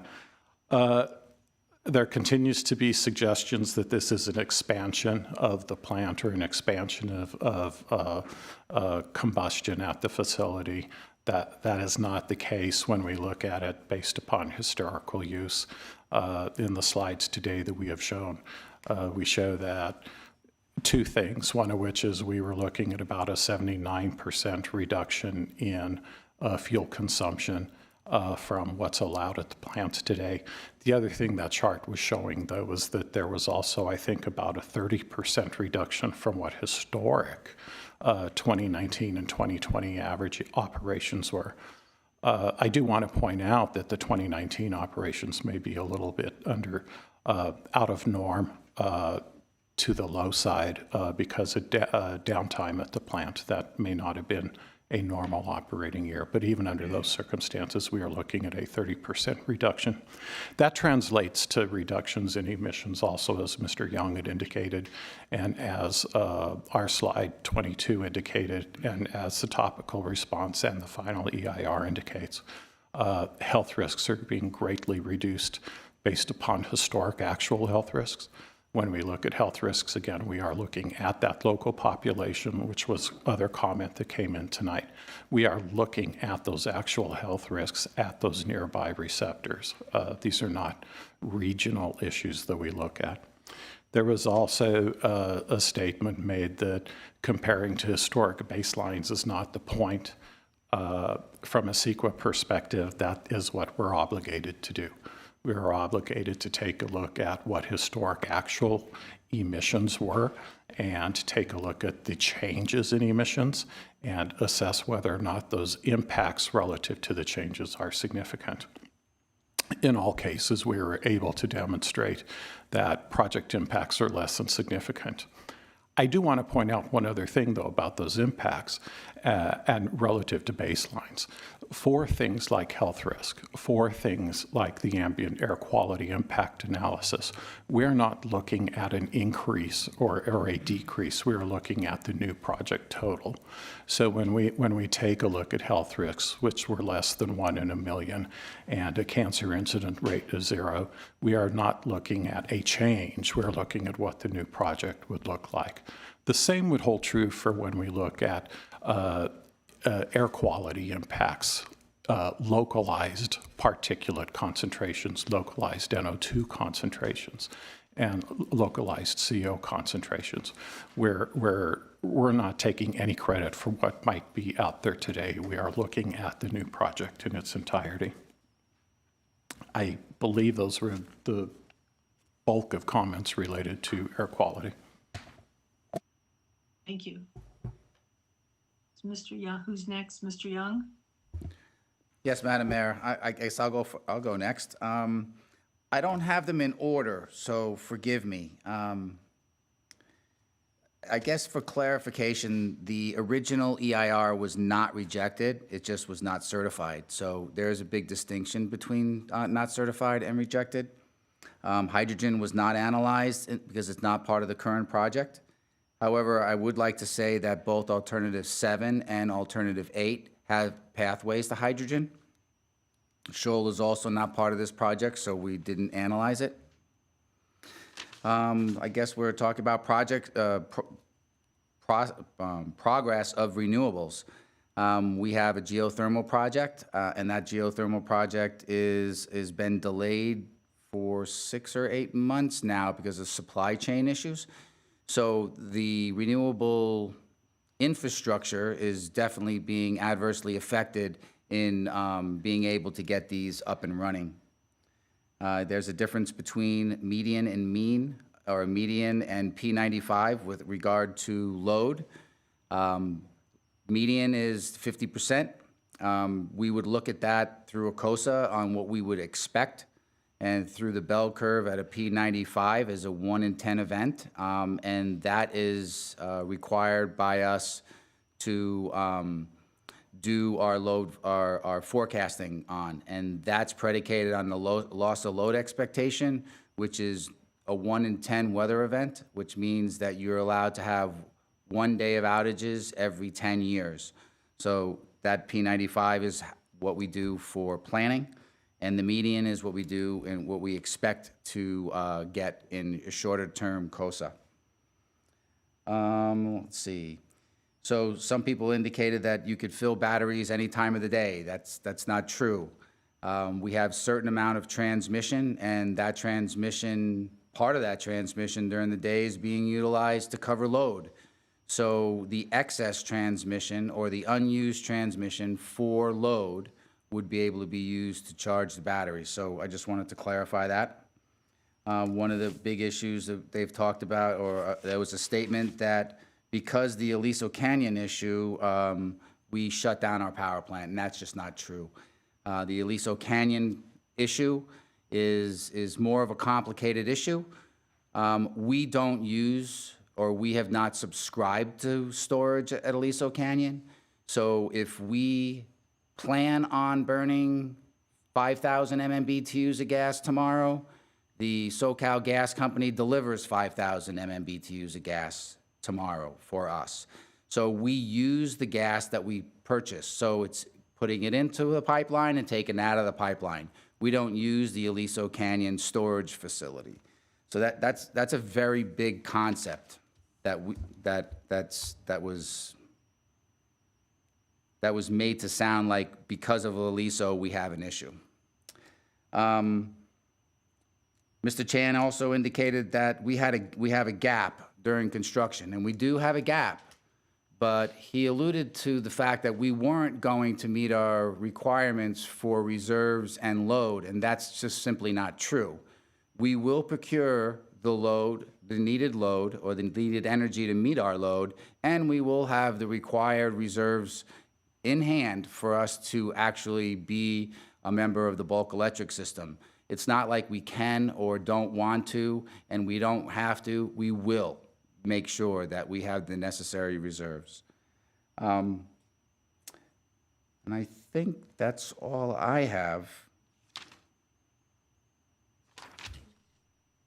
We'll give it to Dave. Good evening again. There were a couple issues that I wanted to address tonight. Fuel cells came up a couple of times, and so I want to talk about that. In response to the clean energy RFP, there actually was a fuel cell proposal using phosphoric acid technology, and that proposal was for a 5 or 10 megawatt baseload system. That technology doesn't have a fast start capability. The vendor behind it was a large name vendor, but their total installation in California was 11.5 megawatts. And that was a consideration on GWP's part, as well as simply it just would not meet the 10-minute start requirement that was needed for the thermal generation. The GEC provided, the Glendale Environmental Coalition provided a list, a document with various technology suggestions that they thought that GWP should consider. We've looked at all of those. Some of those were considered in the past. Fuel cells was an example of that. Fuel cells are addressed in the top responses to the comments in the PRDER. They suggested one vendor by name. There's actually 3 fuel cells by that vendor in operation in Glendale. That fuel cell technology, solid oxide fuel cells, operates at a very high temperature. And so what that means is you need to spend the time to heat it up before it can begin functioning as a fuel cell. That defeats the purpose of having quick start generation. It takes well more than 10 minutes to get to the operating temperature, several hundreds of degrees before the fuel cell can become operational. So in both cases, 2 different technologies of fuel cells. They're really best suited for baseload generation and not the quick starting generation that Glendale needs to meet intermittency, peak loads, and so on. To talk through a little bit more of what was in the GEC list of ideas, one of the things they talked about, and it was touched on in the presentation tonight, was Google Project Sunroof. And And this was brought up during the original EIR as well. And Project Sunroof says, you know, they look at Glendale, they look at the rooftops, and they have a good algorithm that goes through and says, here's what they predict you could produce. And they predict that you could produce 739,000 megawatt hours per year off the Glendale rooftops. So let's do a little comparison. Let's talk about Project Sunrun. Project Sunrun proposed to produce 50.5 megawatt hours per day. So if you multiply that times 365 days in a year, you come up with an annual production of 18,432. Call it 20,000. 20,000 megawatt hours per year out of Sunrun versus what Google Sunroof says you can do is 739,000. So roughly you're talking about 40 Project Sunruns. So it's not that it can't be done, and I'm not saying that it would cost 40 times what Sunrun would cost, because on the economy, there's some economy of scale clearly. But it can be an expensive proposition and that needs to be considered in the calculus. Solar on landfills. It's been suggested that solar go at Shoal Canyon several times. That's been looked at in the past. The GEC document cited 4 different landfills where solar's been installed.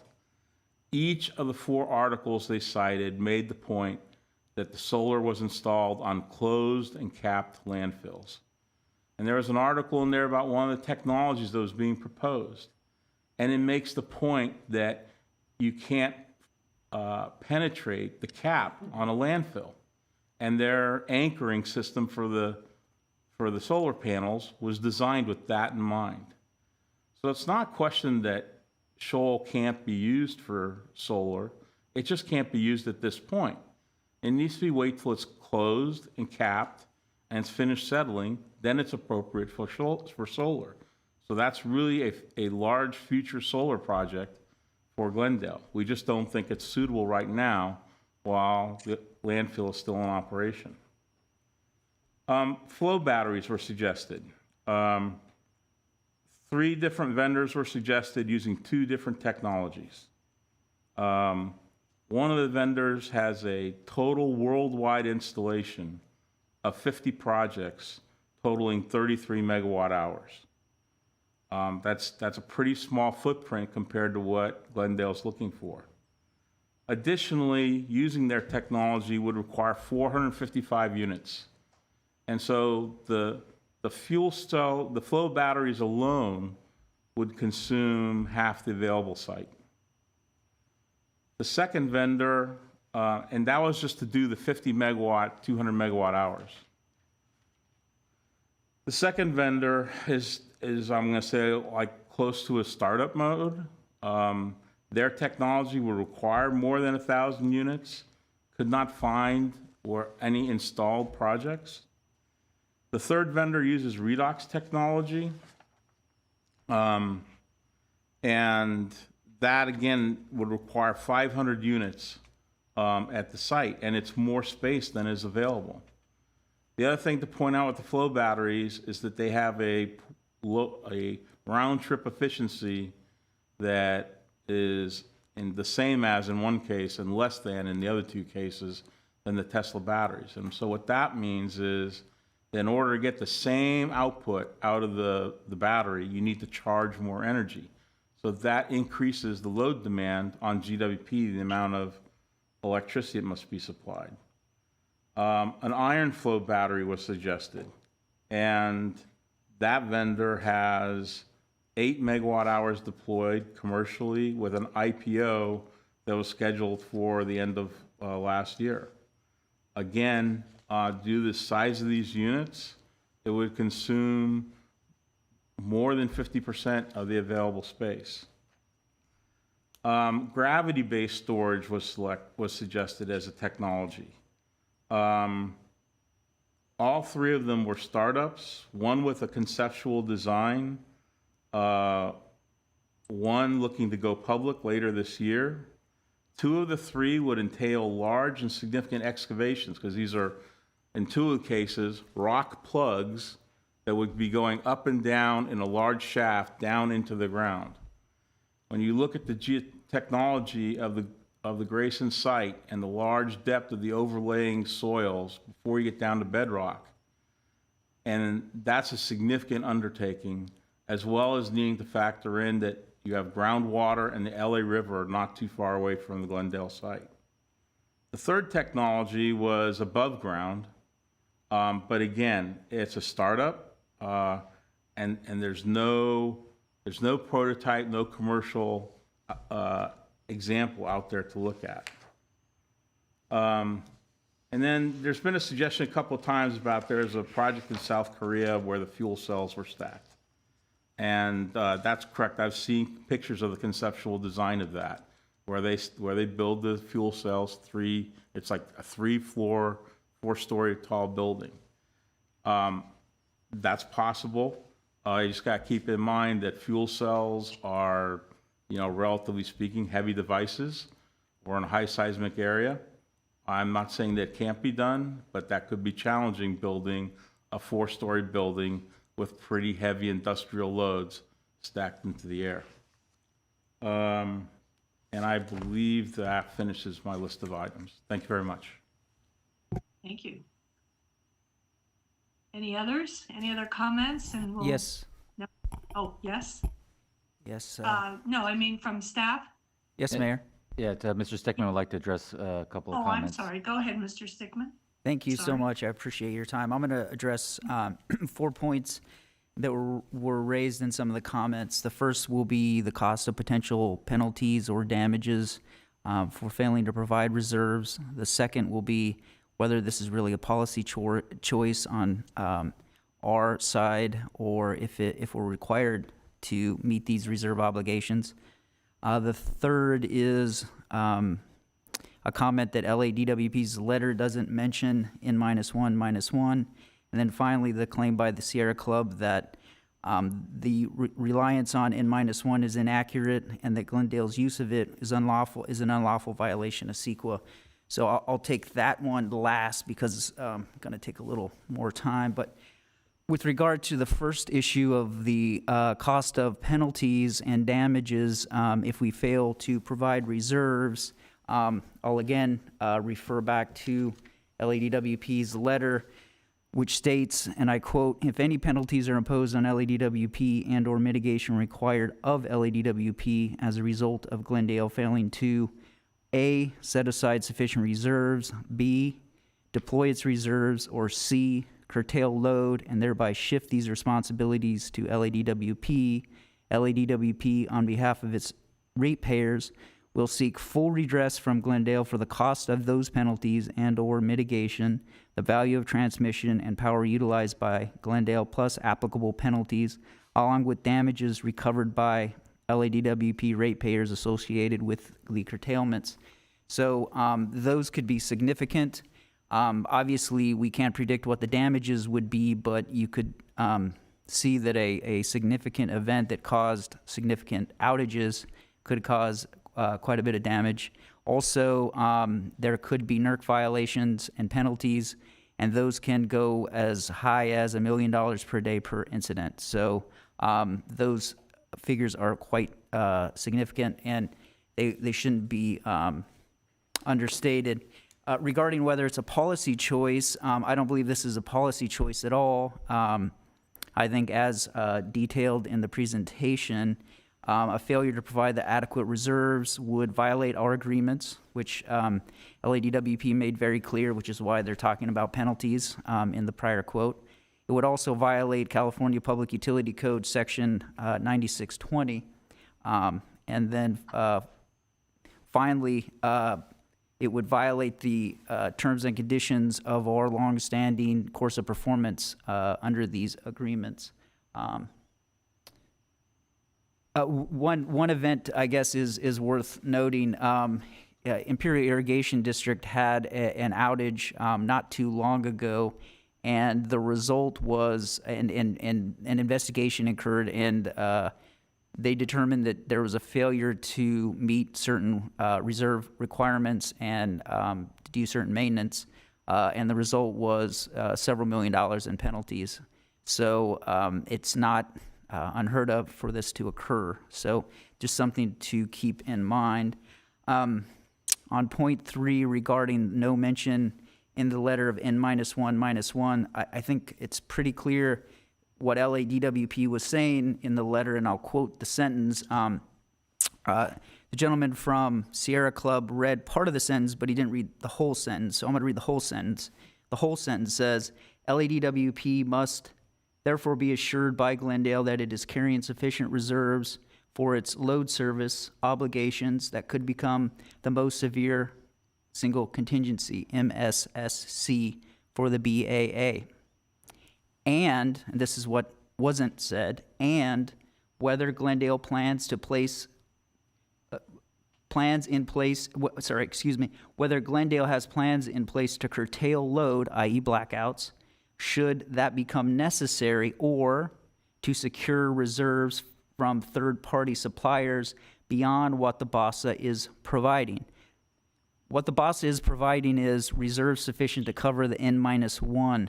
So if we were not required to cover the N-1-1, LADWP wouldn't have said that Glendale has to assure LADWP that Glendale has reserves from third parties beyond the BASA, or will curtail if it needs any energy beyond the BASA. So clearly, LADWP not only believes that we're responsible for the N-1, they also believe we're responsible for anything beyond that, so N-2, N-3, etc. And they made that very clear in the letter.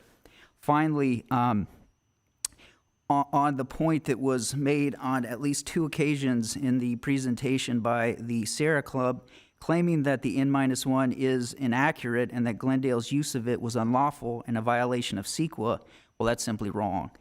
As detailed in the items I referenced here, it is clear that our contractual relationship with LA requires us to maintain the N-1, but also, as I mentioned, under California Public Utility Code Section 9620, we're required to carry reserves.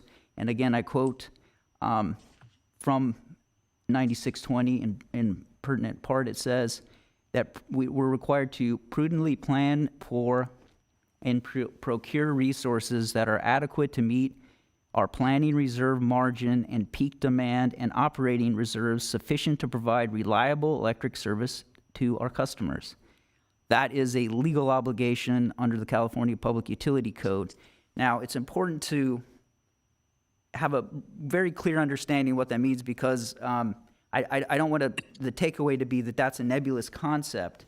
It's very clear under the California Public Utility Code Section 380, which is the resource adequacy policy framework that I mentioned previously under Section 380 of the California Public Utility Code.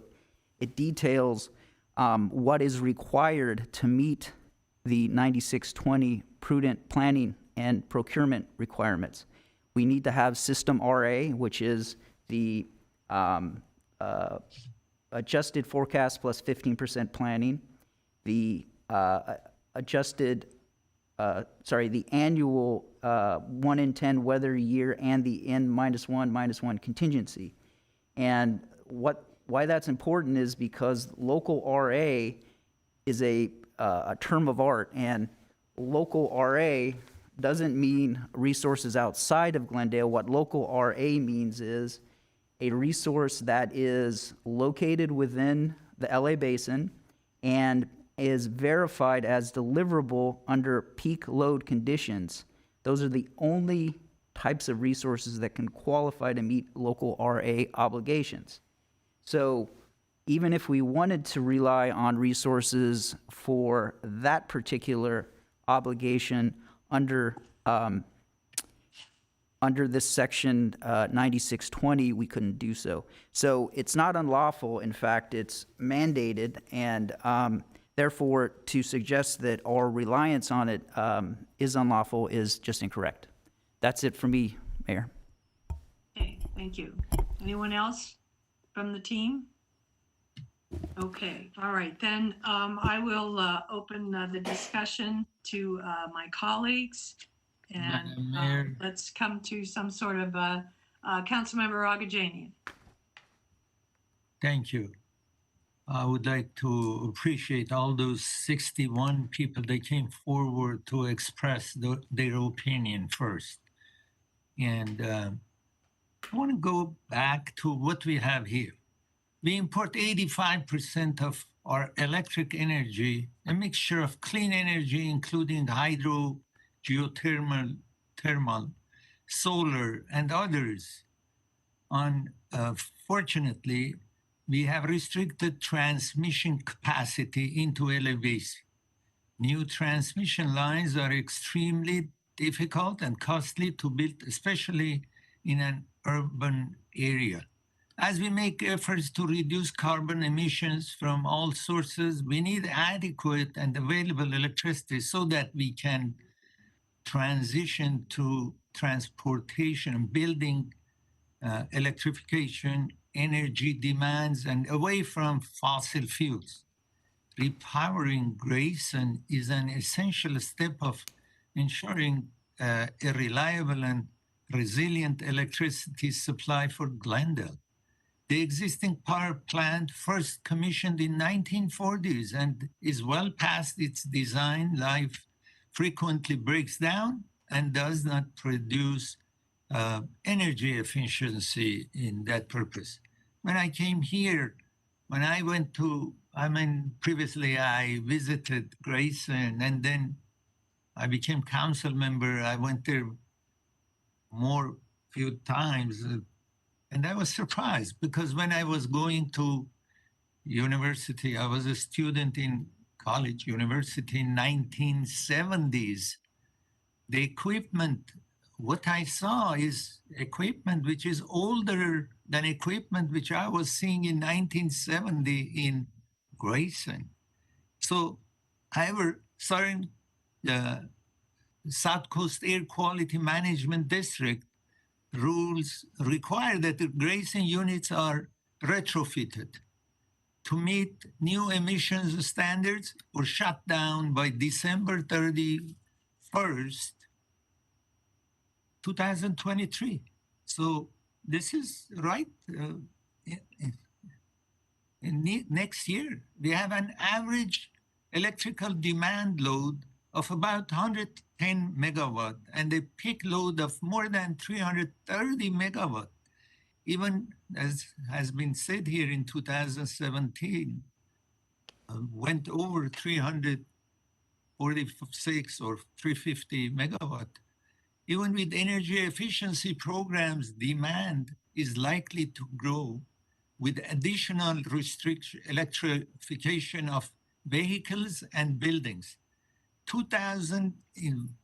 In 2017, when I came here, became a council member, at that time, I remember late Mr. Zern took me to one of these in municipal building on the 3rd floor. Although by that time I was living in Glendale for 37 years, I didn't know there is a space there. But however, for a few times, he took me there the very beginning when I came and I heard that he discussed 262 megawatt of electricity. And I was surprised that everything wants to be changed to electric machines. The gas machines, gas machines or gas turbines. So I was very surprised. And I said, this is not acceptable. Mr. Young at that time was with Mr. Zern, which I will ask question now after I finish my sentence, that he convinced me that day, okay, we will work on it and we will reduce it to 213. And then subsequently during few months until 2018, he brought it to 191, then 150, then 113. And from day one, I said, I will not accept anything more than 100 megawatt of gas and I want to see that on a standby basis, that if we need it, we use it, not just to be part of the system, the new system which has to be designed and which I came forward. And one day in 2018, he surprised me. He came to me as he said, I have the solution for you and will be 93 megawatt. I was really surprised. And he said, basically we'll be on the standby basis. And Mr. Young was there present, all those meetings I had. Mr. Young, is this what we have discussed with you and Mr. Zern? I just want to ask him for a second. Madam Mayor, Councilmember Agajani, and that's exactly right. We were up on the third or fourth floor of this building, and you were very adamant about making sure that we were 100 or less.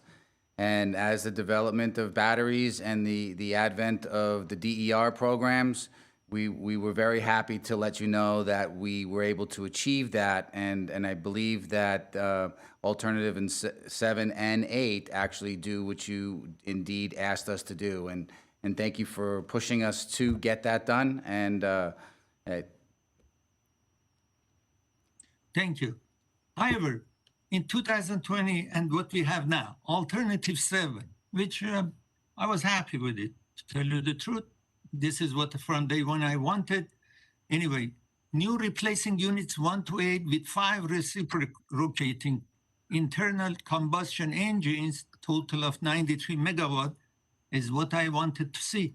And adding a 75 megawatt or 300 megawatt hour battery energy storage system, this is what I wanted to see. Anyway, this was my what I was hoping that I will see.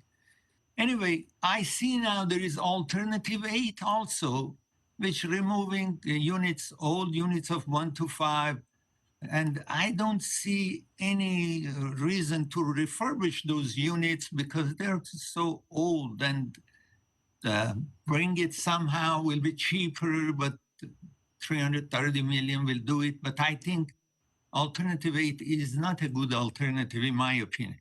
However, alternative 7 will reduce natural gas usage by 79%, NOx emissions by 90%, and CO2, carbon dioxide, will be reduced by 79%.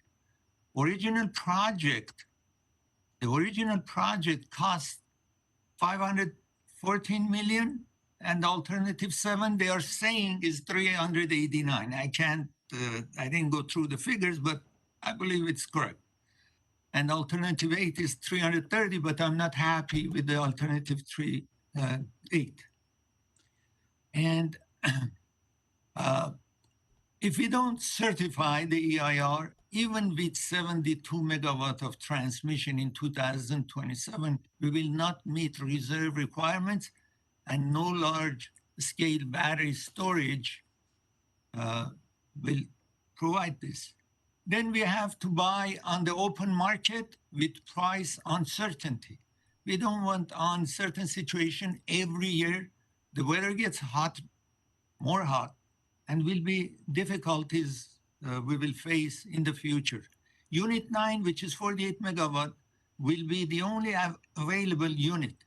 Unit 8A and BBC 8BC, as I said, I don't want to go through that. Those are old units.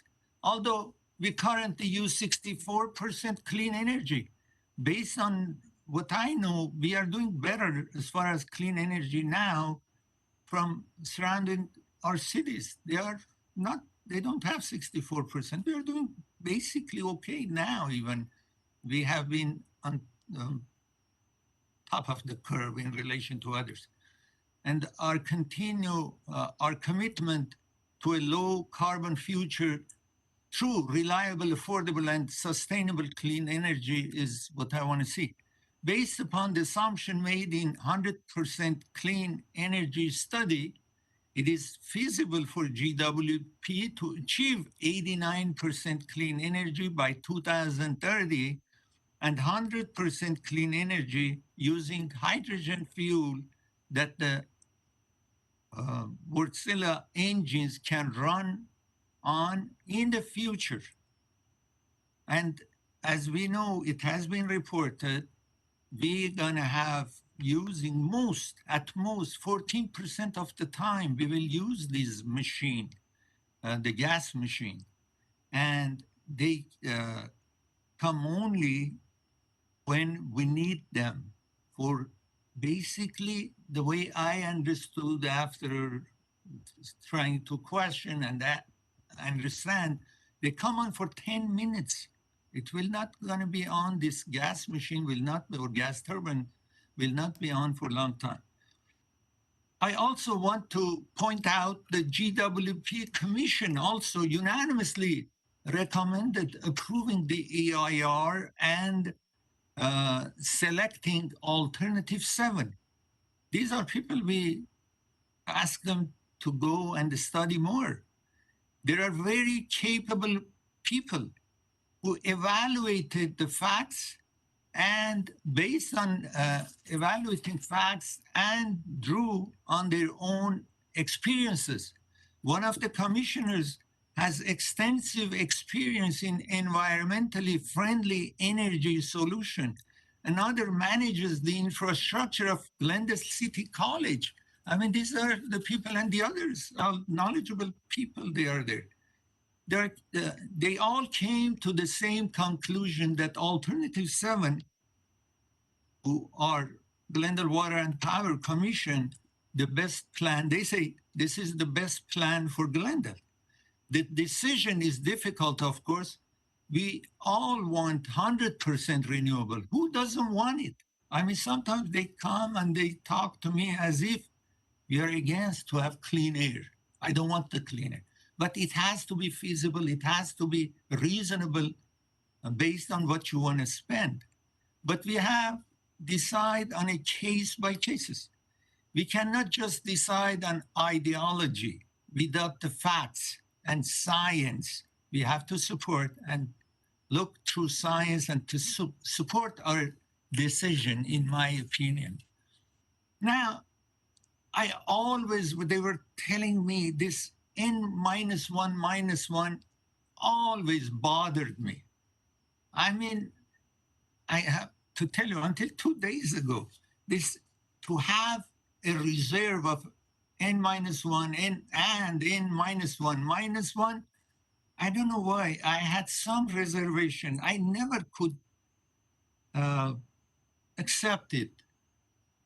Fortunately, I'm glad to say that 2 days ago, when LWP said that you have to have, a situation that where you have to have operating reservation and planning reserve, meaning this N-1 and N-1-1 is what LAWP is asking us.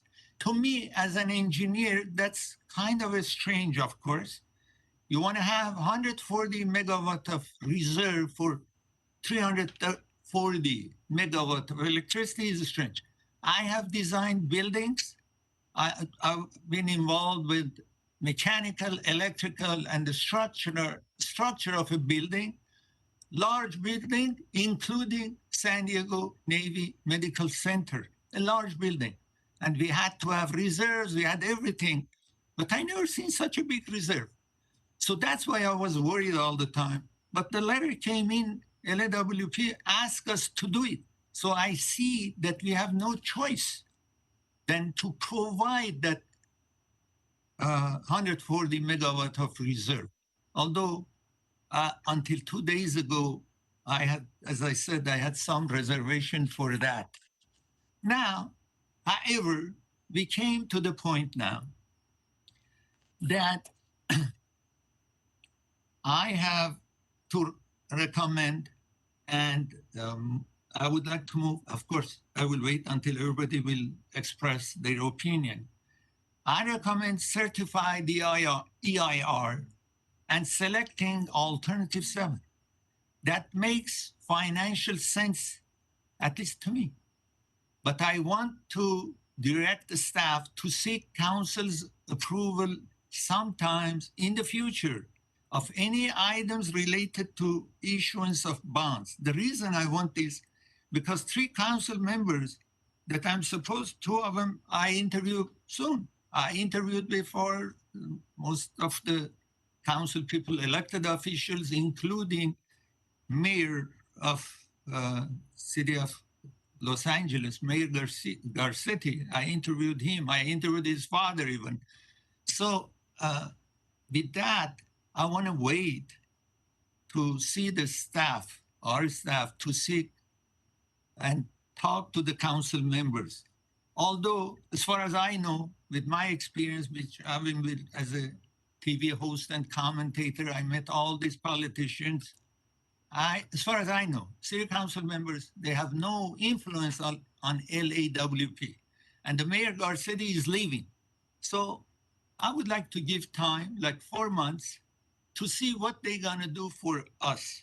So therefore, I want to seek approval sometimes in the future of any items related to issuance of bonds, design, manufacturing, and purchase of Wartzilla engines.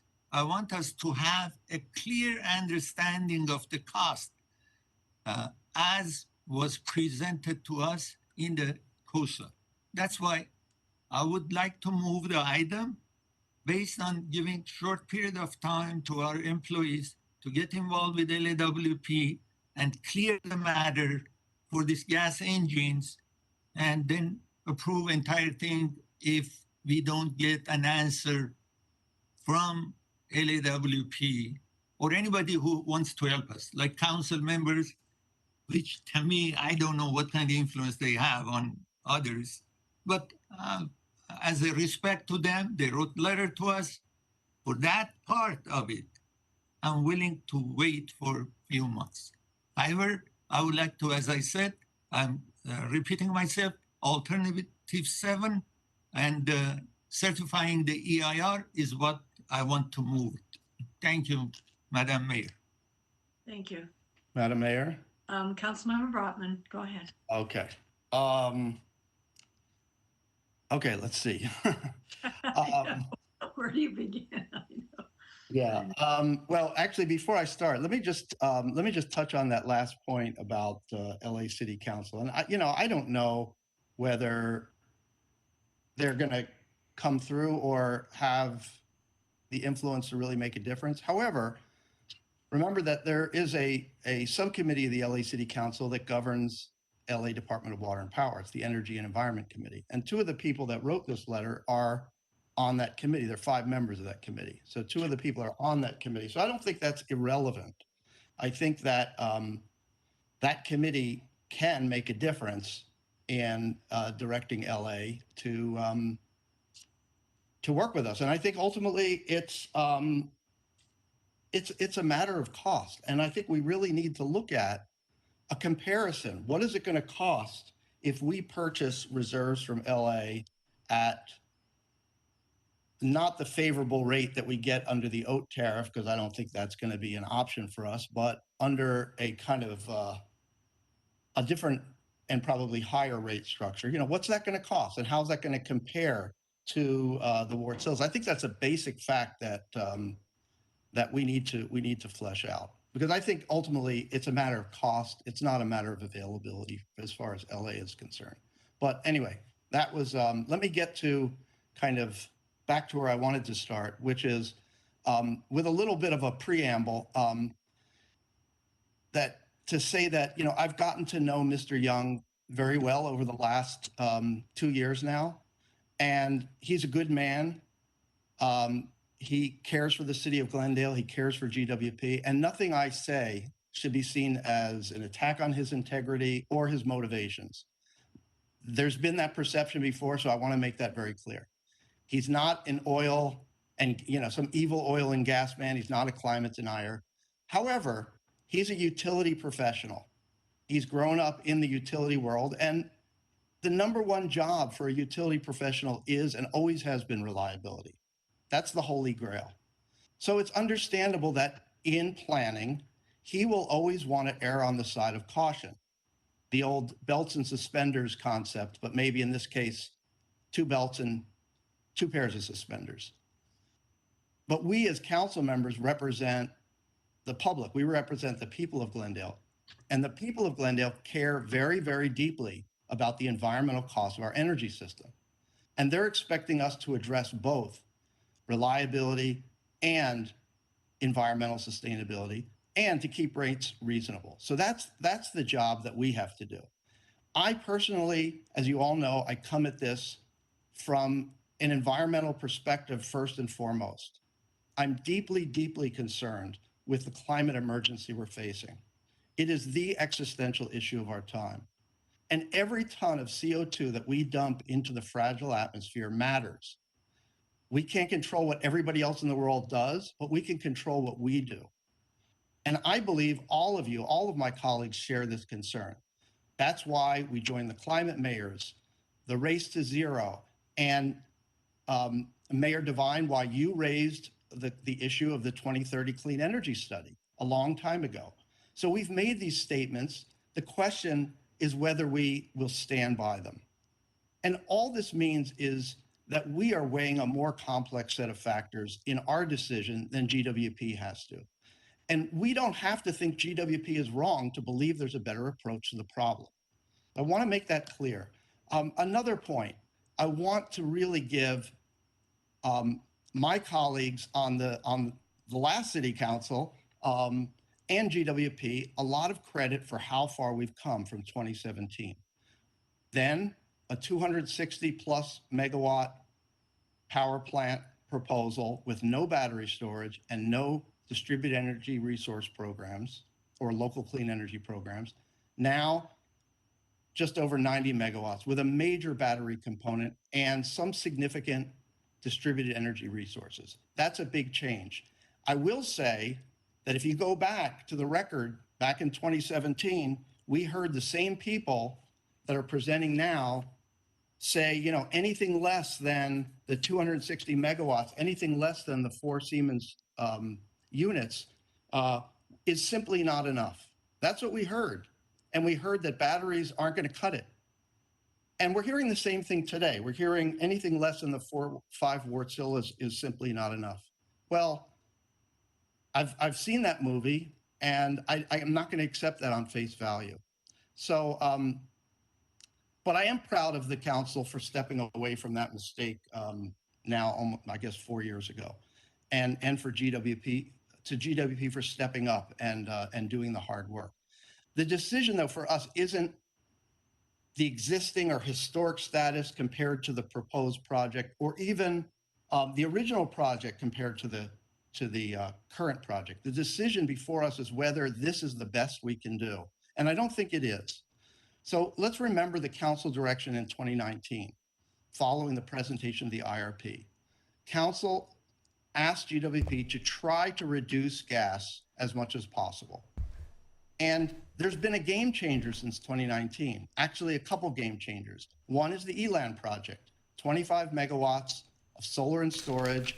Of course, it can only be used for ELAN, so it's not as flexible as other transmission, but it's significant.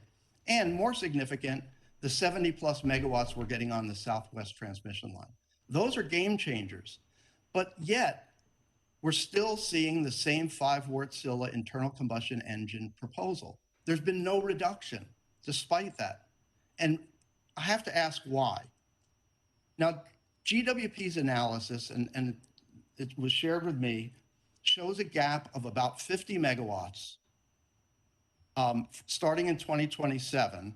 And that is using their conservative load growth assumptions, which, by the way, were not part of the Ascend report and not part of the 2019 IRP, but I'm going to use those. And I'm going to accept the strictest interpretation of our reserve obligations, N-1-1. With that, our shortfall is about 50 megawatts, not 93. Now, if we manage load growth with energy efficiency, and if we work to shave peaks with demand response, we're below 50 megawatts. And if we're able to implement commercial solar and storage, we're even below that. And now if we're able to negotiate a more reasonable reserve sharing arrangement with DWP, we're below that. So I think there's several paths, viable paths, reliable paths, cost-effective paths to zero new gas without, while still maintaining a highly reliable system. And every dollar we don't spend on fossil fuel technology is a dollar we can spend on clean energy. I'm not an absolutist, and I've told Mr. Young this before. I'm willing to accept some gas so that we have a bit of margin and can sleep more soundly. But I'm not willing to do it until I believe we've done everything reasonable that we can do to avoid it. And I don't believe we have yet. So I have a proposal, and I have shared this with staff. But my proposal would be that we move ahead and certify the EIR. Whether we do it today or we deal with this Historic Preservation Commission thing, I'm going to set that aside for a minute. But I think we should move ahead and certify the EIR, if not today, then very soon. I think we need to proceed with the demolition, the site, the environmental remediation, the site preparation, the battery storage system, get the air permits, and get the emission reduction credits, and work on the switching station. Do everything that we would do so that we're not losing time. Keep our options open, but don't approve the gas units now. Hold off, wait until we have some time to see whether there are legs to this opening with LADWP, and let's look at some of these other distributed energy resources. We need to put our foot to the gas pedal on additional distributed energy resources, and we need to keep looking at tech developments like longer duration storage and hydrogen. So I have a detailed motion. I can make it later. I'm going to cede the floor right now for my other colleagues to speak, but I would like to come back and lay out this motion when everybody is finished. Okay. Who would like to go next? Councilmember Kazakian? Are you here? I'm here. Okay. I don't know if Councilmember Najarian wants to jump in. Councilmember Najarian, do you want to go before me, or you're the senior statesman on this council? I'll take that. All right, that's fine. That's quite all right. So I have a couple of questions I wanted to ask. Unfortunately, I didn't want to interrupt our residents that were calling in and the flow of the meeting. There was a couple of things that were mentioned. Someone mentioned that we will lose our nameplate. And I want staff to clarify what exactly that means, because it was said by one of the representatives of our staff, the electrical workers and folks who work in the industry. And I'm not sure if that was covered or explained for folks watching, or maybe even for us. I thought that was the Sierra Club. No. I thought that was David that said that. They may have said it as well, but I remember it was, I think, Mr. Rufino that had mentioned about we will lose the nameplate. Can staff please answer that? Sure, Madam Mayor, members of council, Councilmember Kasakian. Nameplate refers to the amount of energy that a generator could generate at its COD, at the day that it was born. So I believe that's 234 megawatts of energy. And if we go down to something less than, then we would lose that 234 megawatts. Well, by losing, what does that mean? Like, what exactly would it mean to lose it? So if we were to do the demolition by law, we wouldn't be allowed to produce it? Would we physically or technologically lose the ability to produce it? What exactly? Well, if we were going to do some demolition at the site, then we would no longer have the ability to generate. I believe that's what Mr. Marufo was referring to. Mr. Marufo, that's right. And if I may add, this is Christine Godinez. If you do not proceed with a repowering, there is that SCA QMD regulation that would require you to turn all the units off at the end of 2023 if they can't come into compliance. So in that sense, I can't speak for the caller, of course, but you would lose your nameplate capacity at that time. Because the AQMD would not allow us to generate the power that we were able to before? Right. So you have a certain nameplate capacity at your power plant, but if action is not taken and you don't have a path forward to bring these units into compliance with the new Rule 1135 regulations, then you can't run those units anymore. They have to be taken offline. So all of the capacity is gone of those units at that time, the nameplate. So here's a question. What happens to any of these generators, or what happens to the gas generators after 2045? Well, as discussed in the FEIR and briefly tonight, there's a path forward to convert them to green hydrogen. I believe that's the same path that LA is looking at in its LA 100 plan. And it's, clearly going to be the way of the future to bring these units to continue to be operated in the future. Have we explored, or has there been a discussion about what the cost of that conversion will be? I'm going to have to turn it over to someone who's not a non-lawyer, a technical expert, but I do know that the technologies that we're looking at, they're all evaluating it right now and they're seeing promising results, but I would ask Dave Taddeo soon perhaps to weigh in.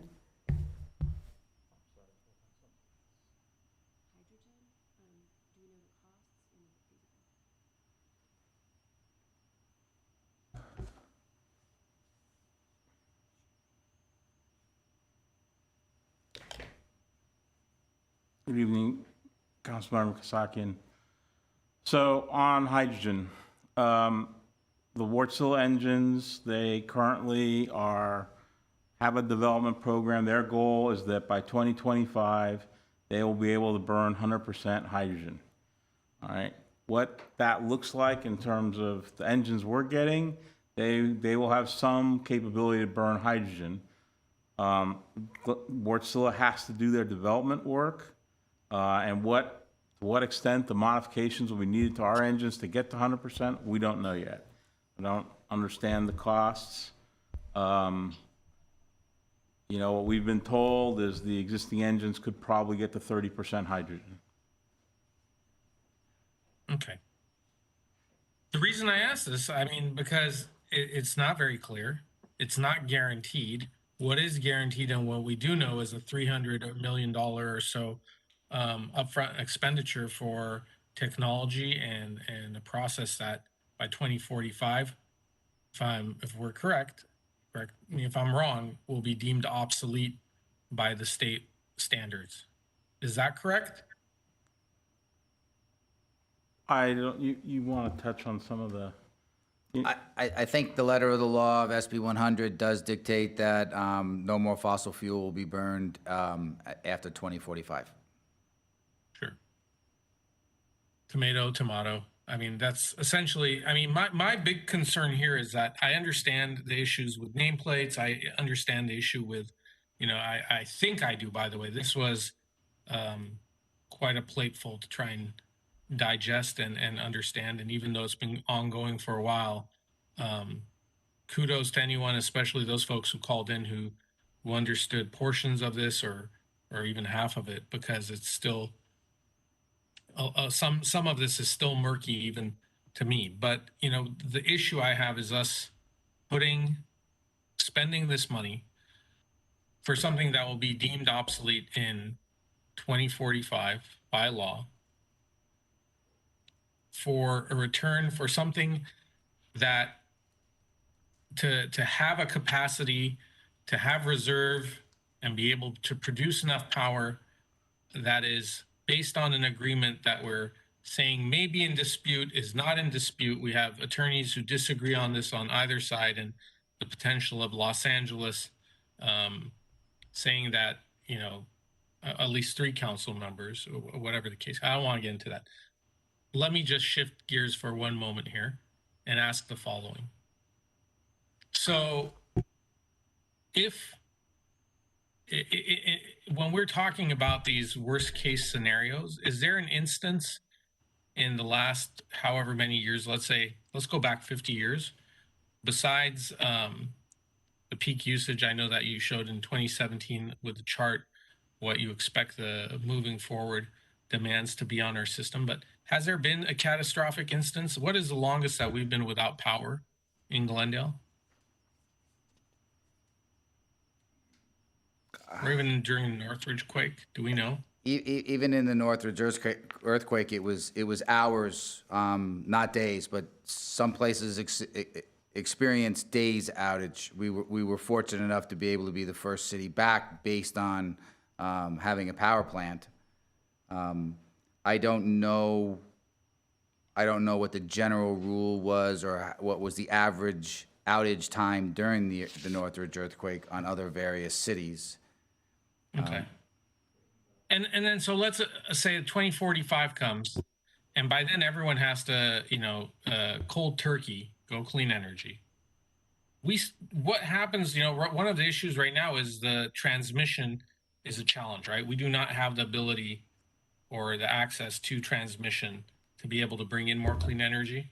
Is that correct? I am perhaps oversimplifying it, but is that close to what we're facing? That is correct, Councilmember Kasaki. Okay, good. So what happens in 2045?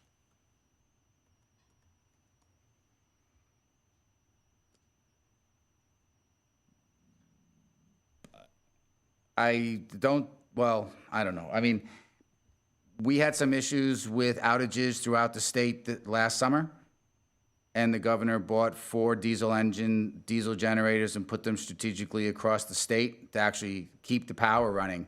So in the event that, I don't know what's going to happen in 2045, nor am I a politician, but I would think that if it meant turning people off in mass scale, that they would actually change the law before that would happen. But that's just what I would think. But I mean, if they weren't changing the law and they said, okay, we're sticking to our guns, we're going to have this, like, they would have to build more transmission, right? The ability to transmit more clean energy from wherever we're producing it, either whether it's through virtual power plants locally, minimizing demands on energy being produced currently locally. Where else? I mean, at one point, is there, you are in the industry, you are the industry, the individuals who are in this every day, who are reading the trade publications, who are in those discussion groups. Where are they foreseeing us being able to meet this, at least even regionally in Los Angeles, this issue of transmission? How is that being resolved? That's a great question. And right now I'm looking at potential generation transmission projects, and there's only one in California, and it's a 12-mile project north of Lake Tahoe, and it doesn't go anywhere. I'm sure it's going to go somewhere for some help, but it's a 12-mile project. And of all the projects that are in the planning stages, there's only one in California. There's 3 in Arizona and maybe 8 or 10 in Nevada. So I don't know. I don't know the answers to the transmission issue. I actually thought when I first started here, it was just easier to get transmission. Then I realized that wasn't the easier way to go. If I could add, just to address the question you asked about 2045. So in SB 100, it states that the commission shall waive enforcement of this section if it finds that the retail seller has demonstrated that any of the following conditions are beyond the control of the retail seller and will prevent compliance.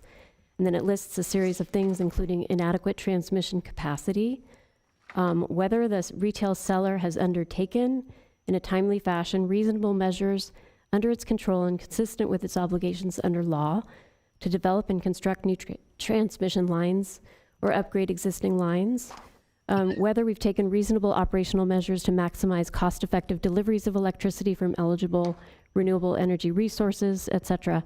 You definitely have to prove that you've been working very hard at it, which the city is and will continue to do. But that's what SB 100 says with regard to compliance in 2045. And I think this council, more than any other council, has really worked towards the goals of having clean energy, setting forth on a path that's more sustainable for the city of Glendale. addressing the concerns not only of our residents, but also of folks in the region and quite honestly around the country and the world who care about the planet and care about the impacts of human activity on the global climate and global warming. But the tough call here, I really am interested to hear what Councilmember Brotman's detailed motion is that he has. The fact is that we are stuck in a pretty difficult position. I am certainly not supportive of more fossil fuel usage. I think that is a terrible, terrible idea. However, I don't think that we're all on the same page regionally, particularly with our neighbor Los Angeles yet. And I think that is a major obstacle to us moving forward. I don't know how we do that now. And I'm not even, I don't want to get into the whole historical preservation issue here. I think I've made some comments to where I stand on the historical status of the power plant in the past. But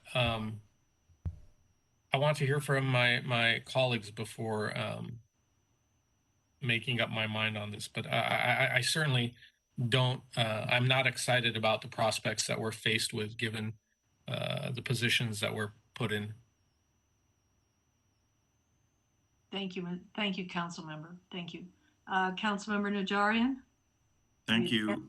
Thank you, Madam Mayor. And I do want to thank also everyone that called in, everyone that has sent emails about this issue.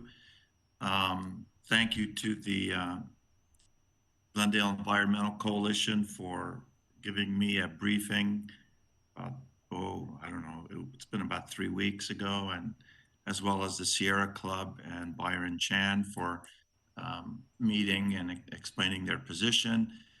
This is a difficult issue, and it's a complicated and technical issue as well. I took advantage of the 2 previous commission hearings, the GWP Commission, to listen to this presentation and to hear them deliberate.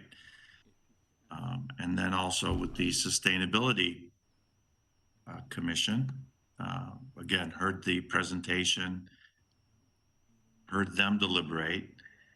I also snuck into the GEC rally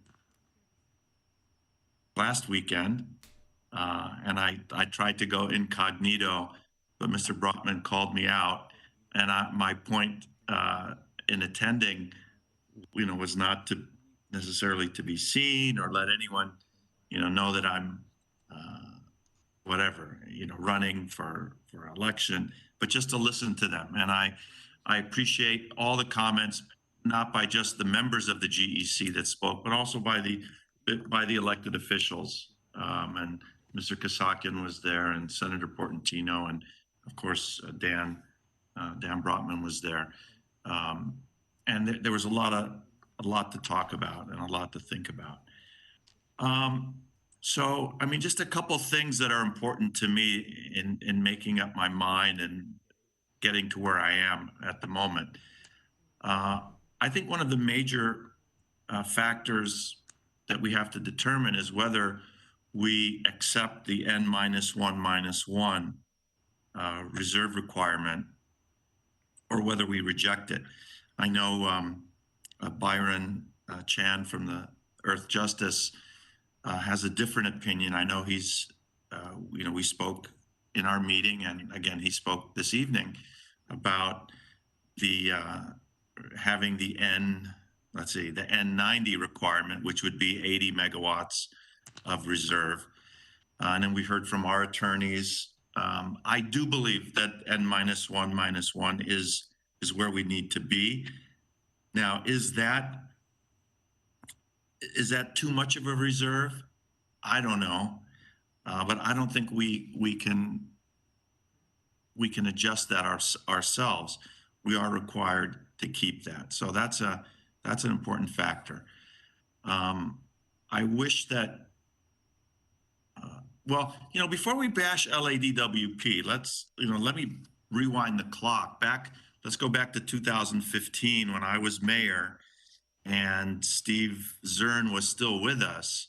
And it was at that time that we were basically on our own initiative, perhaps with some urging from the soon-to-be coalesced environmentalists in Glendale, who have now become the GEC, that we were looking for additional transmission from LADWP. And we did contact them in a very nice way, in a very, non-aggressive manner.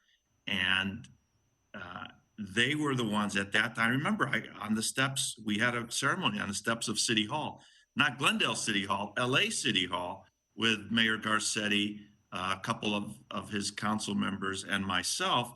And we were all celebrating the Eland project, which brought us 75, which will bring us the 75 megawatts. Who remembers that? Does anyone from staff still around remember that happening?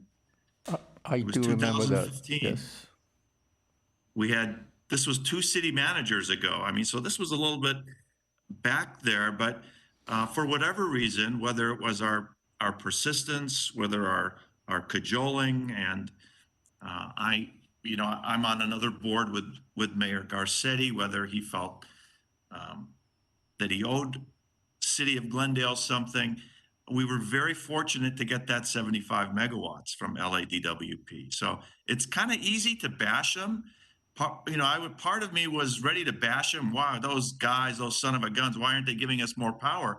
Well, boy, they gave us a pretty nice chunk of power that's transmittable to Glendale, the 75 megawatt Elan. So the point of the current city council members who have expressed a desire to get involved in this, the LA City Council wishing to get involved, is good. But I think starting now, our further advocacy should be right at the LA DWP commission level. They're the ones that make it. Congressman Mel Levine is on there, several others. And I think we may have a more sympathetic ear directly with the commission than sort of indirectly through the council, especially since there's going to be, a new mayor at some point. We may have a new mayor that is perhaps exceptionally friendly to Glendale, but we don't know, we don't know where that goes. So perhaps our focus should be on the commission itself, and perhaps do what we can, break out the playbook from 2015 when we got some Eland transmission, and see if we can get anything else from them going in the future.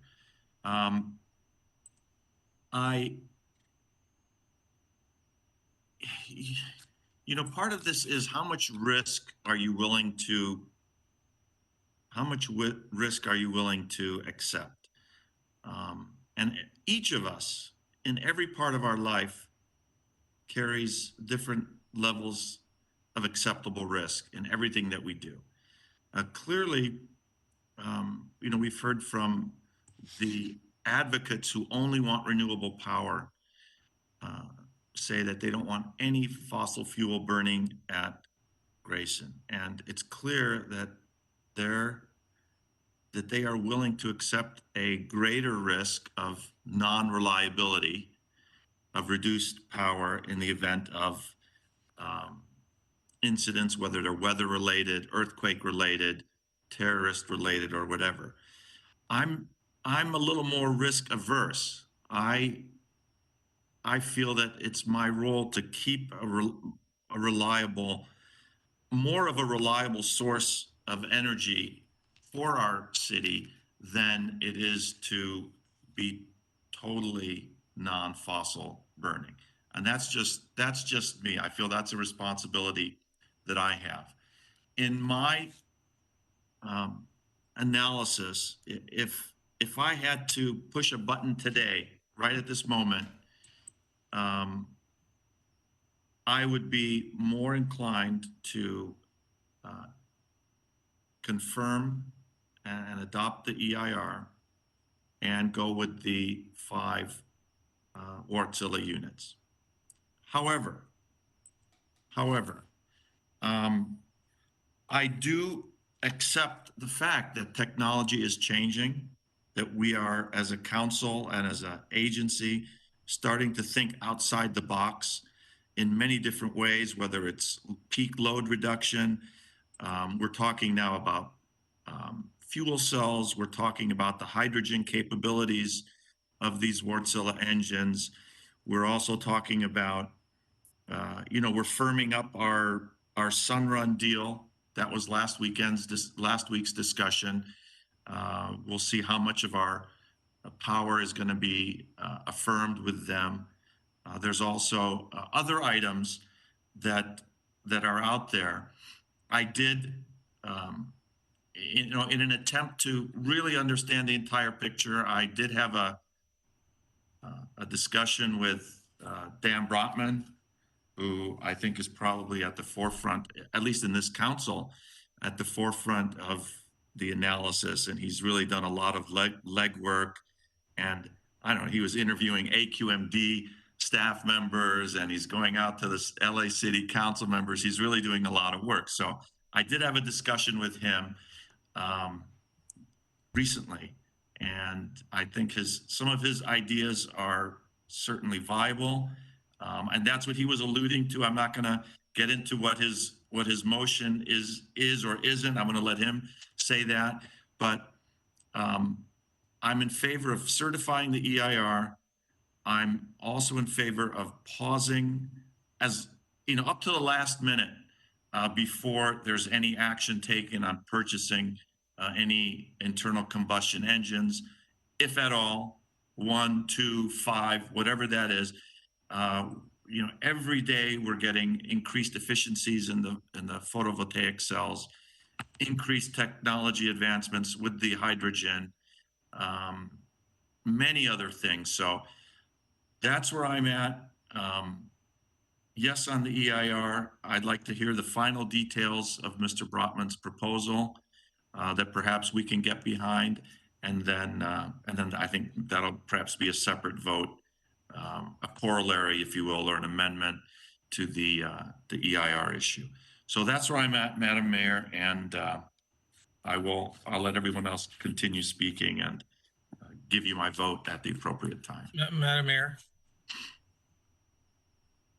Madam Mayor. Okay. You're on mute, but I'll assume that you allow me. Thanks. If there is a movement towards certifying this EIR, part of the reason why the public is so engaged in following this issue as closely, and we've had more callers on this item this evening than we have had on any items probably in the last 12 months, quite honestly, is because there is this, I'm going to be very frank and say there's this issue of trust that the public doesn't fully have with staff. That's not to say anything about the work that staff is doing now, but the way we got here was when staff was pushing forward with the maximum possible output from the gas generated power plant, and the community began to mobilize in a good part due to the efforts of one of our colleagues, and at that time, council member, I think it was Sinanian, who was the one who helped put the brakes on this initially.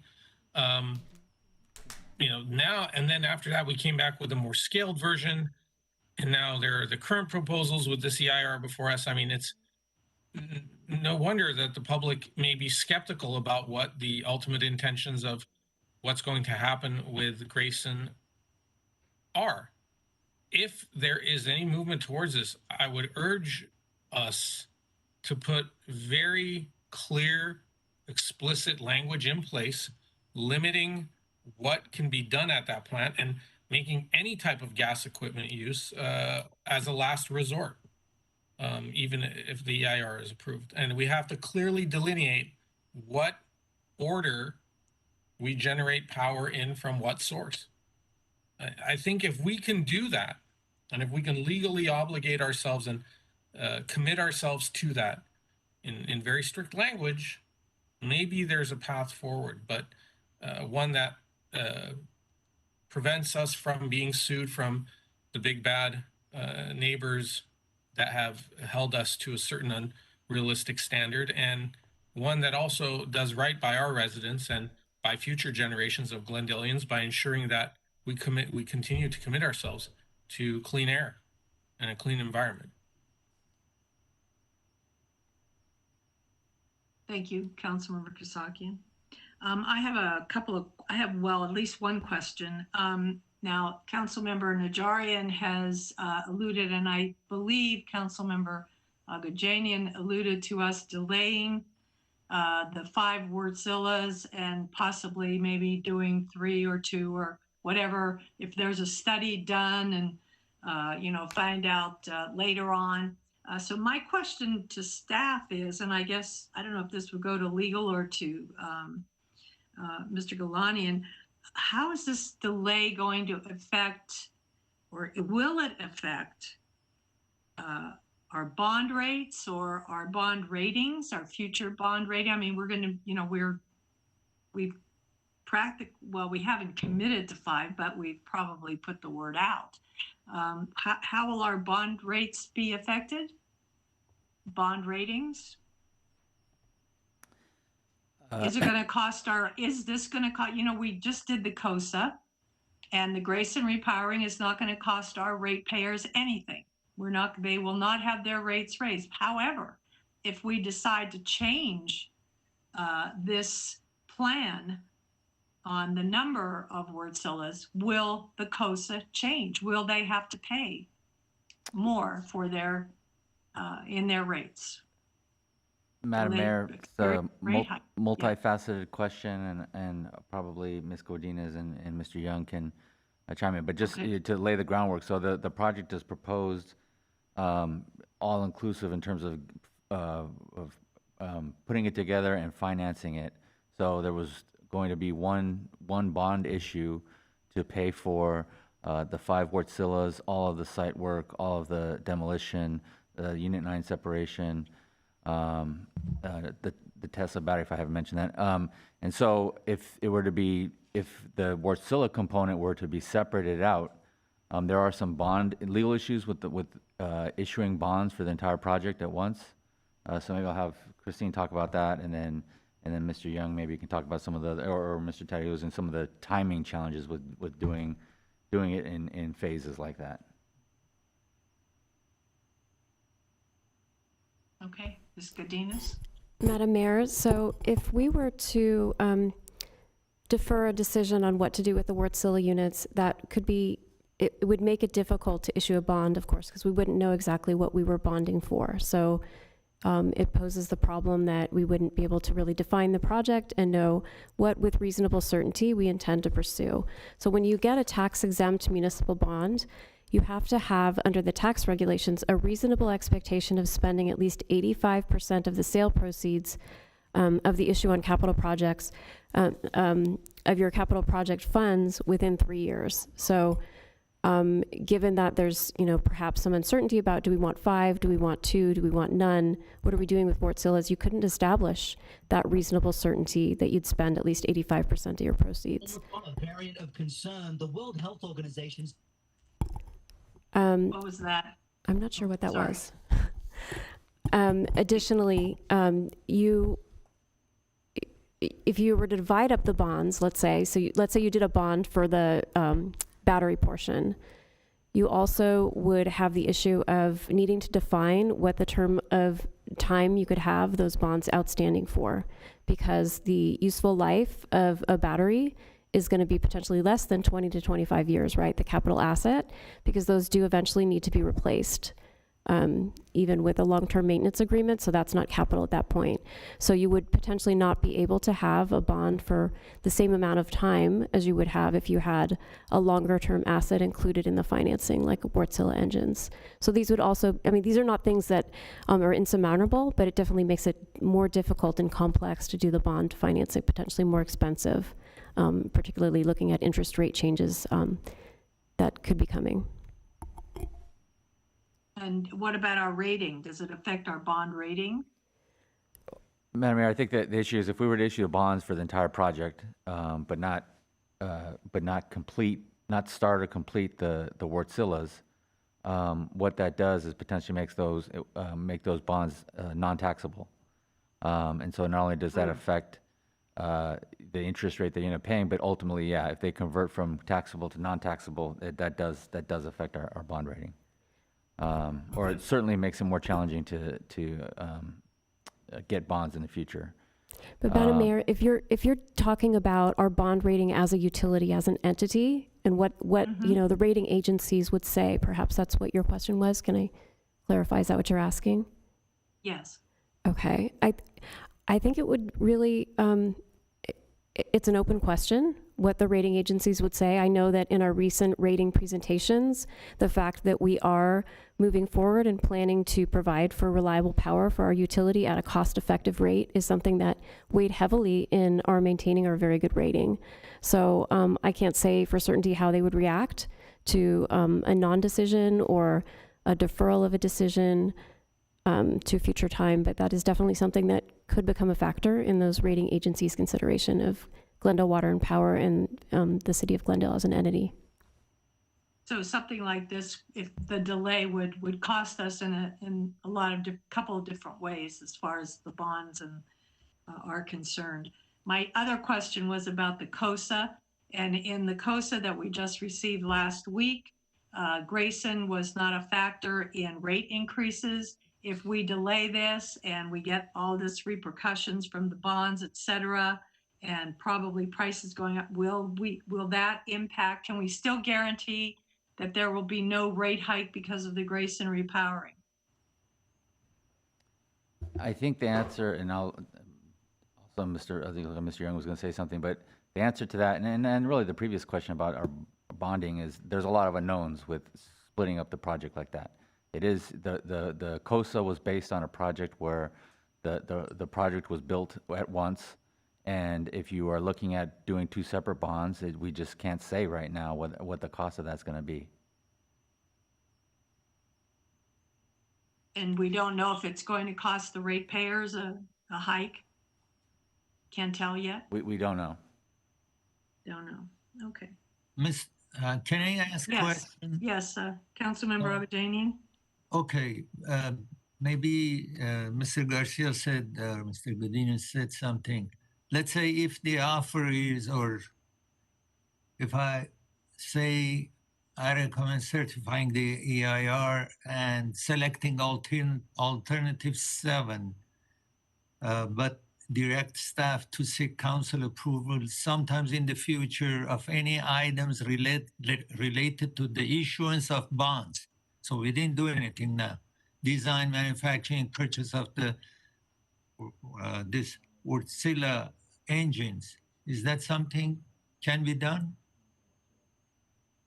Yes, and I would, Councilmember Agajanian, I would say that's the motion or the resolution on alternative 7 that's before you, that those items would, the resolution is directing staff to bring those items back to you and before they're actually approved. So the bond ordinance, the contracts, those things would be brought back before you. But you're selecting this alternative so we can move forward and do the legwork to do that. That's the recommendation before you. No, but I understand, but you were talking about bond and it will be a problem with issuing bond will be problematic. What I'm suggesting is not anything with the bonds. I'm saying bring it back later after we will be more clear about these gas engines. But we are approving the alternative 7. So I'm not damaging your situation with the bond issuance. Councilmember Agajanian, that's correct. So if you're directing us to bring those items back and bring them all together or bring them in sequential order, but where you're bonding for the entire project, meaning the 5 Wartzillas and purchasing the 5 Wartzillas and installing them and doing that other site work and buying the Tesla battery and installing and doing all the construction, that's one project that gets financed at one time. Our only comment with respect to a two-phase project where we're doing all of the work except for the work necessary to procure, install, and construct the Wartzillas, that's we believe that's going to be a different financing mechanism that's going to create some issues.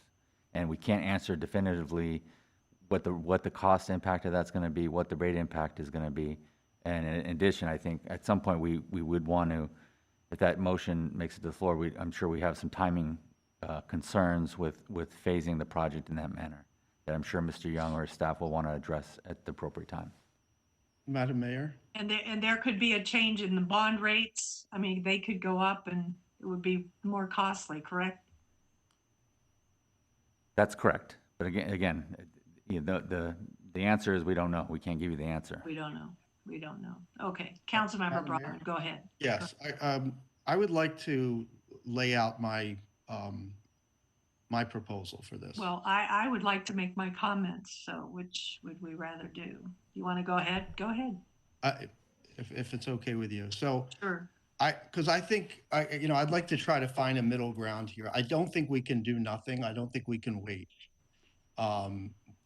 So what I would say we do is we certify the EIR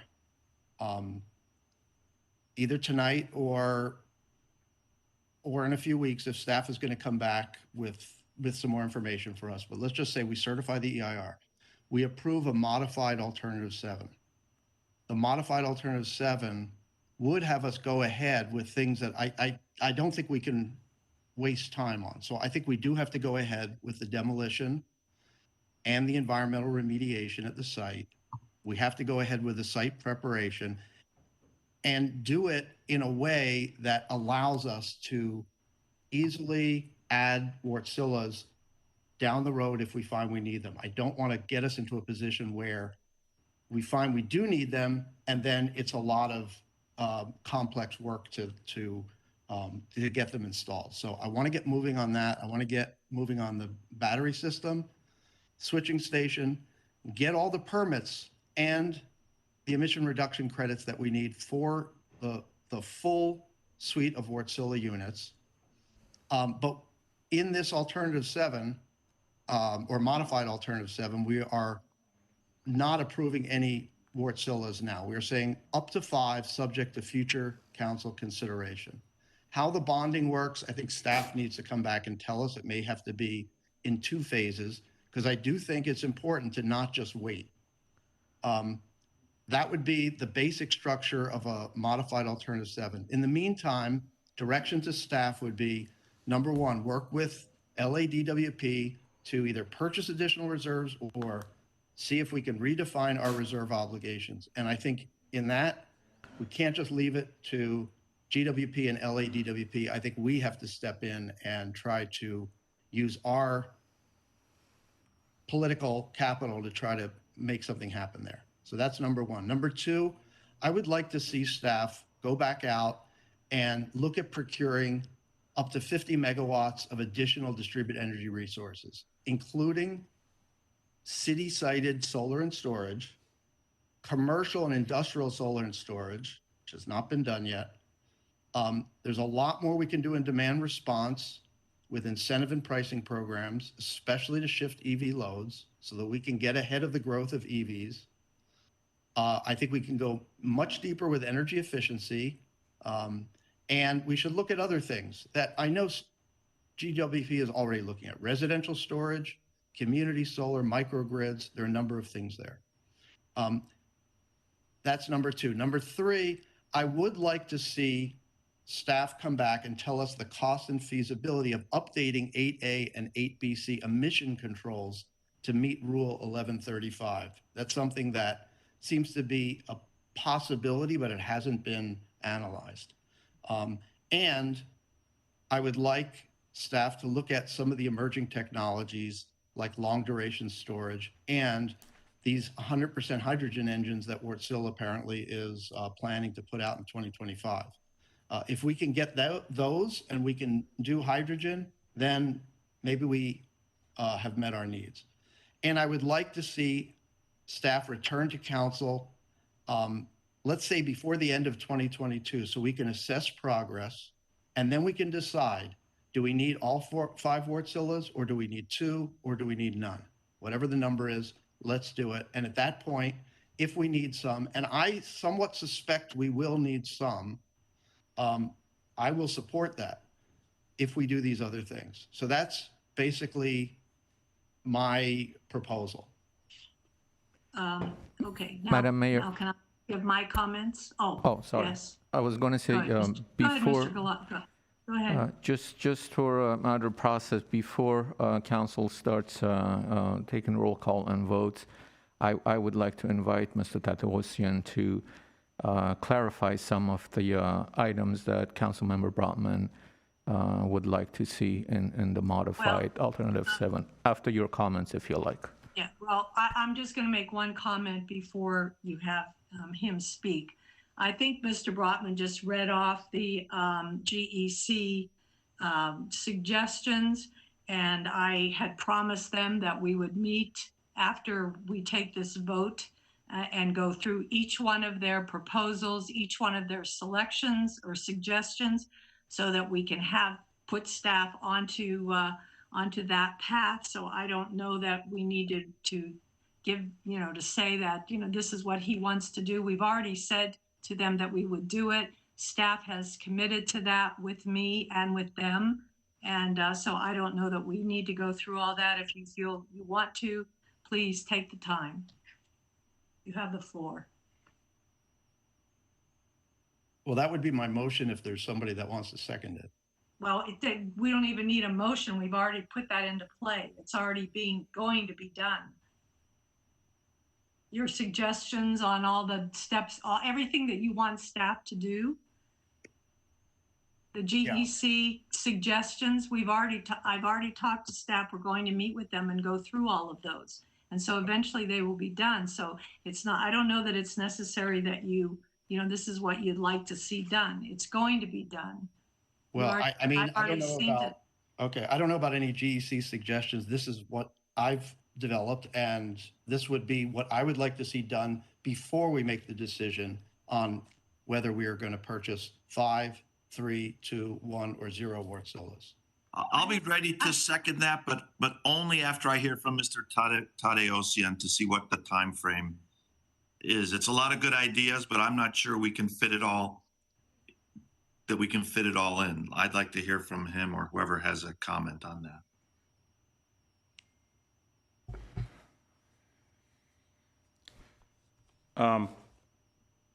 Still good evening. All right, so to your scheduled discussion about proceeding forward with the Tesla portion of Alternative 7 and delaying a decision on how many Wartzilla engines. If you chose to go down that path, we would resume the procurement process for the Unit 9 separation and demolition work. So, because that has to happen. We would continue the negotiations with Tesla. That has to complete. I think, given what you're talking about, though, that the discussions with Wartzilla would come to a halt. There's no point in continuing a negotiation when we don't know how many engines. Some of the consequences of that are that I think it's a reasonable expectation that the cost would increase. And depending on how long you delay on the Wartzilla decision, they will not complete by 2025.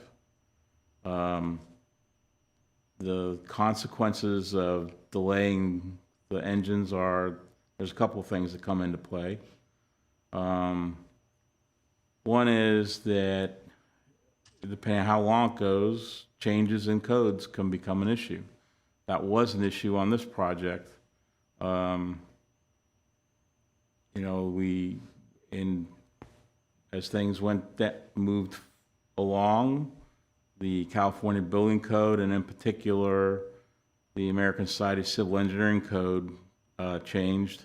That had a significant impact on the project with respect to the geotechnical and site liquefaction issues. So there's a potential for further code changes that might cause impacts.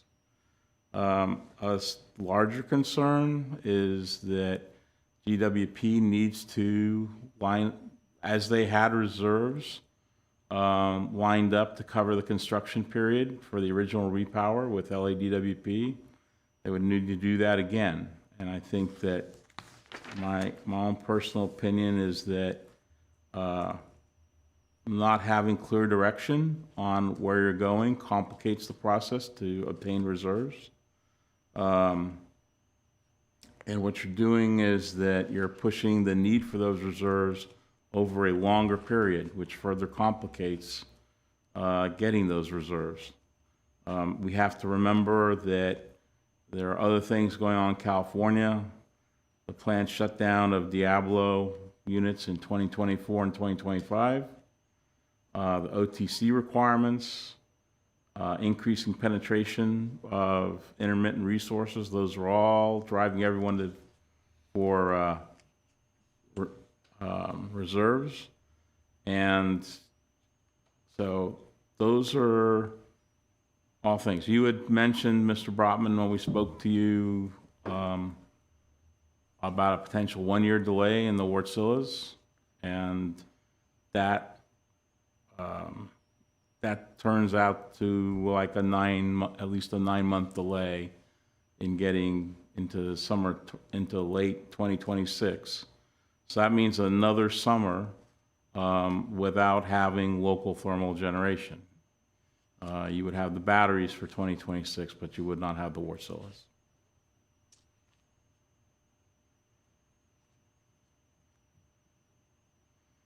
Any questions I can answer? I guess if I could just, develop that a little bit more. So we know that the demolition work and the work to, prepare the site for whatever project, whatever we put in, that we've seen is going to take a little over a year, and probably even more than a little over a year, because we've got to go out and do an RFP and get a firm, select a firm to do that. So there's quite a lot of time right there. And we also are going to be getting the Tesla batteries in, and our plan was always to get the Tesla batteries in before the Wartzillas. So the Wartzillas are kind of at the back end of this process. Now, I understand you don't just flip a switch and the manufacturer can just mail you the Wartzilla and you just plop it in the ground. There's work to be done.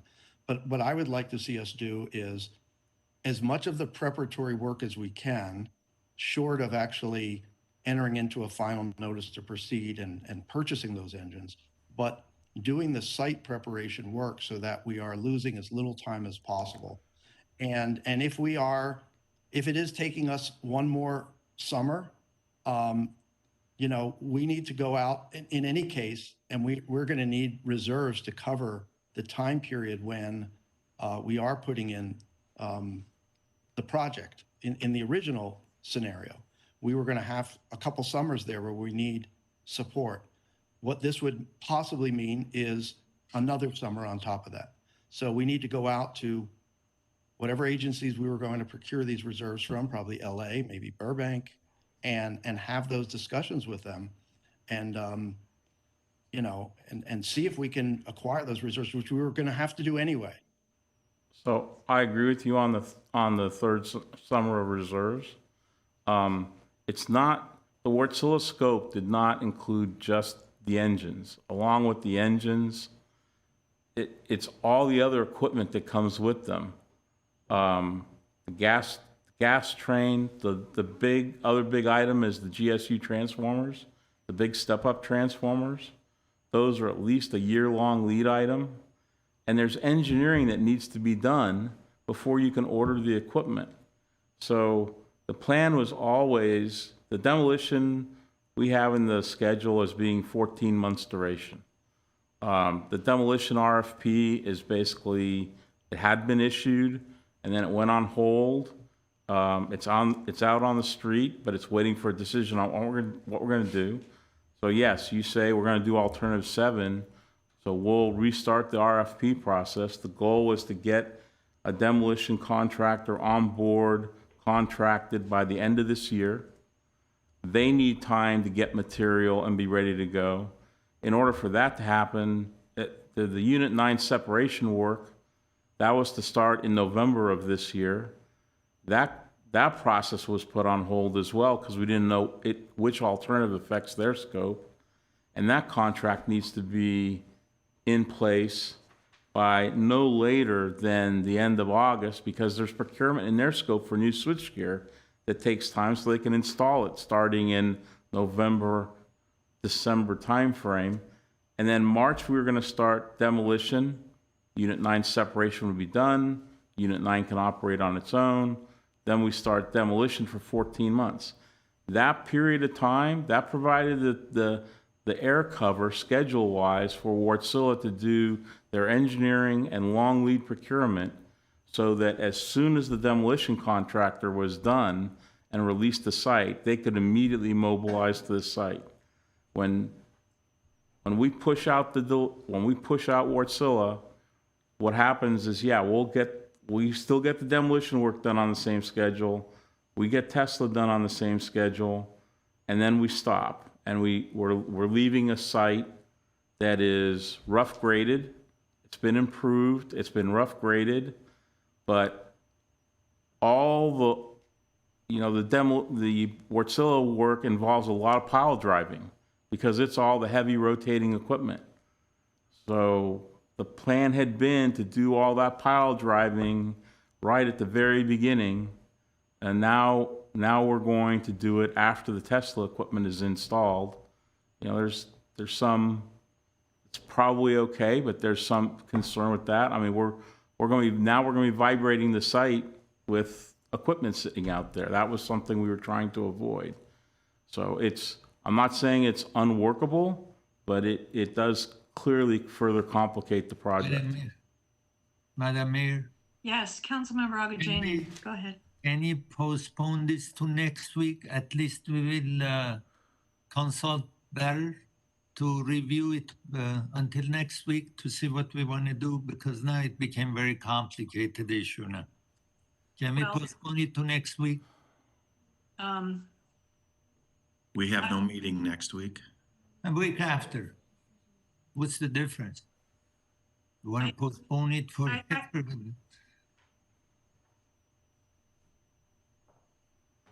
this way we can have more time to see what we want to do, consult with the staff.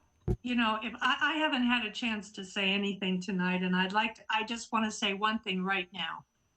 The consequences of delaying this agreement, this Wartzilla, the number, etc., the consequences are in cost, construction, bonds, timing. Staff has done an extreme amount of work, extreme amount of research. You've seen their graphs, you've seen their numbers. They've proven that the amount of generation that we need is with 5 units. I just don't understand why we need more time. There's nothing more that staff can, I don't think, they have worked for how many years on this. And here we are at the last minute hearing from LA council members that they want to get involved. Where were they like 3 months ago when we were asking them to get involved? And now all of a sudden we're saying, well, let's just wait and talk to them and let them do the talking and try to get us more transmission. We're just this is like a revolving door. I feel like I'm just spinning around in a circle. We have a project before us. We have climate change. There are 2 questions that I think we have to ask. What's the best way to confront climate change while keeping the lights on? And do we need to keep investing in gas at least for a little longer to make it all work? What's the answer to that? And what's the other question I have? If we repower Grayson with 5 Wartzillas or how many, are we going to stop looking to access more renewables? No, this is not the end. This is just the beginning. This is a pathway. We're going to keep doing everything that Mr. Brotman put on that list. Staff has said they're going to do it. I know we're going to do it. I have asked the Glendale Environmental Coalition to help us do those. That is in the plan. And what we're doing tonight, I don't get it. I don't get it. I just feel that if you all decide, I am not going to vote for stalling or delaying the Wartzilla deal. I think we have the proof, we have the numbers, we have everything we need to make this decision. I'm all for the certifying the final environmental impact report. I'm in favor of alternative 7, and I'm in favor of the demolition. And what you all do with the delay, that's up to you, but I am absolutely against it. So who would like to speak next? Madam Mayor, Go ahead. Yeah, still I want to ask you to delay this for 2 weeks.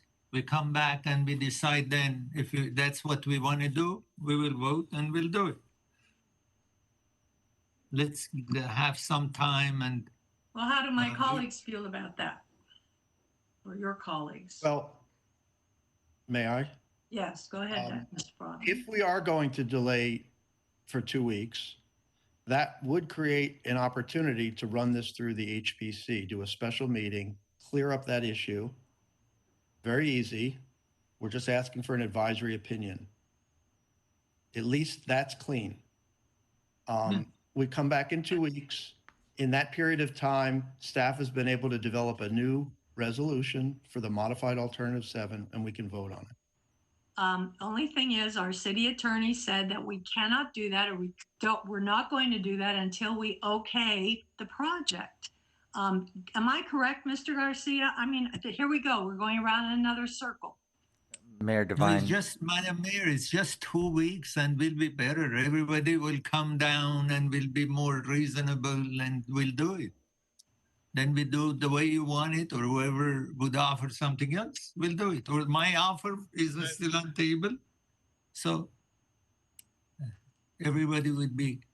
Mr. Garcia, or Mr. Galanian, would the plan be to take it to the Historic Preservation Commission?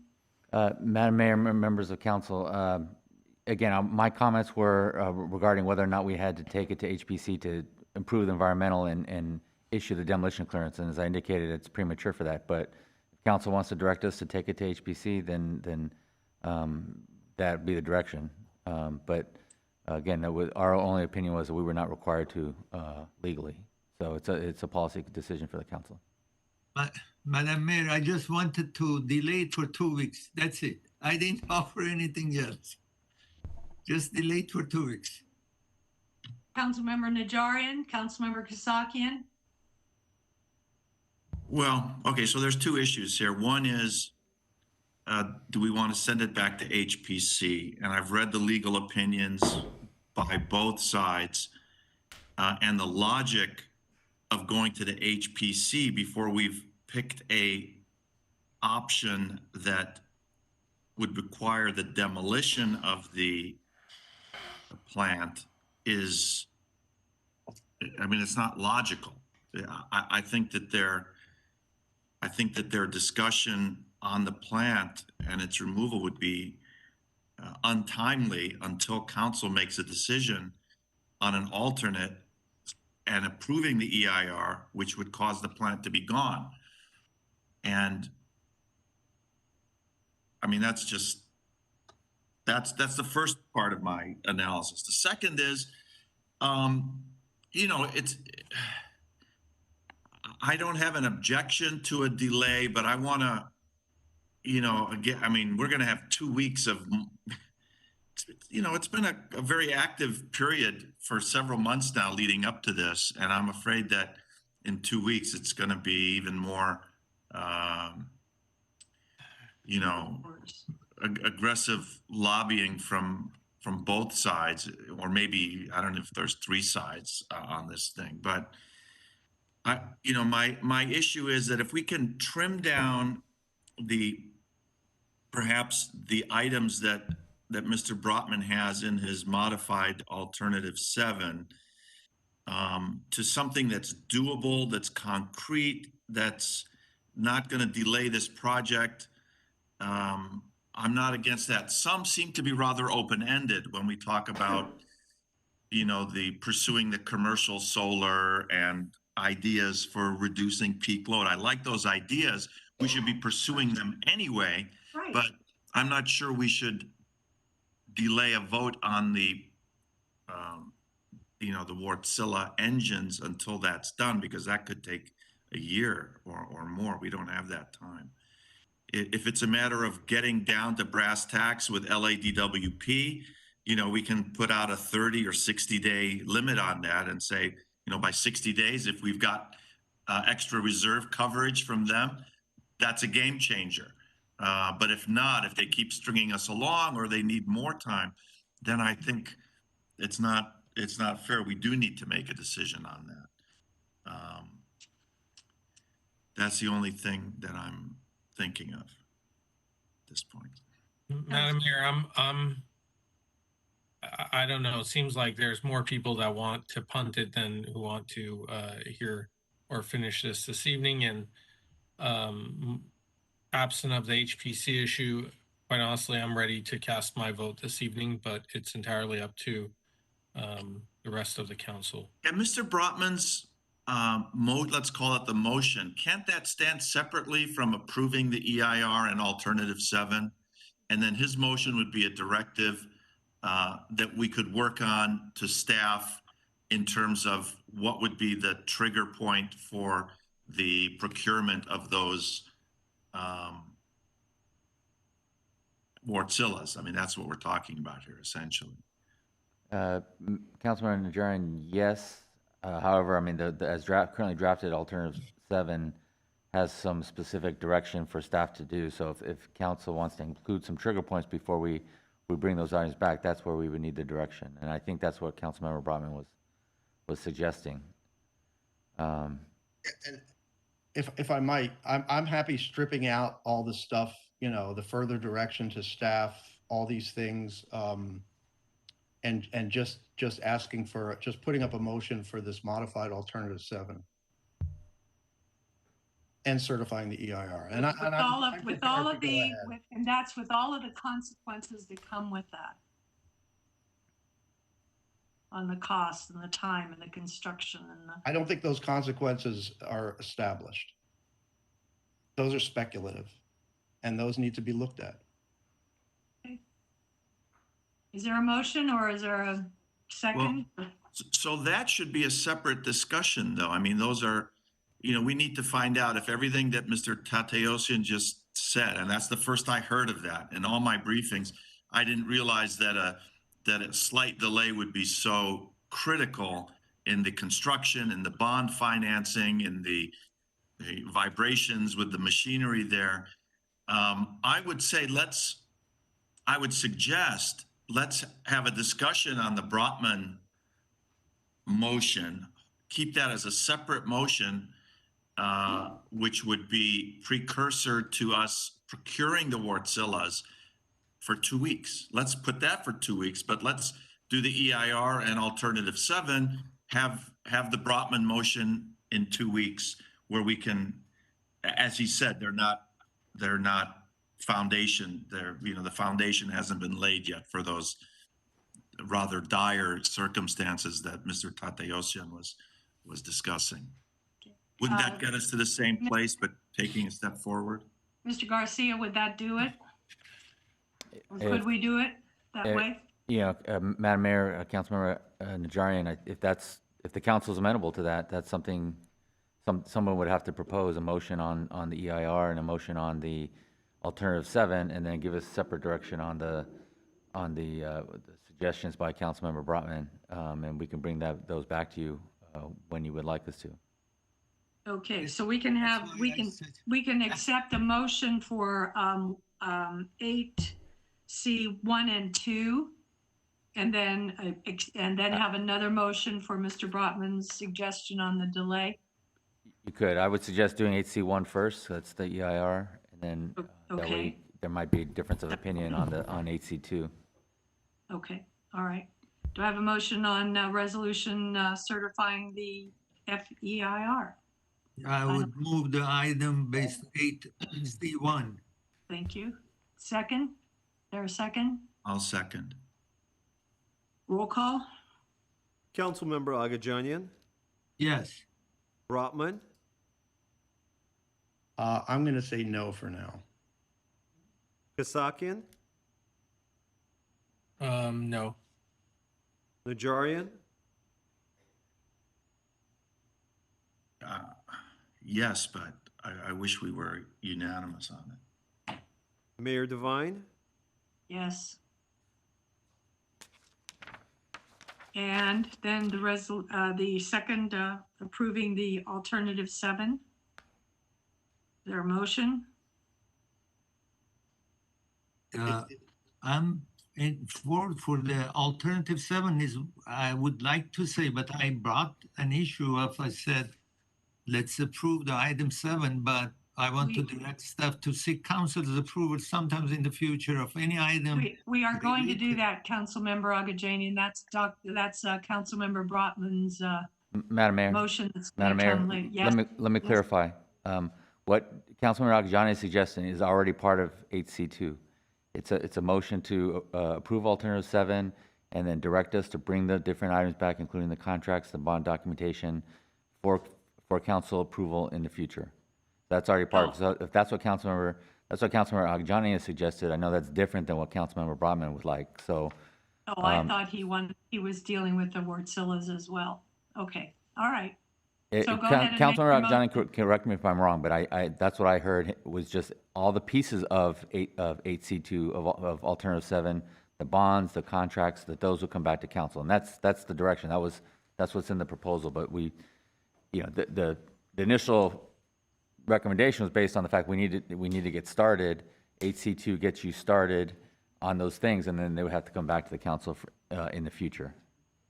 Yes. Okay, so we have a motion. Is there a second? I'll second it. Roll call? Okay, sorry. Councilmember Agajanian, Yes. Brotman, No. Kasakian, No. Najarian, Yes, but I intend on participating in the Brotman motion in 2 weeks. Yes. Mayor Devine, Yes. And then the Brotman motion?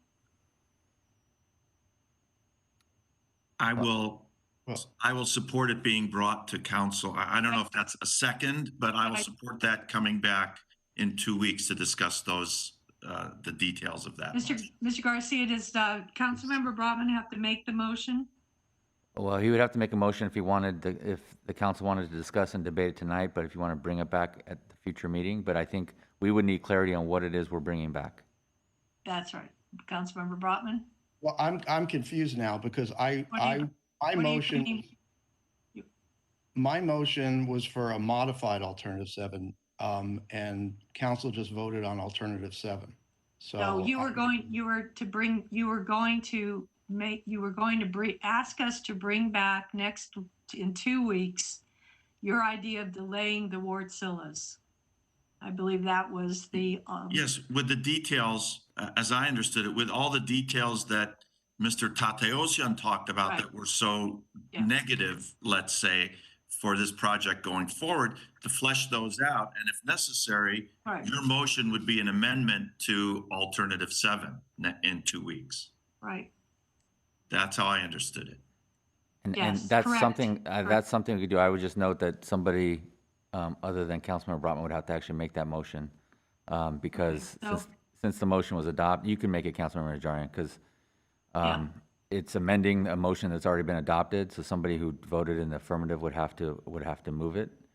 But it sounds like you're supportive of doing that, at least having the discussion. So I do want a discussion on the Brotman, the proposed alternative that he did raise. Councilmember Kasakian, So second.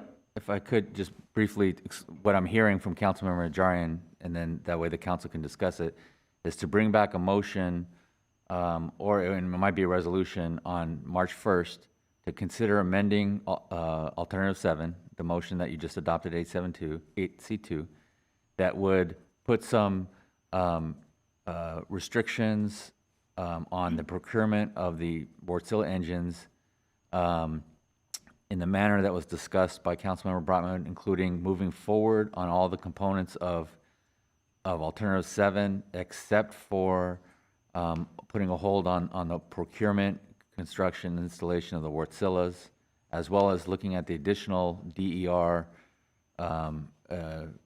procurement efforts, including looking at additional transmission, looking at all those things. That would come back. Council could discuss amending alternative 7 at the March 1st meeting. So this is what I was saying from the beginning. I said, That's how I understand it. That's how I said, That's right. can I say what I was saying before? Maybe I said I recommend certifying. Go ahead, Councilmember Agajanian. Go ahead. I said I recommend certifying the EIR and selecting alternative 7, but I want to direct staff to seek council's approval sometimes in the future of any items related to issuance of bonds, design, manufacturing, purchase of Wartzilla engines. Agreed, and that is the motion that you adopted at 8C2. That's exactly what it is. So what Councilmember Brotman's is a little more than that. Yeah, Mr. Brotman's is putting it into phases, doing that, but putting it into phases. So if, I don't, Councilmember Najarian is going to move that.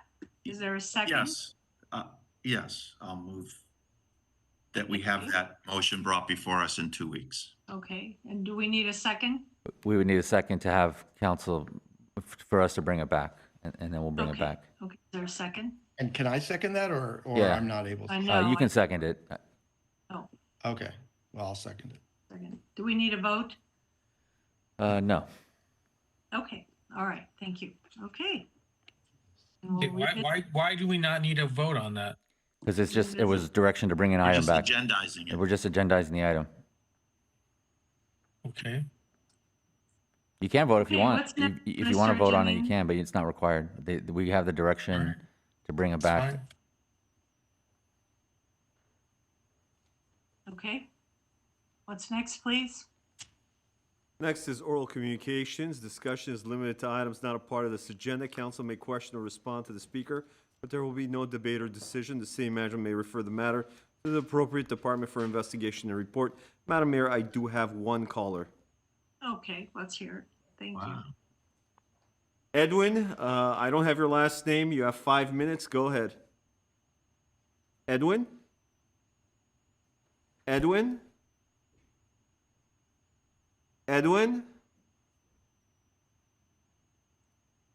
I mean, somebody would wait for 3 hours to say something. Edwin? Madam Mayor, it looks like he's been disconnected. I'm going to drop Okay, the call. All right. All right, what's next, please? I don't believe we have any new business. It would be adjournment. All Move right. to adjourn. In the memory of, in Sarki. memory of, In the memory of, yes. Sarki Muradian. Sarki Murad. And? Yes. And are we adjourning in the memory of and Manny. Manny Soto. Manny Soto. Manny Soto. I'll second that. Thank you. Thank you. We are adjourned at 12:23. Thank you all. Good night.